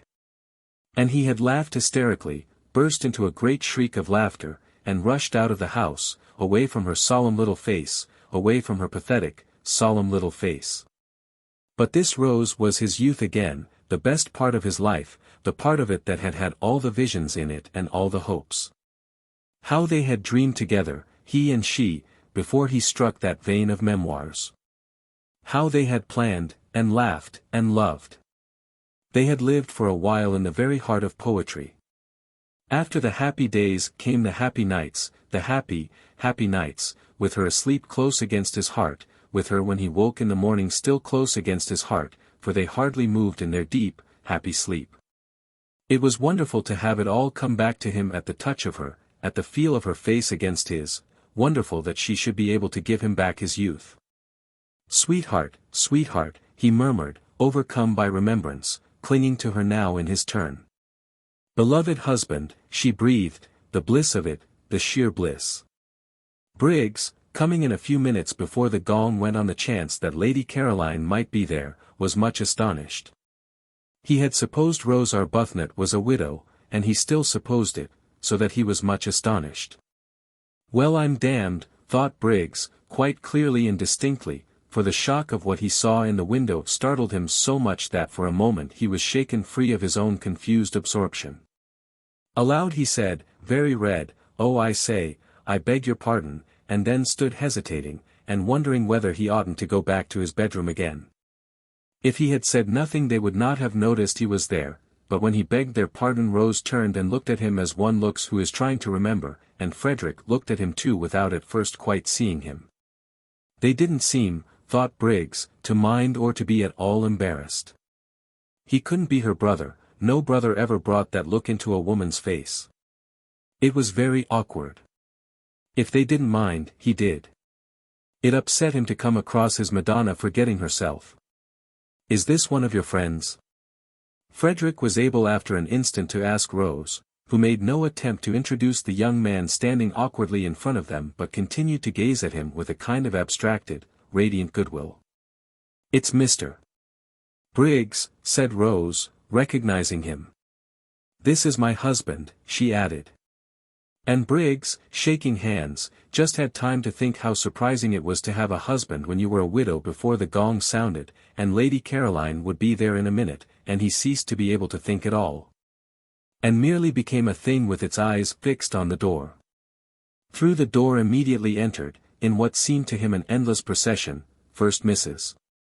Fisher, very stately in her evening lace shawl and brooch, who when she saw him at once relaxed into smiles and benignity, only to stiffen, however, when she caught sight of the stranger, then Mr. Wilkins, cleaner and neater and more carefully dressed and brushed than any man on earth, and then, tying something hurriedly as she came, Mrs. Wilkins, and then nobody. Lady Caroline was late. Where was she? Had she heard the gong? Oughtn't it to be beaten again? Suppose she didn't come to dinner after all. Briggs went cold. "Introduce me," said Frederick on Mrs. Fisher's entrance, touching Rose's elbow. "My husband," said Rose, holding him by the hand, her face exquisite. This, thought Mrs. Fisher, must now be the last of the husbands, unless Lady Caroline produces one from up her sleeve. But she received him graciously, for he certainly looked exactly like a husband, not at all like one of those people who go about abroad pretending they are husbands when they are not. And said she supposed he had come to accompany his wife home at the end of the month, and remarked that now the house would be completely full. "So that," she added, smiling at Briggs, "we shall at last really be getting our money's worth." Briggs grinned automatically, because he was just able to realize that somebody was being playful with him, but he had not heard her and he did not look at her. Not only were his eyes fixed on the door but his whole body was concentrated on it. Introduced in his turn, Mr. Wilkins was most hospitable and called Frederick, "Sir." "Well, sir," said Mr. Wilkins heartily, here we are, and having gripped his hand with an understanding that only wasn't mutual because Arbuthnot did not yet know what he was in for in the way of trouble, he looked at him as a man should. Squarely in the eyes, and allowed his look to convey as plainly as a look can that in him would be found staunchness, integrity, reliability, in fact a friend in need. Mrs. Arbuthnot was very much flushed, Mr. Wilkins noticed. He had not seen her flushed like that before. Well, I'm their man, he thought. Lottie's greeting was effusive. It was done with both hands. "Didn't I tell you?" She laughed to Rose over her shoulder while Frederick was shaking her hands in both his. "What did you tell her?" asked Frederick, in order to say something. The way they were all welcoming him was confusing. They had evidently all expected him, not only Rose. The sandy but agreeable young woman didn't answer his question, but looked extraordinarily pleased to see him. Why should she be extraordinarily pleased to see him? "What a delightful place this is," said Frederick, confused, and making the first remark that occurred to him. "It's a tub of love," said the sandy young woman earnestly, which confused him more than ever. And his confusion became excessive at the next words he heard, spoken, these, by the old lady, who said, "We won't wait." Lady Caroline is always late, for he only then, on hearing her name, really and properly remembered Lady Caroline, and the thought of her confused him to excess. He went into the dining room like a man in a dream. He had come out to this place to see Lady Caroline, and had told her so. He had even told her in his fatuousness, it was true, but how fatuous, that he hadn't been able to help coming. She didn't know he was married. She thought his name was Arundel. Everybody in London thought his name was Arundel. He had used it and written under it so long that he almost thought it was himself. In the short time since she had left him on the seat in the garden, where he told her he had come because he couldn't help it, he had found Rose again, had passionately embraced and been embraced, and had forgotten Lady Caroline. It would be an extraordinary piece of good fortune if Lady Caroline's being late meant she was tired or bored and would not come to dinner at all. Then he couldn't. He turned a deeper red even than usual, he being a man of full habit and red anyhow, at the thought of such cowardice. No, he couldn't go away after dinner and catch his train and disappear to Rome, not unless, that is, Rose came with him. But even so, what a running away. No, he couldn't. When they got to the dining room, Mrs. Fisher went to the head of the table. Was this Mrs. Fisher's house? He asked himself.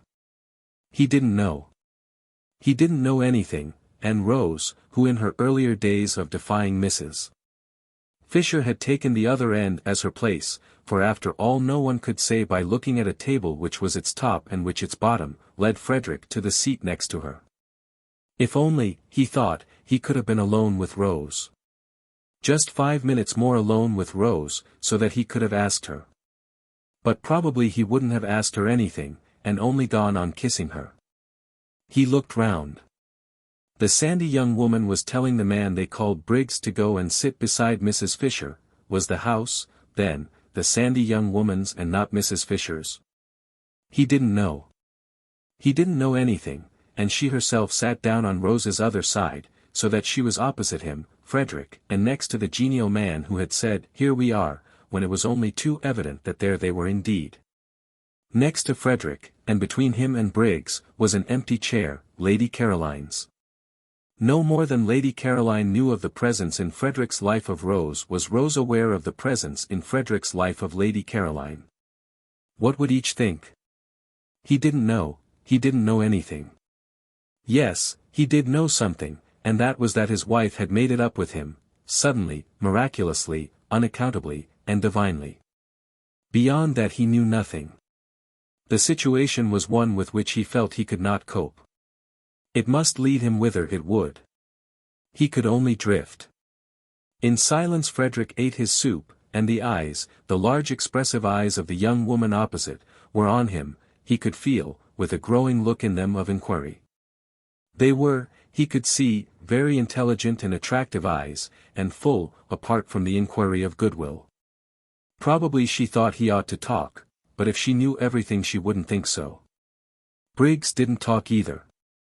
Briggs seemed uneasy. What was the matter with Briggs? And Rose too didn't talk, but then that was natural. She never had been a talker. She had the loveliest expression on her face. How long would it be on it after Lady Caroline's entrance? He didn't know. He didn't know anything. But the genial man on Mrs. Fisher's left was talking enough for everybody. That fellow ought to have been a parson. Pulpits were the place for a voice like his, it would get him a bishopric in 6 months. He was explaining to Briggs, who shuffled about in his seat. Why did Briggs shuffle about in his seat? That he must have come out by the same train as Arbuthnot, and when Briggs, who said nothing, wriggled in apparent dissent, he undertook to prove it to him, and did prove it to him in long clear sentences. "Who's the man with the voice?" Frederick asked Rose in a whisper, and the young woman opposite, whose ears appeared to have the quickness of hearing of wild creatures, answered, "He's my husband." "Then by all the rules," said Frederick pleasantly, pulling himself together, "you oughtn't to be sitting next to him." "But I want to. I like sitting next to him. I didn't before I came here." Frederick could think of nothing to say to this, so he only smiled generally. "It's this place," she said, nodding at him. "It makes one understand. You've no idea what a lot you'll understand before you've done here." "I'm sure I hope so," said Frederick with real fervor. The soup was taken away, and the fish was brought. Briggs, on the other side of the empty chair, seemed more uneasy than ever. What was the matter with Briggs? Didn't he like fish? Frederick wondered what Briggs would do in the way of fidgets if he were in his own situation. Frederick kept on wiping his mustache, and was not able to look up from his plate, but that was as much as he showed of what he was feeling. Though he didn't look up, he felt the eyes of the young woman opposite raking him like searchlights, and Rose's eyes were on him too, he knew, but they rested on him unquestioningly, beautifully, like a benediction. How long would they go on doing that once Lady Caroline was there? He didn't know anything. He wiped his mustache for the 20th unnecessary time, and could not quite keep his hand steady, and the young woman opposite saw his hand not being quite steady, and her eyes raked him persistently. Why did her eyes rake him persistently? He didn't know anything. Then Briggs leapt to his feet. What was the matter with Briggs? Oh, yes, quite, she had come. Frederick wiped his mustache and got up too. He was in for it now. Absurd, fantastic situation. Well, whatever happened he could only drift, and look like an ass to Lady Caroline, the most absolute as well as deceitful ass, an ass who was also a reptile, for she might well think he had been mocking her out in the garden when he said, no doubt in a shaking voice, "Fool and ass," that he had come because he couldn't help it.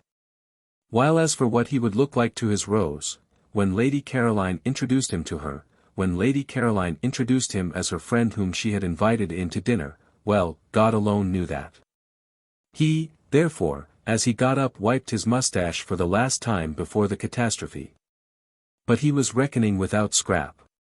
That accomplished and experienced young woman slipped into the chair Briggs was holding for her, and on Lottie's leaning across eagerly, and saying before anyone else could get a word in, "Just fancy, Caroline. How quickly Rose's husband has got here." Turned to him without so much as the faintest shadow of surprise on her face, and held out her hand, and smiled like a young angel, and said, "And me late your very first evening. The daughter of the Droitwiches." Chapter 22. That evening was the evening of the full moon. The garden was an enchanted place where all the flowers seemed white. The lilies, the daphnes, the orange blossom, the white stocks, the white pinks, the white roses, you could see these as plainly as in the daytime, but the colored flowers existed only as fragrance. The three younger women sat on the low wall at the end of the top garden after dinner, Rose a little apart from the others, and watched the enormous moon moving slowly over the place where Shelley had lived his last months just on 100 years before. The sea quivered along the path of the moon. The stars winked and trembled. The mountains were misty blue outlines, with little clusters of lights shining through from little clusters of homes. In the garden the plants stood quite still, straight and unstirred by the smallest ruffle of air. Through the glass doors the dining room, with its candle-lit table and brilliant flowers, nasturtiums and marigolds that night, glowed like some magic cave of color. And the three men smoking round it looked strangely animated figures seen from the silence, the huge cool calm of outside. Mrs. Fisher had gone to the drawing-room and the fire. Scrap and Lottie, their faces upturned to the sky, said very little and in whispers. Rose said nothing. Her face too was upturned. She was looking at the umbrella pine, which had been smitten into something glorious, silhouetted against stars. Every now and then Scrap's eyes lingered on Rose, so did Lottie's. For Rose was lovely. Anywhere at that moment, among all the well-known beauties, she would have been lovely. Nobody could have put her in the shade, blown out her light that evening, she was too evidently shining. Lottie bent close to Scrap's ear, and whispered. "Love," she whispered. Scrap nodded. "Yes," she said, under her breath. She was obliged to admit it. You only had to look at Rose to know that here was love. There's nothing like it, whispered Lotty. Scrap was silent. It's a great thing, whispered Lotty after a pause, during which they both watched Rose's upturned face, to get on with one's loving. Perhaps you can tell me of anything else in the world that works such wonders. But Scrap couldn't tell her. And if she could have, what a night to begin arguing in. This was a night for. She pulled herself up. Love again. It was everywhere. There was no getting away from it. She had come to this place to get away from it, and here was everybody in its different stages. Even Mrs. Fisher seemed to have been brushed by one of the many feathers of love's wing, and at dinner was different, full of concern because Mr. Briggs wouldn't eat, and her face when she turned to him all soft with motherliness. Scrap looked up at the pine tree motionless among stars. Beauty made you love, and love made you beautiful. She pulled her wrap closer round her with a gesture of defense, of keeping out and off. She didn't want to grow sentimental. Difficult not to, here. The marvelous night stole in through all one's chinks, and brought in with it, whether one wanted them or not, enormous feelings, feelings one couldn't manage, great things about death and time and waste. Glorious and devastating things, magnificent and bleak, at once rapture and terror and immense, heart-cleaving longing. She felt small and dreadfully alone. She felt uncovered and defenseless. Instinctively she pulled her wrap closer. With this thing of chiffon she tried to protect herself from the eternities. I suppose, whispered Lotty, Rose's husband seems to you just an ordinary, good-natured, middle-aged man. Scrap brought her gaze down from the stars and looked at Lotty a moment while she focused her mind again. Just a rather red, rather round man, whispered Lotty. Scrap bowed her head. He isn't, whispered Lotty. Rose sees through all that. That's mere trimmings. She sees what we can't see, because she loves him. Always love. Scrap got up, and winding herself very tightly in her wrap moved away to her day corner, and sat down there alone on the wall and looked out across the other sea, the sea where the sun had gone down. The sea with the faraway dim shadow stretching into it which was France. Yes, love worked wonders, and Mr. Arundel, she couldn't at once get used to his other name, was to Rose love itself, but it also worked inverted wonders, it didn't invariably, as she well knew, transfigure people into saints and angels. Grievously indeed did it sometimes do the opposite. She had had it in her life applied to her to excess. If it had let her alone, if it had at least been moderate and infrequent, she might, she thought, have turned out a quite decent, generous-minded, kindly, human being. And what was she, thanks to this love Lotty talked so much about? Scrap searched for a just description. She was a spoilt, a sour, a suspicious, and a selfish spinster. The glass doors of the dining room opened, and the three men came out into the garden, Mr. Wilkins's voice flowing along in front of them. He appeared to be doing all the talking, the other two were saying nothing. Perhaps she had better go back to Lotty and Rose, it would be tiresome to be discovered and hemmed into that cul-de-sac by Mr. Briggs. She got up reluctantly, for she considered it unpardonable of Mr. Briggs to force her to move about like this, to force her out of any place she wished to sit in. And she emerged from the daphne bushes feeling like some gaunt, stern figure of just resentment and wishing that she looked as gaunt and stern as she felt, so would she have struck repugnance into the soul of Mr. Briggs, and been free of him. But she knew she didn't look like that, however hard she might try. At dinner his hand shook when he drank, and he couldn't speak to her without flushing scarlet and then going pale, and Mrs. Fisher's eyes had sought hers with the entreaty of one who asks that her only son may not be hurt. How could a human being, thought Scrap, frowning as she issued forth from her corner, how could a man made in God's image behave so? And he fitted for better things she was sure, with his youth, his attractiveness, and his brains. He had brains. She had examined him cautiously whenever at dinner Mrs. Fisher forced him to turn away to answer her, and she was sure he had brains. Also he had character, there was something noble about his head, about the shape of his forehead, noble and kind. All the more deplorable that he should allow himself to be infatuated by a mere outside, and waste any of his strength, any of his peace of mind, hanging round just a woman thing.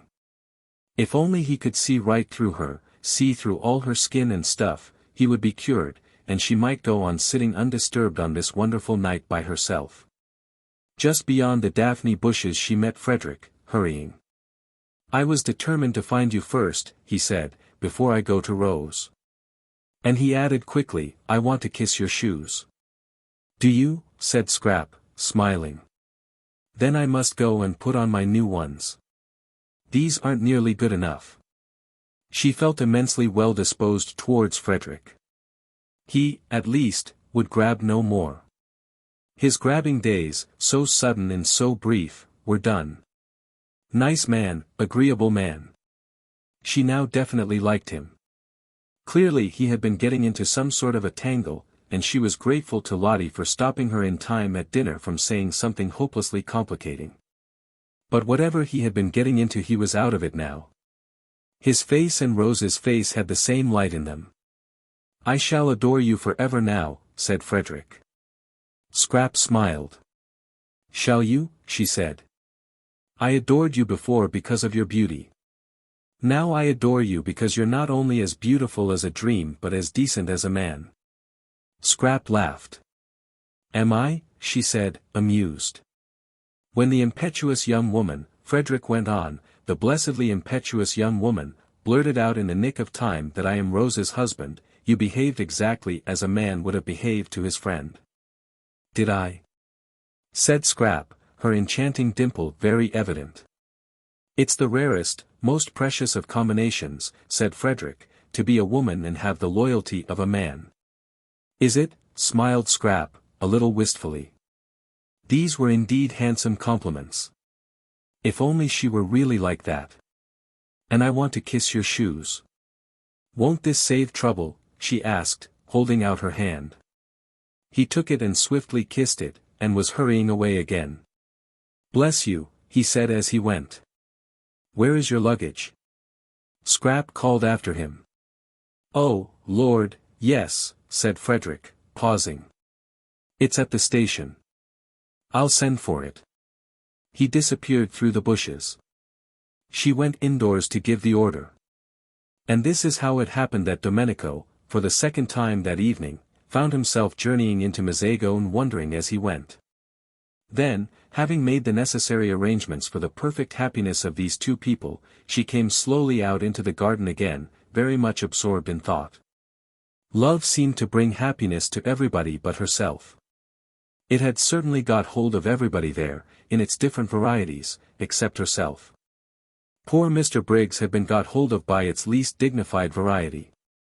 Poor Mr. Briggs. He was a disturbing problem, and his going away next day wouldn't, she was afraid, solve him. When she reached the others, Mr. Arundel, she kept on forgetting that he wasn't Mr. Arundel, was already, his arm through Rose's, going off with her, probably to the greater seclusion of the lower garden. No doubt they had a great deal to say to each other, something had gone wrong between them, and had suddenly been put right. San Salvatore, Lotty would say, San Salvatore working its spell of happiness. She could quite believe in its spell. Even she was happier there than she had been for ages and ages. The only person who would go empty away would be Mr. Briggs. Poor Mr. Briggs. When she came in sight of the group, he looked much too nice and boyish not to be happy.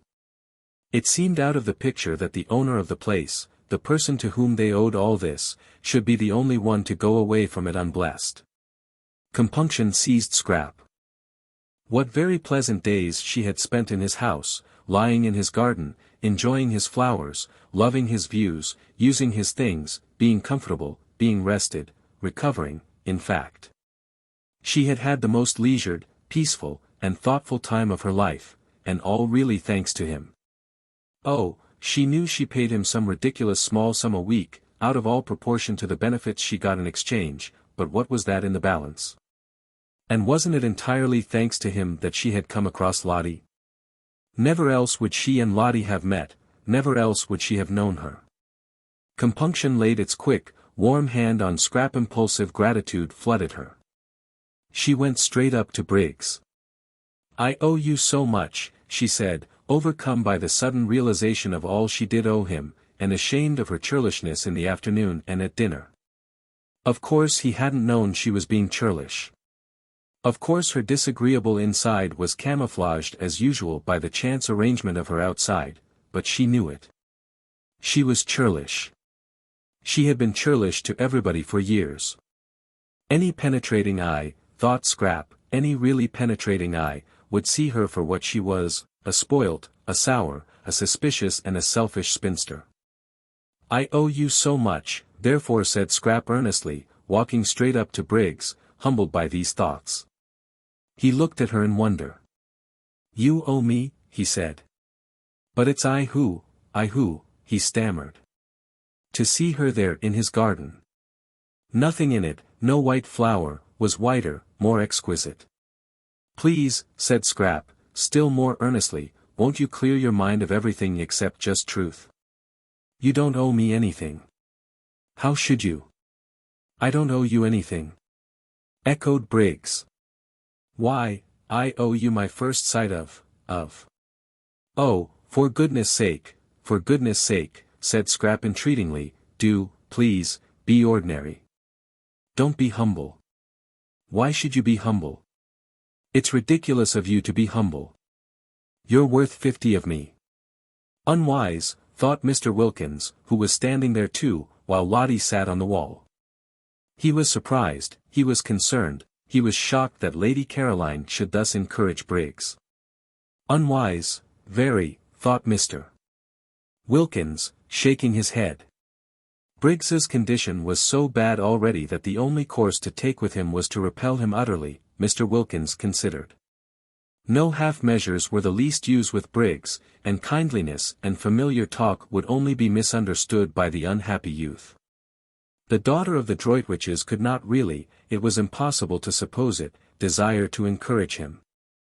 Briggs was all very well, but Briggs was Briggs, his name alone proved that. Probably Lady Caroline did not quite appreciate the effect of her voice and face, and how between them they made otherwise ordinary words seem, well, encouraging. But these words were not quite ordinary, she had not, he feared, sufficiently pondered them. Indeed she needed an adviser, some sagacious, objective counselor like himself. There she was, standing before Briggs almost holding out her hands to him. Briggs of course ought to be thanked, for they were having a most delightful holiday in his house, but not thanked to excess and not by Lady Caroline alone.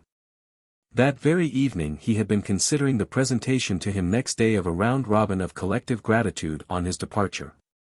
But he should not be thanked like this, in the moonlight, in the garden, by the lady he was so manifestly infatuated with. Mr. Wilkins therefore, desiring to assist Lady Caroline out of this situation by swiftly applied tact, said with much heartiness, "It is most proper, Briggs, that you should be thanked. You will please allow me to add my expressions of indebtedness, and those of my wife, to Lady Caroline's. We ought to have proposed a vote of thanks to you at dinner. You should have been toasted. There certainly ought to have been some." But Briggs took no notice of him whatever, he simply continued to look at Lady Caroline as though she were the first woman he had ever seen. Neither, Mr.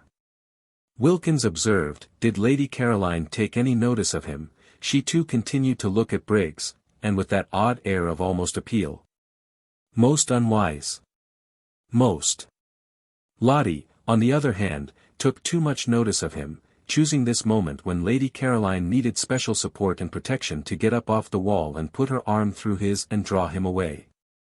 "I want to tell you something, Mellersh," said Lotty at this juncture, getting up. "Presently," said Mr. Wilkins, waving her aside. "No, now," said Lotty, and she drew him away. He went with extreme reluctance. Briggs should be given no rope at all, not an inch. "Well, what is it?" he asked impatiently, as she led him towards the house. Lady Caroline ought not to be left like that, exposed to annoyance. "Oh, but she isn't," Lotty assured him, just as if he had said this aloud, which he certainly had not. Caroline is perfectly all right. Not at all right. That young Briggs is. Of course he is. What did you expect? Let's go indoors to the fire and Mrs. Fisher. She's all by herself. I cannot, said Mr. Wilkins, trying to draw back, leave Lady Caroline alone in the garden.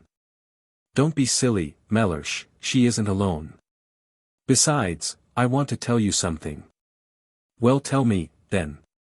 Indoors. With a reluctance that increased at every step, Mr. Wilkins was taken farther and farther away from Lady Caroline. He believed in his wife now and trusted her, but on this occasion he thought she was making a terrible mistake. In the drawing-room sat Mrs. Fisher by the fire, and it certainly was to Mr. Wilkins, who preferred rooms and fires after dark to gardens and moonlight, more agreeable to be in there than out of doors if he could have brought Lady Caroline safely in with him. As it was, he went in with extreme reluctance. Mrs. Fisher, her hands folded on her lap, was doing nothing, merely gazing fixedly into the fire. The lamp was arranged conveniently for reading, but she was not reading. Her great dead friends did not seem worth reading that night. They always said the same things now, over and over again they said the same things, and nothing new was to be got out of them any more forever. No doubt they were greater than anyone was now, but they had this immense disadvantage, that they were dead. Nothing further was to be expected of them, while of the living, what might one not still expect? She craved for the living, the developing, the crystallized and finished wearied her. She was thinking that if only she had had a son like Mr. Briggs, a dear boy like that, going on, unfolding, alive, affectionate, taking care of her and loving her. The look on her face gave Mrs. Wilkins's heart a little twist when she saw it. Poor old dear, she thought, all the loneliness of age flashing upon her, the loneliness of having outstayed one's welcome in the world, of being in it only on sufferance. The complete loneliness of the old childless woman who has failed to make friends.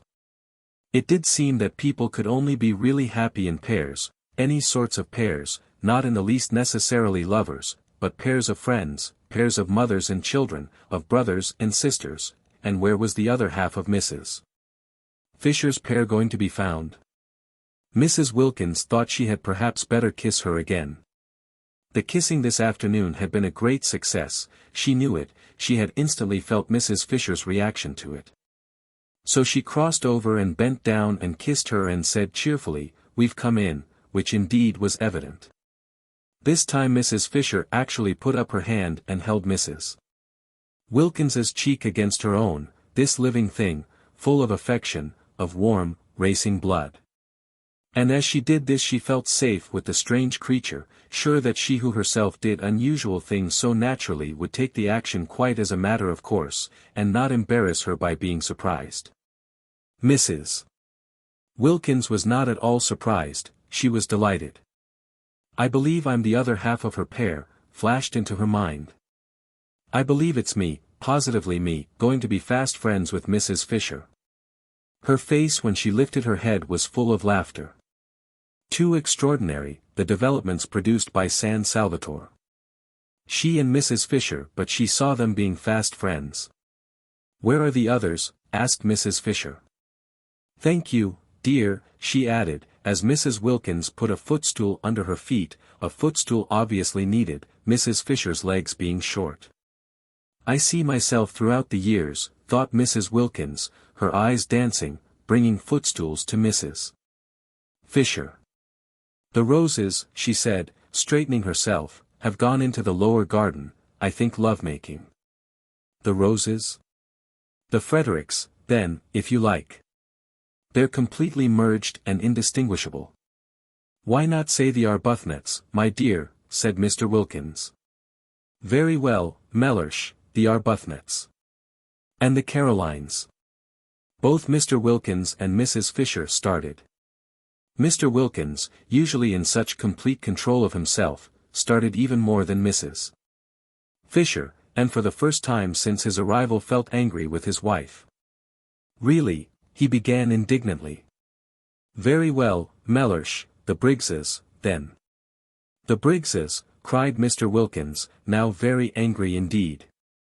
For the implication was to him a most outrageous insult to the entire race of Desters, dead Desters, living Desters, and Desters still harmless because they were yet unborn. "Really?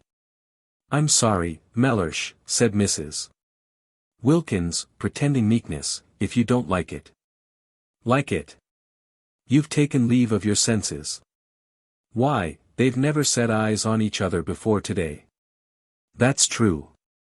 But that's why they're able now to go ahead." "Go ahead." Mr.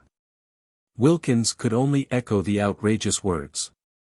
"I'm sorry, Mellersh," said Mrs. Wilkins again, "if you don't like it, but—" Her grey eyes shone, and her face rippled with the light and conviction that had so much surprised Rose the first time they met. "It's useless minding," she said. "I shouldn't struggle if I were you. Because—" She stopped, and looked first at one alarmed solemn face and then at the other, and laughter as well as light flickered and danced over her. "I see them being the Briggses," finished Mrs. Wilkins. "That last week the syringa came out at San Salvatore, and all the acacias flowered. No one had noticed how many acacias there were till one day the garden was full of a new scent, and there were the delicate trees, the lovely successors to the wisteria, hung all over among their trembling leaves with blossom. To lie under an acacia tree that last week and look up through the branches at its frail leaves and white flowers quivering against the blue of the sky, while the least movement of the air shook down their scent, was a great happiness.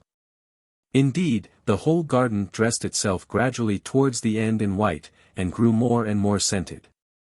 There were the lilies, as vigorous as ever, and the white stocks and white pinks and white banksia roses, and the syringa and the jessamine, and at last the crowning fragrance of the acacias. When, on the 1st of May, everybody went away, even after they had got to the bottom of the hill and passed through the iron gates out into the village, they still could smell the acacias.